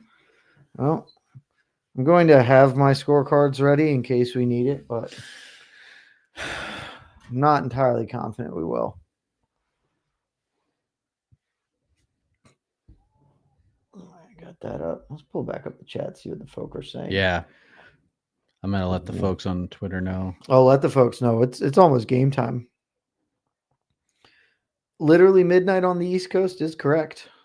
That's why you need delicious Red Bull. The beverage of choice for Max Verstappen, the greatest race car driver in the world.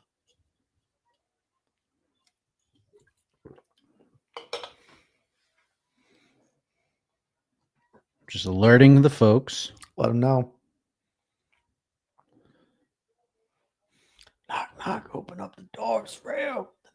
Is that what he's walking to? No, somebody God, somebody gosh, wrote darn it. those after you said that, and busy with it. I use that on the story promoting this on Instagram. I just had to do it. Like that song is synonymous with Mike Tyson. That's also just and like Chuck Liddell. One of the best fight songs. Big Mo. Last time tonight, Big Mo. Get her done. Big Mo, star of the show. Yeah. I'm a big Mo guy after this. Yeah, he's good. He's good. Jake, please don't render me financially destitute. PFL should probably look get into Big Mo for sure. Plus, get him in there. You could probably fight somebody. Look at the size of that fella. Yeah, You get in there. You can fight Francis. Oh, yeah. Franny needs guys. Franny needs Big Franny Mo needs can fights. introduce it and then fight him. Get in there in the His tux opponents. and then be like, change of plans. Boom. He just introduces Big Mo. coming to the ring, Francis Ngannou. And his opponent, weighing in at a slim, trim, buff, jack, chiseled, and ripped 247 pounds, standing at a height of 7 feet, 3.5 inches. Big Mo. Look at him. He's Can we so get Big intense. Mo on the next watch party? Dude. Can Big Mo take over the MMA hour? You think just get him to big Mo guy? Big Mo. Let's go. Yeah, I'm a big Mo guy as well, officially. Yes, that's what we're looking for. Kill. Okay.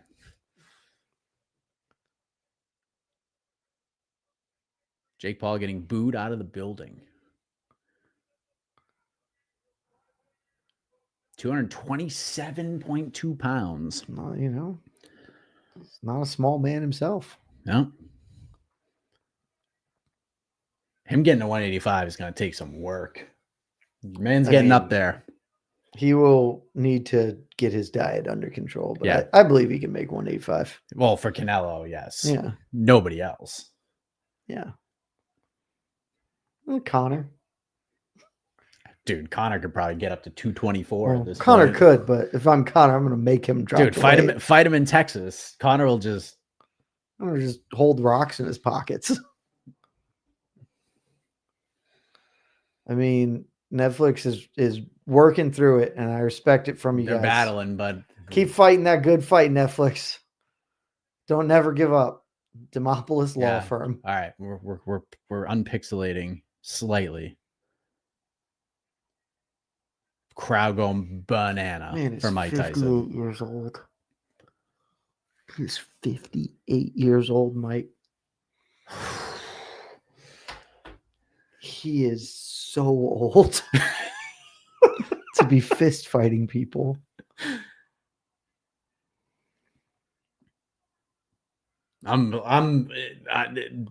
It's a tense feeling overcoming me right now.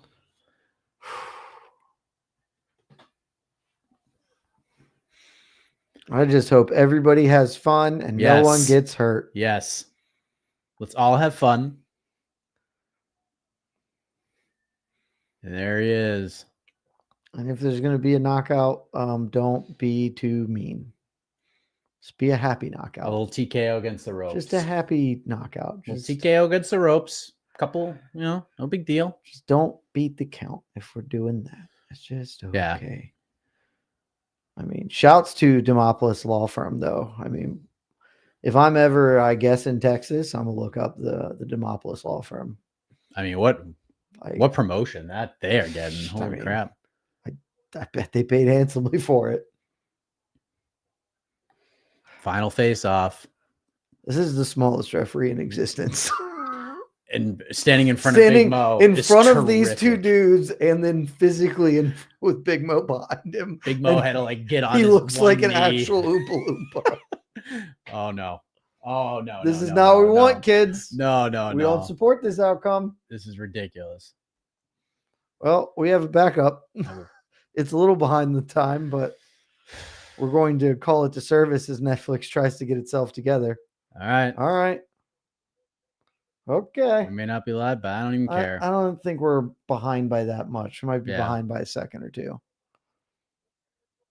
But okay. All right. Okay, Mikey. I suspect Mike Tyson's going to come out and immediately try and hit him. That would be a good idea. And then I think Jake Paul's going to hold him. I'm nervous. Now that it's here. The thing is, after the Shevchenko bet, I can't be killed. I know what it's like to lose all my money. So even if I lose this bet, whatever. All right, we're underway. Jake bouncy to start. 154. Mike looking 153. Mike looking almost classic Mike with the shimmy, just trying to close the distance. Jake ducks under, and we got a clinch early. Which is smart, which is kind of what I expect from Jake. But Mike looking like old Mike with the shimmy, step, trying to close the distance, get the hook game off. Paul with the right hand. Ooh, good left from Mike. Ooh, Paul. Jake's just Paul so flashing much... the. Oh, Tyson nice little right hand right. from Mike Tyson over the top there. Little left hook from Mike. Jake is moving around the ring. And we got a clinch. And I think that this makes sense. Jake knows that this first round is when Mike Tyson is the most dangerous. Yep, Jake ain't letting go of him. This is I'll smart. make them force a break. Let's weather this early storm, and then we can start boxing. Man, Jake is still just not a very good boxer. No, but this is what he does. He just has this lunging jab. When guys get inside the jab, he clinches. Yeah. Just this lunging jab. It's Jake not moving. Even, oh, Jake threw a hard right hand. Mike got out of the way. That was not Jake taking it easy on Mike there. Okay, so that I think we're Mike maybe out the window. Mike should really look for a left hook here. As Jake drops his right hand. Mike should probably throw a punch. Jake drops his right hand so low when he throws his jab. Yeah. Oh, little lancing right from Jake Paul. Yeah. Jake is just trying to put the jab and keep Mike away from him. This is smart. Mike with the classic Mike rock. Yep. No. Oh, who knows what happened there? It could be a finish. No. It's not a finish per my backup broadcast. It wasn't. It was not a finish. They're dancing. They're moving. Who knows what's happening? Netflix is doing great. Proud of you, Netflix. Yeah. That ain't live We're at all. definitely not live. That's actually almost exactly timed with our delayed stream. I know. So Jesus Christ. you may want to hit the live button because that round's got to be over. First round in the books on multiple streams that we're looking at. Mike, how are you feeling about that early round? 10-9 Jake Paul. I think that's probably right. Because Jake threw punches and Mike threw punch. That one punch though was saucy. It was. But I'll go with Jake's like 11 punches. Yeah. Or like, well, maybe not 11, but Well, again, this is the best hope. So far, so good. Everyone's so having good. Fun, making money. Round Nobody's 2, getting hurt. 55, 154, 153. Remember, 2-minute rounds here. He's going to go quick. 2-minute rounds, 14-ounce gloves. We're trying not to. The unofficial scorecard goes to Mike Tyson from Sean Wheelock. Sean Wheelock. Sean Wheelock has been bad at scoring per how the judges have done it tonight. Officially, Paul landed 3 punches to Tyson's 2 in the first round. I thought Jake landed a lot more. So did I. Oh, good little Mike left hook with there for Mike. left hook. Little duck. The issue Okay. is I don't actually know that Mike Tyson has power right now anymore. And I don't know if Jake is. I think Jake might actually be doing the right thing. Look, we don't need to kill the old man. Yep. This is unless what the we old want. man makes you, unless he starts fighting you and you have to fight him back. Jake's just jabbing away. I mean, this is the problem: is Jake can just do this and just jab a bunch and literally win this Tyson's fight mouthpiece on looks like pure it's activity. almost falling out. Oh, good rip to the body from Good Mike. body shot. Clinch him up. Clinching him up. 53 seconds left here in round 2. Man, I hope I'm in this good a shape when I'm 58. I won't be. I'm not in that good a shape now, but yeah, dude. 42, 41, 40. Paul with the jab to the body. Jake should super not fight Canelo. Canelo would fucking kill him. Jesus, I know he wants it, but like, yeesh. Yeah, don't do it. 25. All right. So far, this is okay. This is the exact fight I thought we were getting this whole time. This is what we put out into the before universe I changed so my mind and said maybe Jake does go for a knockout. But this is the fight I thought. Jake's just going to jab, move around, and Mike can't throw 100 punches or keep his mouthpiece in apparently, or he's just biting down on his glove. Like Mike physically cannot throw 150 punches. So if Jake is simply busy, he should be okay. Did Jake win that round too? I think Jake definitely won that round. Yeah, I'll say 2018 Jake Paul. I am also on the 2018 Jake Paul. I think Mike Tyson has a better argument for round 1 than he does round 2. All right. So far I'm enjoying what I'm seeing here. This is the platonic ideal of what we could add. 10-9 Paul, 2018.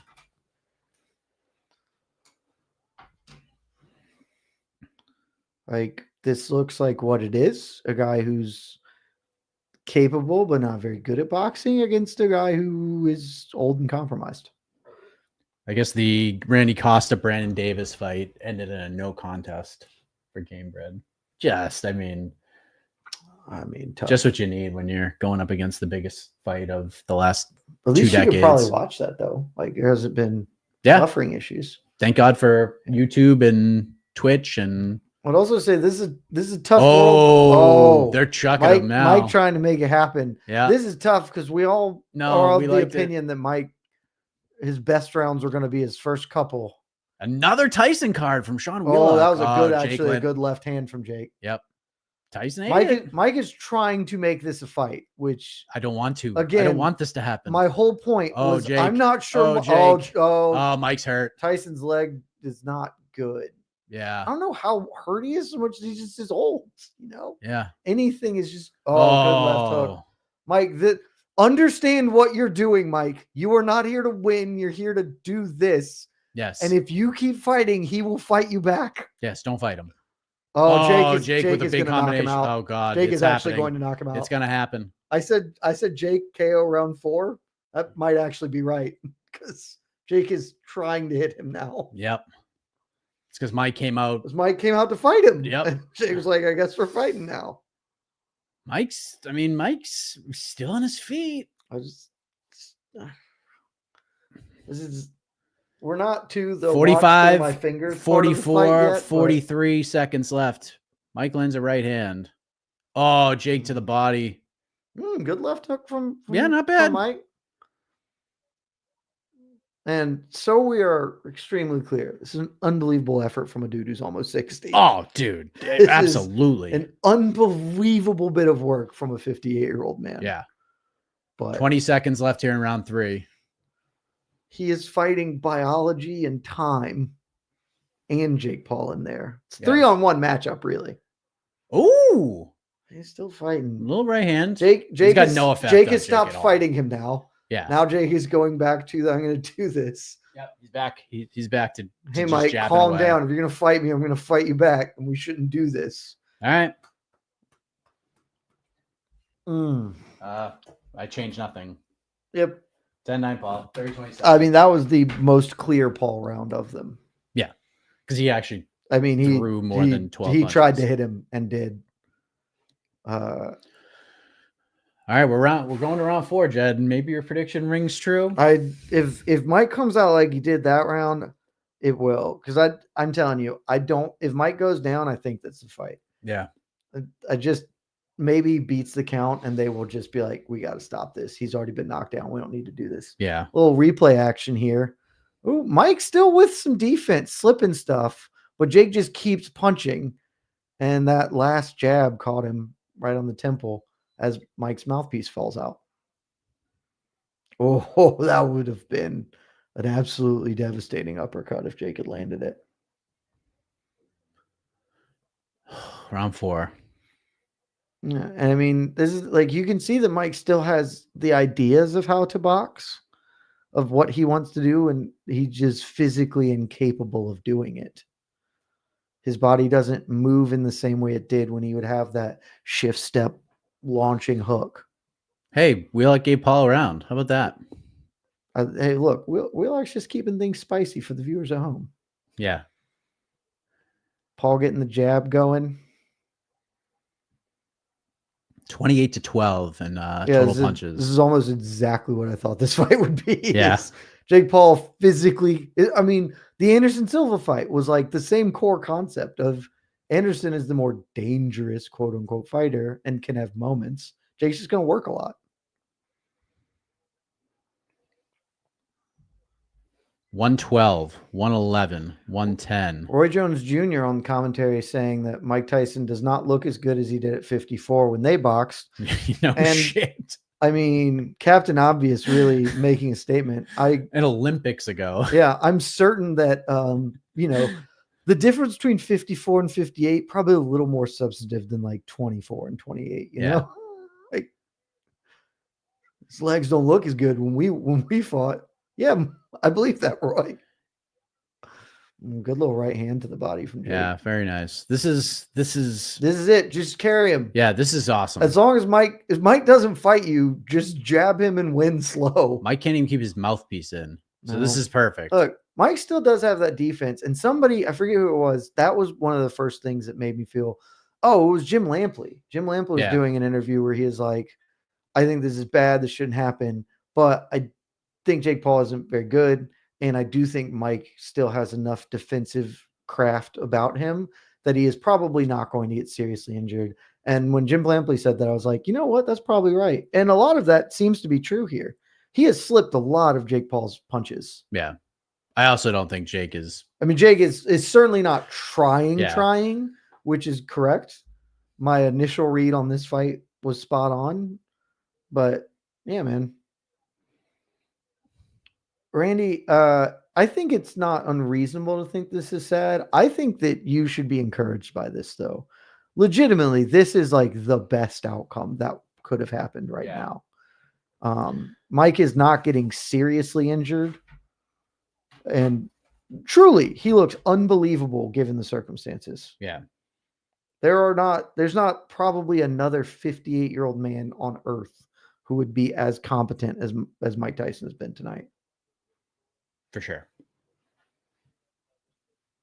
Yeah, Mike's just kind of hanging in there at this point, and Jake's not going to Jake is I said this from the I very like beginning. it. Yeah, this is good. Jake knew what this was, and he is not going to try and kill him unless he is forced to because Mike is fighting him. Yeah. This is a glorified sparring match so egos can get stroked and they can make $60 million. Buddy, I'd take $60 million for a sparring match. Hell yeah. I'd get knocked out by Mike because Mike would knock me out if I was fighting him, and I'd take that for $60 million. And Paul's just jabbing to the body, moving around. I mean, there's just no chance Tyson can track him down at this point. Yeah, no. 4 rounds in. And if he tries, he's going to get knocked out. So Jake can just sit here, stay at range, jab, maybe mix in another punch or two. Mike can look scary. And Jake's like smart. Like when he's throwing big shots, Jake, he's missing. Stop this part. Now you're fighting again. We don't want that. Yeah, but you could tell he's not. He's not throwing in a lot of combination. Yeah.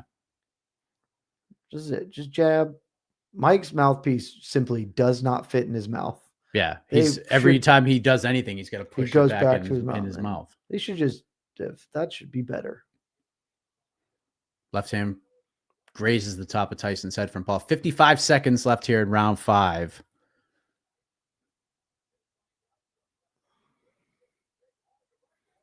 Paul with the jab to the chest. Jabbing to the body. Ooh, short little Mike left did hand. a little left hook in there. Yeah. All right, Mike. Show a little bit of life. You got to just show something. Give the people some hope. 33 seconds left here in round 5. 30. And Jake is 29. now just keeping his right hand right here. Yep. Because Mike charges in with the left hand. You can see Mike doing the stuff he used to. You can see the ideas that Mike has remain. He was boxed his whole life. The physical capability is no longer there. Yeah. 10 seconds. Right hand to the body from Jacob. Right hand up top. Tyson grazes his head. Tyson doing a really good job of rolling with most of these shots. Oh, he almost walked his ass into a left hook and a knockdown. Yeah. Accurate. Yeah.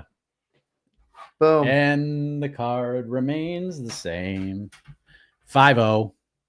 But this is like this is ideal. This is tremendous. This is literally everything I wanted this fight to be. Yeah. I mean, I didn't want much of this fight, but I don't have to feel icky. Yeah. Also, Terry smiles. Yes, Jake did say after Tyson slapped him that he was going to kill him. People say a lot of things, particularly in the promotion of fights. Yes. And you know what else helps promote fights? Slaps in the face. Slapping some dude. Ooh. Just, I mean. Okay. That was when I was like, stop throwing real punches, because that was a real right hand. Yep. I mean, that would be a okay left hook, except for both of his feet left the ground, so he's not generating any power off it. Yeah. And then he's doing the licky thing. Jumpy lefty hooky. Yes, all the It's just like, wow. Don't go anywhere. We will be reacting to all of this after this fight ends. We'll take a fiber, and then we'll do a post show for like 30 minutes on the same stream. So stay tuned. Round 6, 148, 147, 146. If you're watching, Paul has officially taken the lead on the unofficial scorecard from Sean Yes. Goyat. Landing 3-1 in the last round was not 3 times as many. I mean, technically, yes. 3 punches landed from Jake Paul to 1 from Mike Tyson. Jabs. These are just jabs. Yeah. No, that one right hand that popped the nose. Yeah. Oh, there's a good jab from Jake.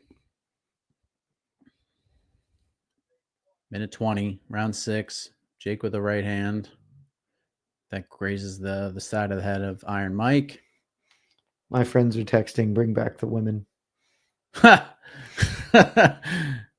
like, guys, the thing I told all of them, I was like, I don't know what to tell you. I'm like 85% certain what is going to happen here. Yes. And it's this fight. And they're like, no, Mike's going to kill him. It's like, that's just not what's going to happen. 45 seconds left in round 6. Tyson throws a short little left. I don't know if Tyson probably hasn't landed a punch this entire round, but that's okay. Tyson just isn't throwing because he's an old man. Yeah. And we are 12 minutes into a fist fight and he doesn't have it. And he's 58. He's 58. That was the thing I tried to be like, when people were looking at the clips of him training, I was like, this doesn't even look good. It looks amazing for 58, but this doesn't look like boxing. Yeah. This looks like an old man getting work in, like exercising. It's not the same.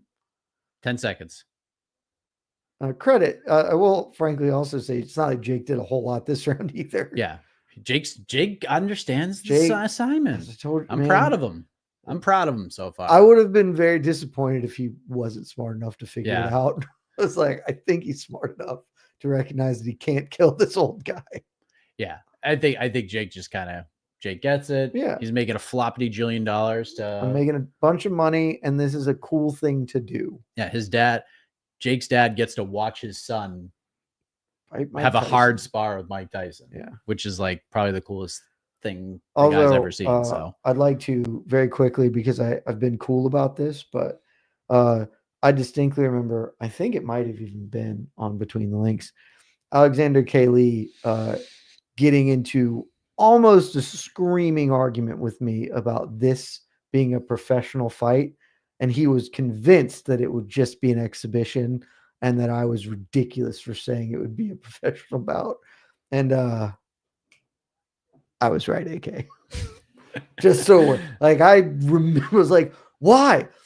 What does it matter? I was like, because it matters to Jake Paul. He wants this to be a professional bout. Yeah. They're gonna do it. Oh, and there they're going. Mike Tyson with the left hand with 150-49 of round 7. Because I will say, AK Jake's up 6-0, by the way, in my card. Yeah, I would say that AK is right. This should just be an exhibition. Like, it would be cooler if nobody won or lost this fight, and we could all be in the same way that we thought Tyson beat Roy Jones, but nobody won. Jake Paul's landed 59 punches. That in honestly 6 rounds. That honestly seems high. Yeah. That number seems high. Tyson's landed 16 punches in 6 rounds. Yes, he's 58. Yes, he's This tells you everything. This tells you everything you need to know. I mean, look, there is a minute and a half or a round and a half left. Oh, Jake to the body. Anything could happen in a round and a half of boxing. It's certainly true. The people who were just in the comments and dead set believing that Mike was going to win this, shout out to y'all, because y'all are true believers. Yes. I love your optimism. I wish I could be that optimistic about. Like, I wish I could carry that energy to Stipe tomorrow and be like, oh yeah, he's going to do it. Y'all just don't know. I mean, good vibes. This is exactly what we're hoping for. I mean, this tonight has been. This is what I've been telling everybody all day. Perfect.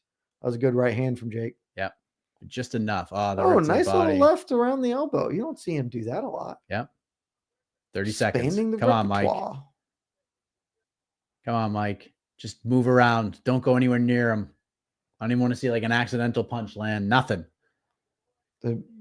Oh no. Jake is. Oh, that uppercut was real. I was gonna say Jake's left hook was barely a punch. Yeah, he just kind of threw it in there. He just like hits him in the glove. There's a jab, and please ring the bell for the love of God. Ring the bell. Ring the bell. All right, bell is rung. 7-0 Jake Paul. This is beautiful stuff. I love everything that's happening. Beautiful stuff. Big fan. This is beautiful stuff. All right. Tyson's got a big schnooger hanging out of his nose. That was a snot booger. Nasty. Gets wiped down. Mike Tyson does not look like he is physically capable of moving right now. Yeah. I don't believe his corner will stop it because, he's got 2 minutes. There's 2 minutes. And, but realistically, he looks awful on the stool right now. Yeah, he looks tough. And again, the caveat that all of this exists with, he's 58. He looks unbelievable for 58 and having just fought 14 minutes. Oh, Mike is not getting up out of the stool right now. He's got to get them. He's taking his time. Jake, understand the assignment. Really get absolutely this. Grasp this. You physically do not have to punch him this round. Don't even touch him. You have already won. Just push him. Just stay away. Yeah. Just stay away from him. You have won this fight. It is beyond contestation. Just do not cause harm. This old 138, 137. And credit to Mike Tyson, who is showing some pep despite looking on death's doorstep on the stool. Jabs from Jake. Stop, Jacob. No, bad Jacob. Oh, no. Bad Jacob. Mike Mike, get Mike him. with the left hand. Mike has to re-put his mouth guard in. Yep. No, Jake. No, Jake. Jacob. No, Jake. Jacob, understand Jake your lands job. left hook. Know Yes. your role. 106, 105. 64 more minute, Mike. seconds. Come on, One more guys. minute, Mike. Come on. Just hang in there. Just don't throw no more punches. Neither of you need to throw any punches. 50 seconds. This is kind of now tense just to see if Mike will Yeah. physically make another 40 seconds. 80 I to hope they have an oxygen tank by the fucking thing for him. That's not even a joke. Yeah. It's just like, yeah. that man is going, Jake, don't knock him down, you idiot. Then everyone's like, hey, he knocked down everybody else he fought. He couldn't knock down Mike Tyson at 58. That's fine. Just stop. Don't fight him. If I'm Jake, I'd be like, I could have knocked him out, but sweeping the scorecards against a former champion means way more. Like, yeah, man, fought a legend. Just go there. It was an honor. Yeah, it was an honor. 5 more seconds. 5 more dope. seconds, Mike. Come on, Mike. 5 more seconds.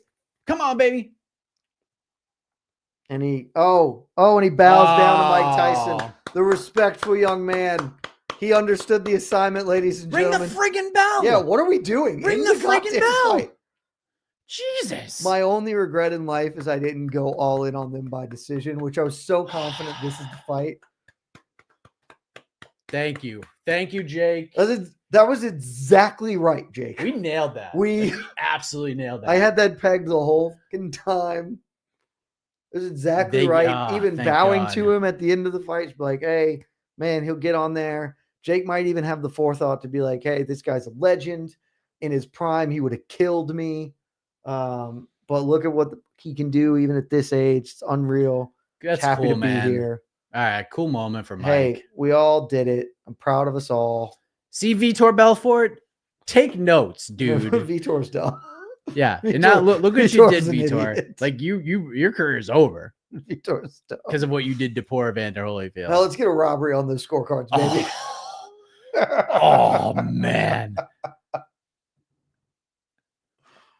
Whoa. What happened? I don't know what happened. Oh shit. What?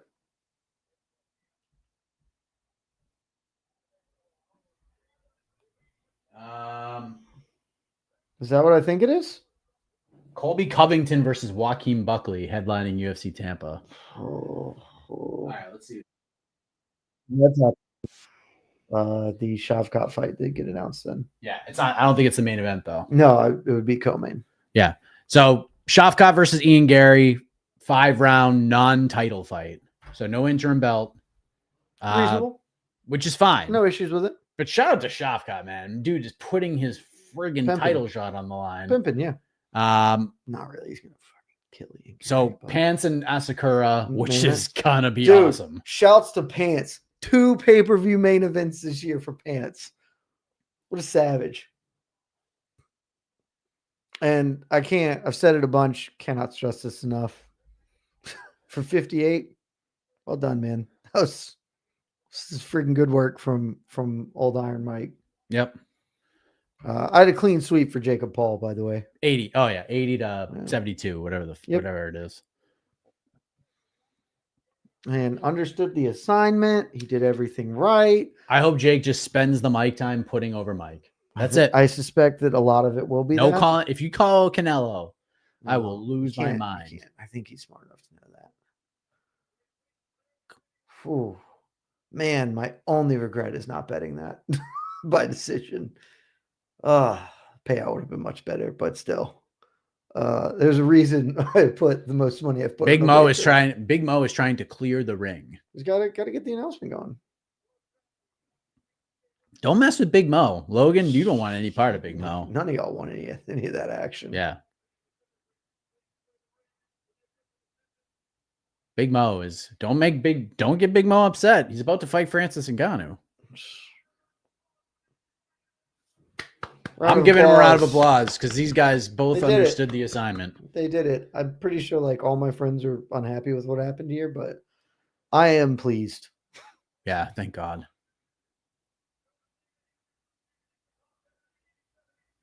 180-72. 79, 73. 2 judges gave, I'm going to guess, Mike the first round. And then they spray him with W. Yep. Because that's how you do a brand. Jake, shake the man's hand for the love of Oh, God. I don't think he's paying attention. And then he Don't you dare shush anybody. Come on. We all know what this was. Good. Shake his hand. Yeah. Hug him. You're a legend. Thank you. Legend, King.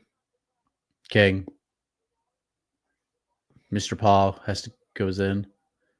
There's Logan talking to Big Mo. Kind of like Logan's jacket. It's pretty sharp. Yeah, it's looking. It's pretty sharp.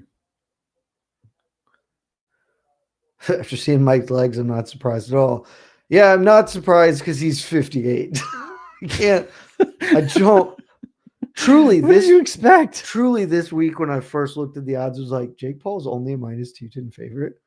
Oh my God! And then it was -125. I was like, I do not know what's happening. This is categorically insane.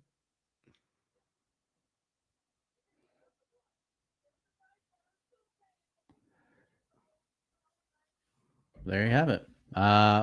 Sure, we'll get some post-fight interviews here. Colby Covington versus Joaquin Buckley. Are we going to Tampa? I think we need to. I don't want to go now. That's Colby. I mean, I will, but it'd be a good opportunity to see why Colby's like so upset with me.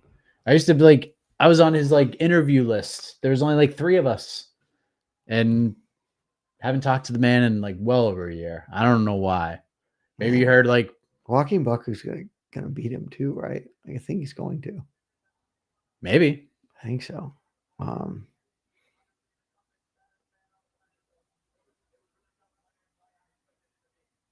Jake doing the right thing. Just put him really over. tough fight, like I expected. He's the baddest man on the planet. Now let's see what Mike has to say. Truly happy. I mean, you should be happy.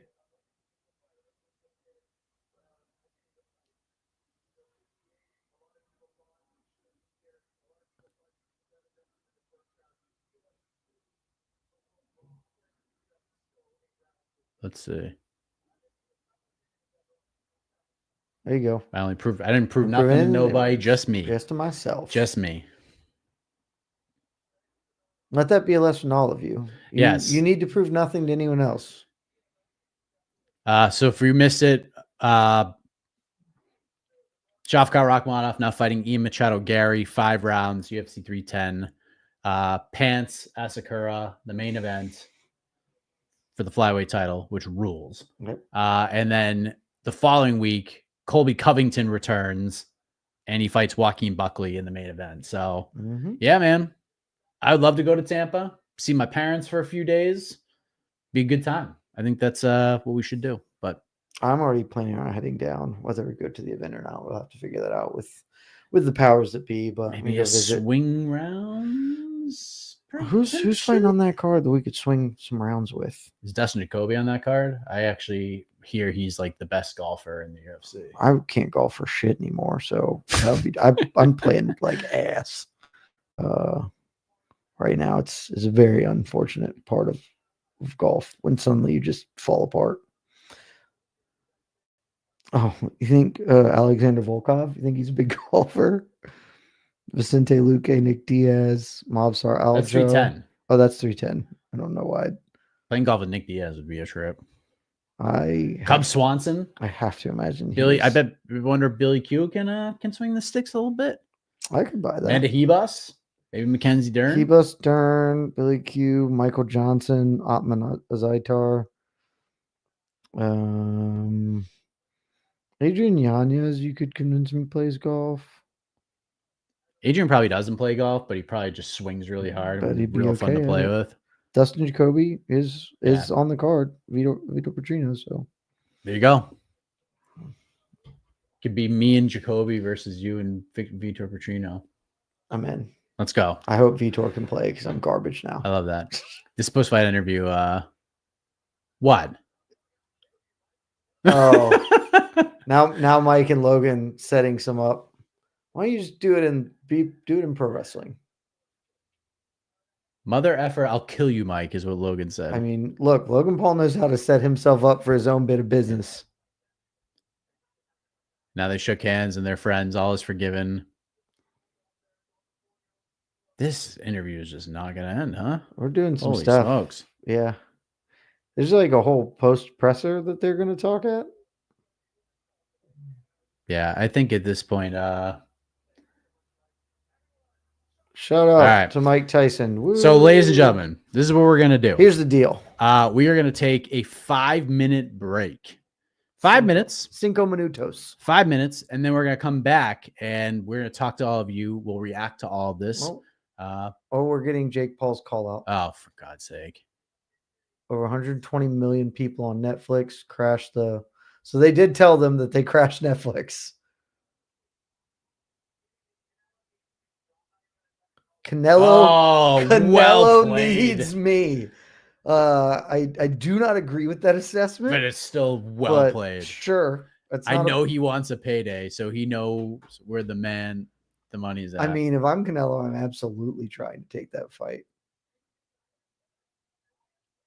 There you go. Boom. And that's it. 5 all right, minutes. That's it. 5 All right, we're taking a $5. We'll be right back to break it all down. Yes. 5 minutes. Don't go anywhere. Go take a piss. Do what you got to do. Take a walk. Walk the dog. Walk it off. And 5 minutes. We'll be back and we'll react to everything that went down. So love y'all. We'll see you in 5.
All right, everybody, we're back.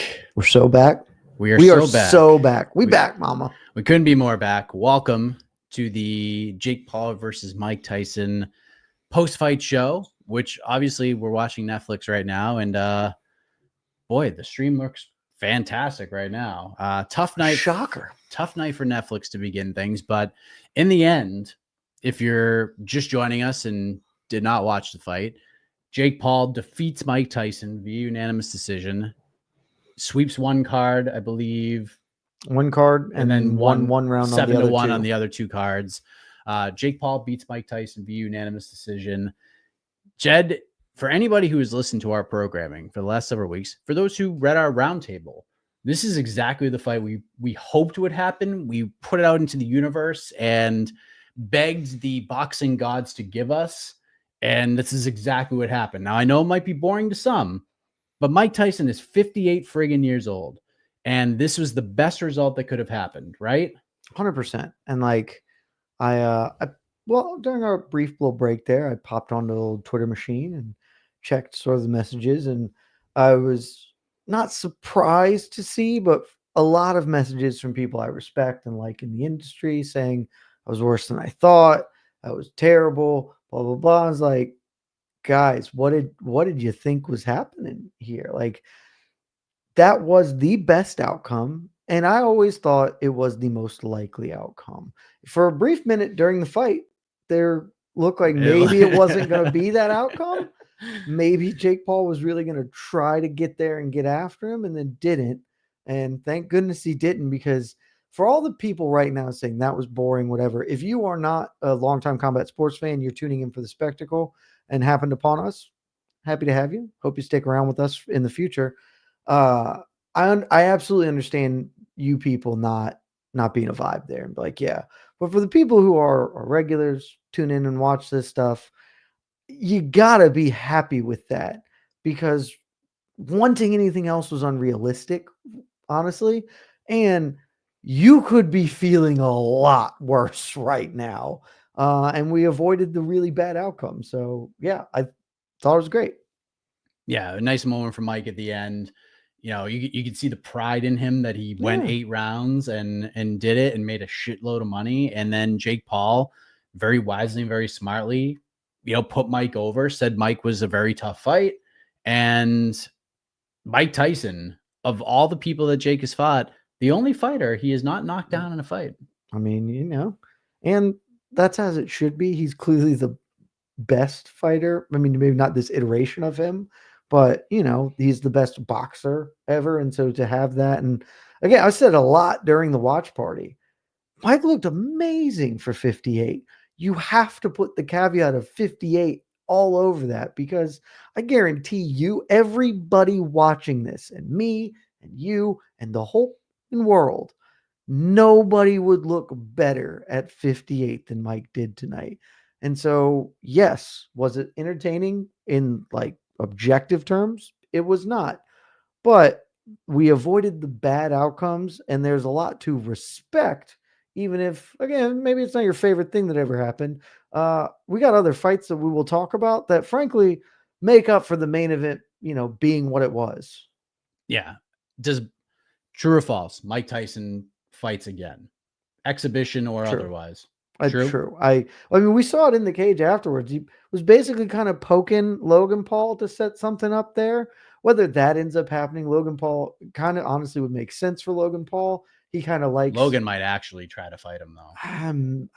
I have to believe Logan also understands the assignment there, but I think somebody will get in there and do it again with somebody, because he clearly wants to, and maybe it'll be different terms. Maybe he'll recognize 8 rounds was clearly too much for him. The last 2 rounds he functionally did almost nothing, so maybe it will be a 6-round exhibition. Maybe it's an exhibition match against Floyd Mayweather or something silly like that. Why not? But I feel pretty confident Mike is not ready to let it go at just this one. Well, I mean, I just thought of something. This is Netflix. WWE is going to Netflix. Logan Paul is part of WWE. So they could do it in some WWE? kind of angle. Trust me, I do not want to see Mike Tyson wrestle or get into a physical thing, but You maybe know, have some managing spots. maybe being in the corner of another wrestler and So then landing gets a to right throw a hand or punch. something. Yeah. That's Didn't okay. he? Wasn't he? I feel like he has previously done pro wrestling stuff.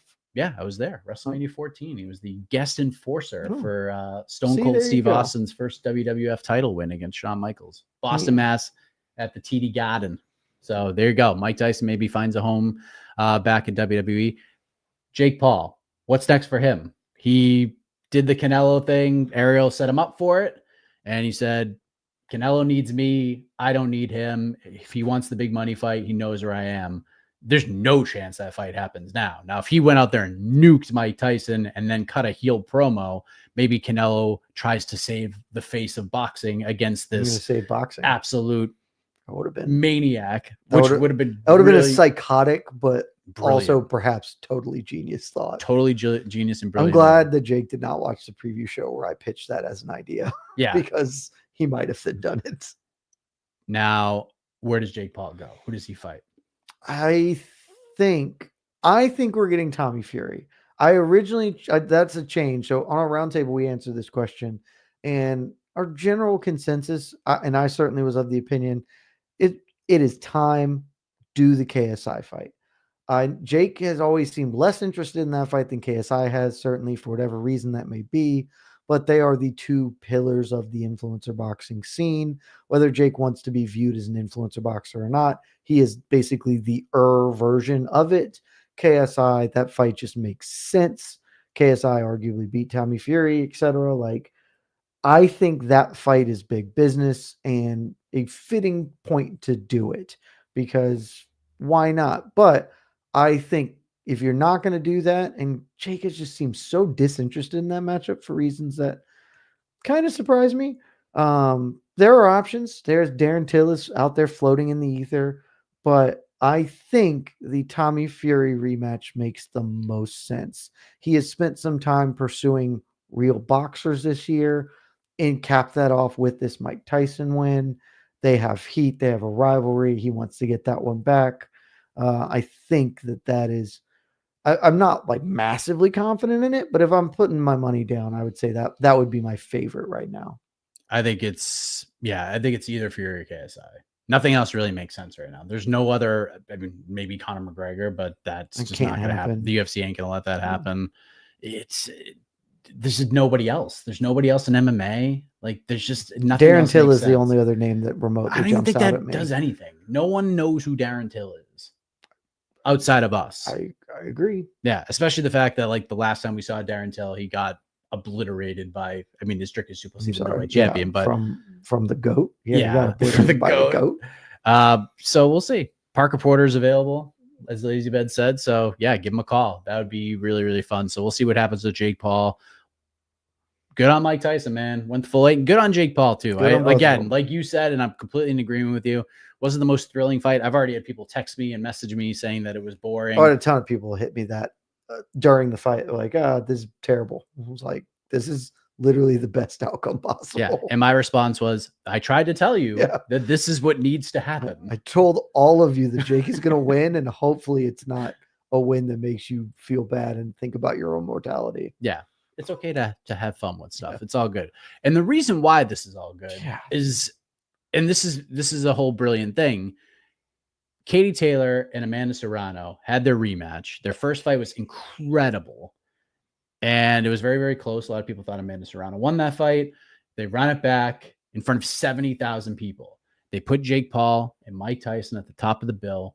All the attention is on them. There's very little attention on Amanda Serrano and Katie Taylor. Got messages from people so thrilled that they watched this fight. Those two women went out there and better than battled. One. You think it was better than the first one? It was better than the first fight. And it's different. There's a little bit of the controversy involved.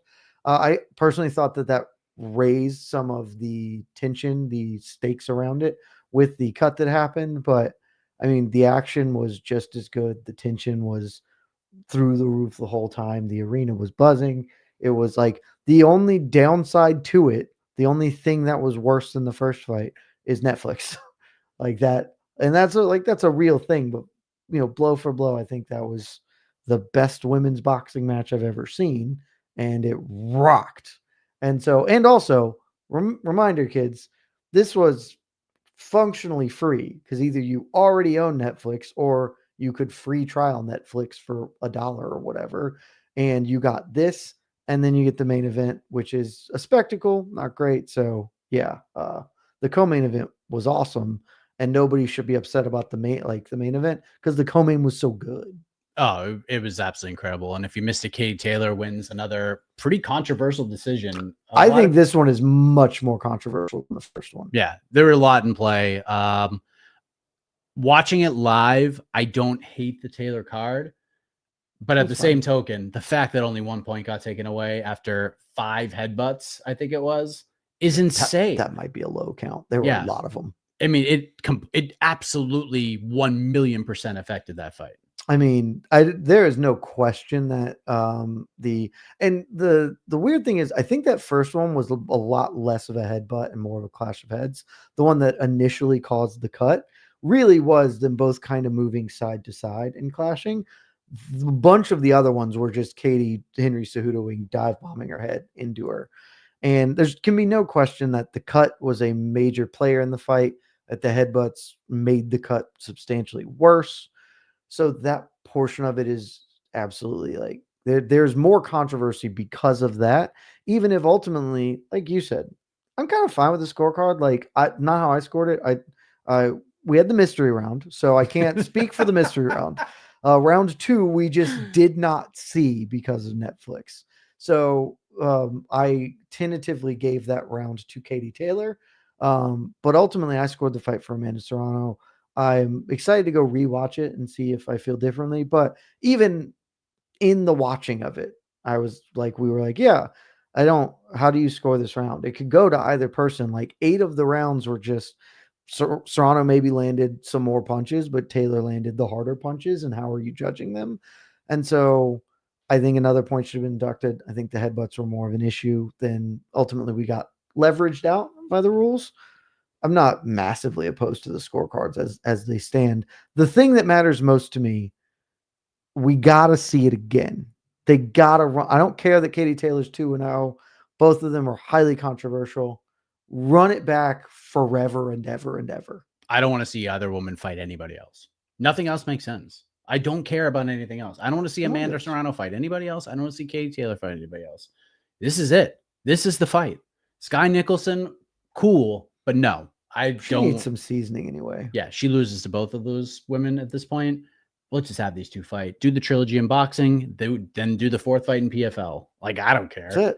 Like, let's do it. That's it. And like, because it is one of those things where because both the first 2 are controversial, running a third back makes sense. I doubt either of them would have an issue with it. And like, maybe that's just I've mentioned this in the previous show. Maybe that's the next big combat sports event other than WWE. I know they're moving to Netflix. Maybe just the next Netflix show is this. Okay, we're doing Taylor Serrano 3, and that's the main event. That is that is the showpiece, as opposed to being the not sleeper because it's the co-main event, but stealing the show from the main event that was sucking up all the oxygen in the room. Yeah, and this is why that fight was on that card. That's why it was so important to have that rematch on this card. Is perfect booking and keep it intact, and that's why it was so important to have Amanda fight on the Jake Paul Mike Perry card, just to keep things rocking and rolling and to get us to this fight. Is perfect booking. Earlier this week, I was like, I don't know if this is good booking. I understand what they're trying to do. And I think that maybe it makes sense, but I was also legitimately like, nobody's talking about this fight because Paul Tyson is just gravity welling all of the interest. And so I felt a little odd that maybe this fight was being underserved with the clear light of hindsight. Perfect. It's exactly perfect. So many of my friends were texting me during the main event saying, I wish the women were fighting again. Oh man, that fight was insane. I've never watched women's boxing before. This is pretty nuts. And other things that I won't repeat for a lot of reasons, but like that fight drew interest from people who would never see women box ever. And so perfect booking. Absolutely. Shout out to both of those women putting on a show. Kate Taylor. They also understood the assignment. Yep. Went out there and beat everybody the soul out of each tonight, other. except for the main card opener, really understood the assignment. Yeah, if you did not watch this event and you're planning on Skip the first rewatching it, hour. skip the first fight and skip the last fight. You don't need to watch Jake and Mike unless you just watch the first round. We can watch the first round of it and then know how it goes. Yeah, you know how it goes. But watch Taylor and Amanda Serrano 2 fight absolutely rocked. I saw some people saying like, "Oh, thank God I didn't watch it." Well, then you missed one of the 3 best fights of the year in all of combat sports because this fight was incredible. And another fight that might be in the top 20, Mario Barrios and Abel Ramos. Jeez Louise, dude. Really fun. What an incredible fight. Ends up being a split draw. Both guys get knockdowns. Just a wave of momentum. Barrios just seemed like the bigger, stronger, more athletic, gifted boxer. He was much bigger. And Abel Ramos was just an absolute dog in there. Just took a bunch of punishment, got stung early in the first round, got dropped bad in round 2, and the dude just kept coming, getting hit, laughing, smiling, hitting back. Knocked Barrios down as well after getting dropped himself. A couple rounds later, he ends up not a monster knockdown. It looked like he maybe was going to turn the tide entirely and sort of take over the fight. Barrios, to his credit, 10 toes down, dug in and fought him back. But that was for a fight that I think many people, and certainly odds makers, thought was going to be a walkover win for the current WBC welterweight champion. I think it was welterweight. I believe that's right. Yep. It was not. It was a fist fight. I don't love the scorecards, though. Apparently, other people did score that for Ramos. I believe Casey Leiden thought Ramos won that. I scored it for Barrios. If I recall correctly, you did as well. But apparently, it, was a little more controversy and not controversy, split opinion in who won that fight. So ultimately, I don't even have an issue with it ending, unsatisfactorily with a draw. They'll run it back, and when they do, I will tune in. We're gonna take a couple questions. This is not gonna be a typical hour, 90-minute post-fight show. We're probably gonna go for like another 10 minutes or so, and then we're gonna get on out of here. But before we take a few questions, how do we grade this event? The main card specifically. I mean, I didn't see any of the prelims, so I can't. How do we? Obviously, massive success in the stadium, 70,000 people, all that. But just the viewing experience, all this on Netflix, the streaming, the buffering issues, which everybody seemed to deal with. What do we grade the overall card? I'm gonna go rock solid B, just right at a B level. A couple different breaks, and we're talking A territory here. It had one really major negative, and then the main event is like I said, I think it's the best outcome we could have hoped for. I think that's fine. I'm not telling you it was awesome or fun to watch because that would be a lie. And so you get some points docked for that. The fight, the main card opener, bit of a snoozer, lose some points for that. The biggest deduction though is Netflix. And it's not a huge amount of blame being placed on them for this. This is really their first time doing this sort of thing. Certainly, I think, and I believe news will probably come out either at post presser or places. Executives will speak that they simply were unprepared for the sheer volume of this. Because when I say that everyone I know watched this, my sister has not watched anyone fight someone since one time she watched a Ronda Rousey fight, because Rousey was so ubiquitous and she was like, what's going on? And so she tuned in to watch, I think it was the Bethe Correia one. And that's it. Like, she has never watched anyone fight, but it was on Netflix. Everyone has Netflix, and I'll tune into the circus. Like, I think they were fundamentally unprepared for that. I think they will say that at some point in the near future. And ultimately, though, that is a problem. It's not we need to hold it over their heads forever, but we missed a round in one of the best fights of the year. We had some serious issues with the buffering in the main event before things got going. And legitimately, the pacing was terrible and exacerbated by the fact that I am almost 100% positive they held the co-main event fight because they were having such huge issues with the service going that they didn't want to just run it out there when nobody could see anything. Yeah, So, the pacing sucked the life out of the card because the Barrios Ramos fight absolutely slapped, and we knew that was heading into the fight. And it took 40 minutes, almost an hour. I mean, it was almost an hour before that Serrano and Taylor even started walking to the ring, and then that fight ended, and there's all this momentum. All right, now we get the big 30 fight. full minutes. Yeah, it was, and that was like 10 minutes after all the promos and stuff. They're like, yeah, 30 minutes from right now, these guys are gonna start walking. Come on, man. Like, it's just the pacing was bad. It was just a lot, and pacing was tough. And I truly do think that the pacing, some of that is baked into combat sports in general. Y'all know, if you're watching this, you've probably watched plenty. I honestly think that there is probably an hour full of showtime tonight that was not planned for. That was, we have to hold this because Twitter, like, buffering was trending. It was like the number 4 trending thing worldwide. It was ubiquitous problem. So they knock a lot of points for that. That's why it's a B, because I do think overall the totality of it, solid. I enjoyed myself tonight more, frankly, than I thought I might have. But enough issues that we can't get to an A. I think good enough to not be a C, though. Yeah, I'll say B minus. Yeah, right. B minus works.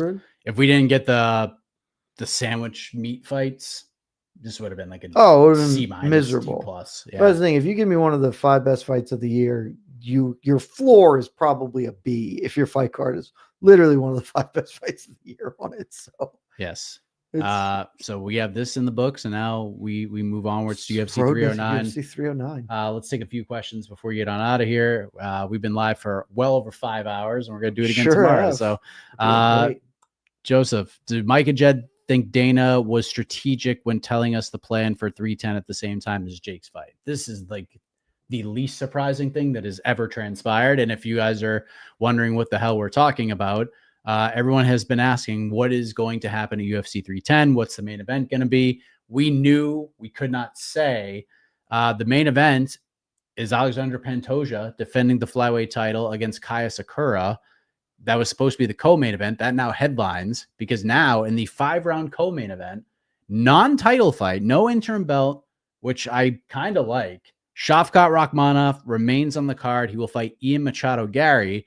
And if you're thinking to yourself, well, what about Joaquin Buckley? Joaquin Buckley is fighting Colby Covington in the main event of UFC Tampa. So that is what happened. Dana drops this news. So close to being right. Yeah. I said Colby was going to fight Shavkat for an interim belt. I was in the neighborhood. I was really close to that being right. Yeah. So I was made aware of this after the press conference. Dana said, we'll announce it tomorrow. Obviously reached out. We could not really say. I was told Shavkat was definitely fighting, but he was not fighting Kamaru Usman. He was not fighting Colby Covington, and he was not fighting Leon Edwards. And not a lot of then we figured it all out. Yeah. People started leaking it. I don't think they were supposed to leak it. They just did it anyways. Not everybody has our journalistic standards. So, yes. And then, we find out Colby's fighting Joaquin Buckley. So this is obviously big news. That was a new little wrinkle.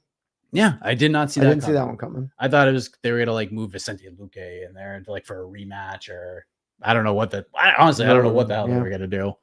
But that's what ends up happening. Joaquin Buckley still gets a big name. Ian Gary gets a 5-round co-main event on a pay-per-view, which is pretty massive. Undefeated versus undefeated. I mean, if he wins, he gets a title fight. The winner of that is no doubt about it, fighting for the belt. So yeah, strategic. Number one. I think that it was strategically planned. I think it was an enormous, gross miscalculation from Dana White.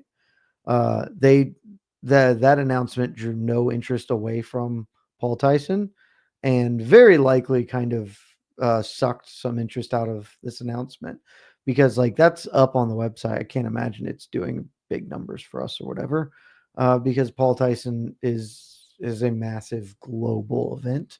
I think he just miscalculated and should have fired that out earlier in the day.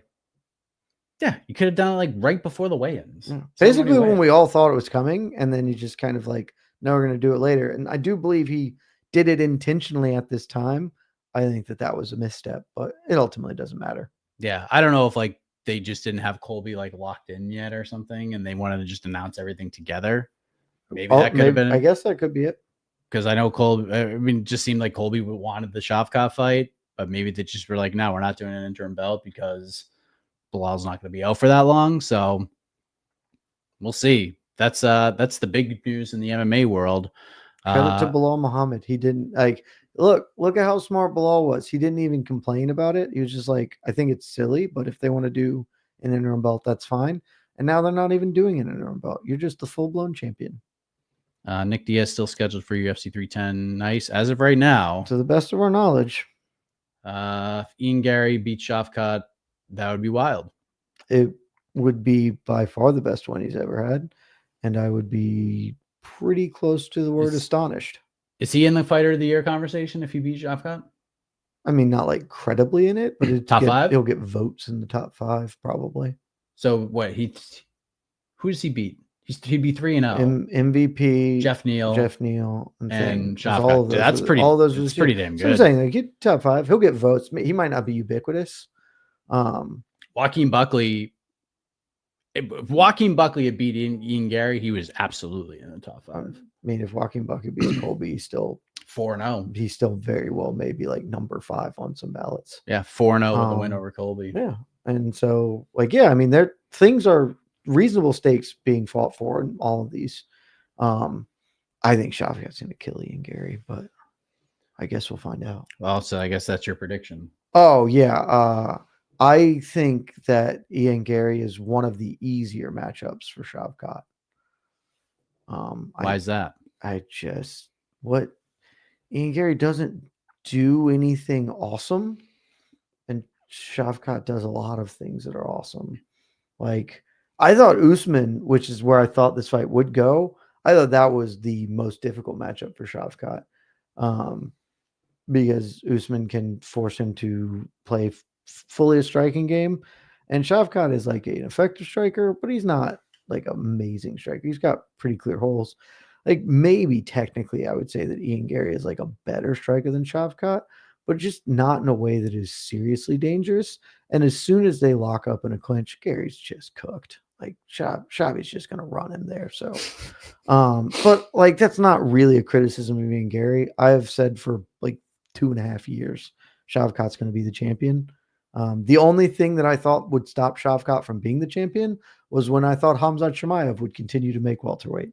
And the moment that became apparent that would no longer happen, I was like, yep, Shavkat's going to beat the shit out of everybody else. So this is it. Last thing. Oh, you see the great Esther Lynn in the ring just going ham on the camera. Yes. I didn't see the goat in the ring, but I know she's there. Obviously Casey's there, and Esther in the ring pretty much all night from what I understand. So she's the goat for a reason. Bet she's got the sickest photos.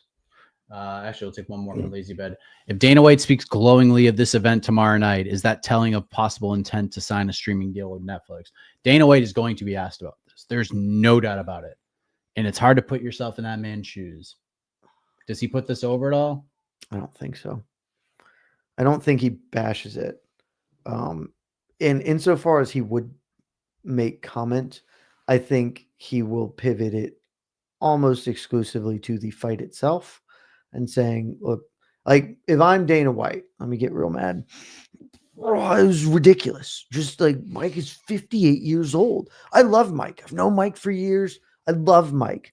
And good for him. He looked great for 58. But like, what is Jake Paul even doing? If fight somebody your own, stop fighting these old men. Next, he's going to try and fight me. Fight someone your age. And it will not be at all about Netflix, because you can't trash Netflix. They very much want to keep that as an option, whether they sign with them or not. You cannot bash Netflix or the production. So I would be stunned if he said anything about the production of it.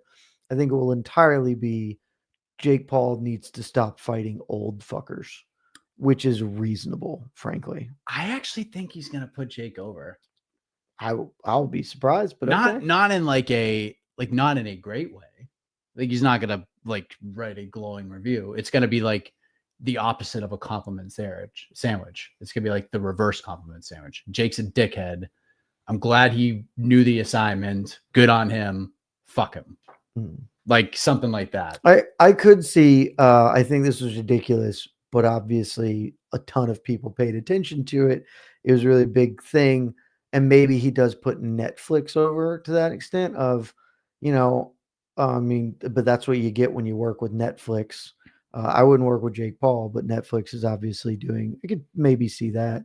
I'll be pretty surprised if he says anything nice about Jake Paul, but Yeah. I've been surprised by a number of things this year. So, and let's just be perfectly clear. This event creamed UFC 309 this week in terms of interest and attention. Creamed literally everything that has happened in my professional fighting career. Yep. And maybe beyond. There is nothing I have covered in my life that has drawn as much interest as this has.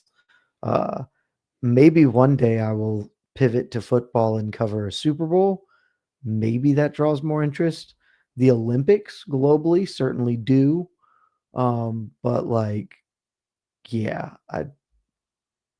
300 million people probably watched that fight tonight. It is astonishing the reach this thing had. Absolutely wild. Craziness. What a night. It was. Think about this. You all own Netflix. How many times when you're watching anything does Netflix not work? And you're never the only person on Netflix. It's Netflix. Everybody is watching reruns of Friends or One Piece or whatever the hell else is on Netflix. Your Peaky Blinders. And tonight it crashed because so many damn people were on it. It is I can't stress enough. It is a wonder how many human beings tuned in to watch this thing. Truly, we may never see something like this again in however long we cover this sport. Yeah, pretty wild. What a night it was. And we're just getting started here, everybody, because we're going to back to back. We're going to do this again tomorrow. We're going to do this again tomorrow. Any final thoughts, Jed? I had a much better time than I kind of thought. I knew that I could have fun, and I always love these watch parties. Love hanging with you. Love hanging with the peeps, watching them. But that was not as sad as it could have been. We made some money. Love to make the monies. And I'm feeling a little bit better about tomorrow night. Maybe not because the outcomes will be sad. Tune in, watch. But at least should be violent. We were talking about it, and really the main card is probably going to none of those fights should take that long. So we'll have stuff to talk about. We'll get to chat with the peeps. It'll be a good time. And this one was, like I said, as good as it could have been. And I did not have a bad time, which is always good. Yes. I think we're going to get 4 out of 5 finishes tomorrow. I think that maybe Creany Silva will make it 5 out of 5. Very God likely. knows my fantasy MMA team could use a Creany Silva finish. If you have any chance, you need her to do that. Yes, against a ranked opponent, give me like 200 something points, and then Cyril Gahn can maybe put it over the top. Who the hell knows? But that'll be tomorrow. We'll be back here. Maybe we're here to witness Stipe Miocic doing the thing. You want to see the greatest moment in MMA YouTube history? I might take my pants off if that happens. You've been warned. Well, with that being said, we are out of here. People's Pre-Fight Show tomorrow, 5:15 p.m. Eastern Time. Myself, the legend EKC Leiden, who will be back in California after traveling back from Dallas, who will be here to join us to answer your questions. And then Jed and I will be back at Command Center 4.0, maybe looking a little sharper video-wise. Maybe. A little bit of a hint, a little bit of a teaser. It was supposed to happen tonight, but little technical issue. Hopefully that's going to be rectified tomorrow. So you might get us in like the best picture you've ever seen us. I love that for us. Which would be unbelievable. So 9:45 p.m. Eastern, doubleheader watch parties, UFC 309, return of John Jones, the return of Stipe Miocic, heavyweight championship on the line, Charles Oliveira the return of Michael Chandler. The return of Michael Chandler, Jed's favorite fighter. So much to get excited about. So get some rest, relax, and we'll see you tomorrow night, everybody. Thank you for joining us. You guys rock. Love y'all.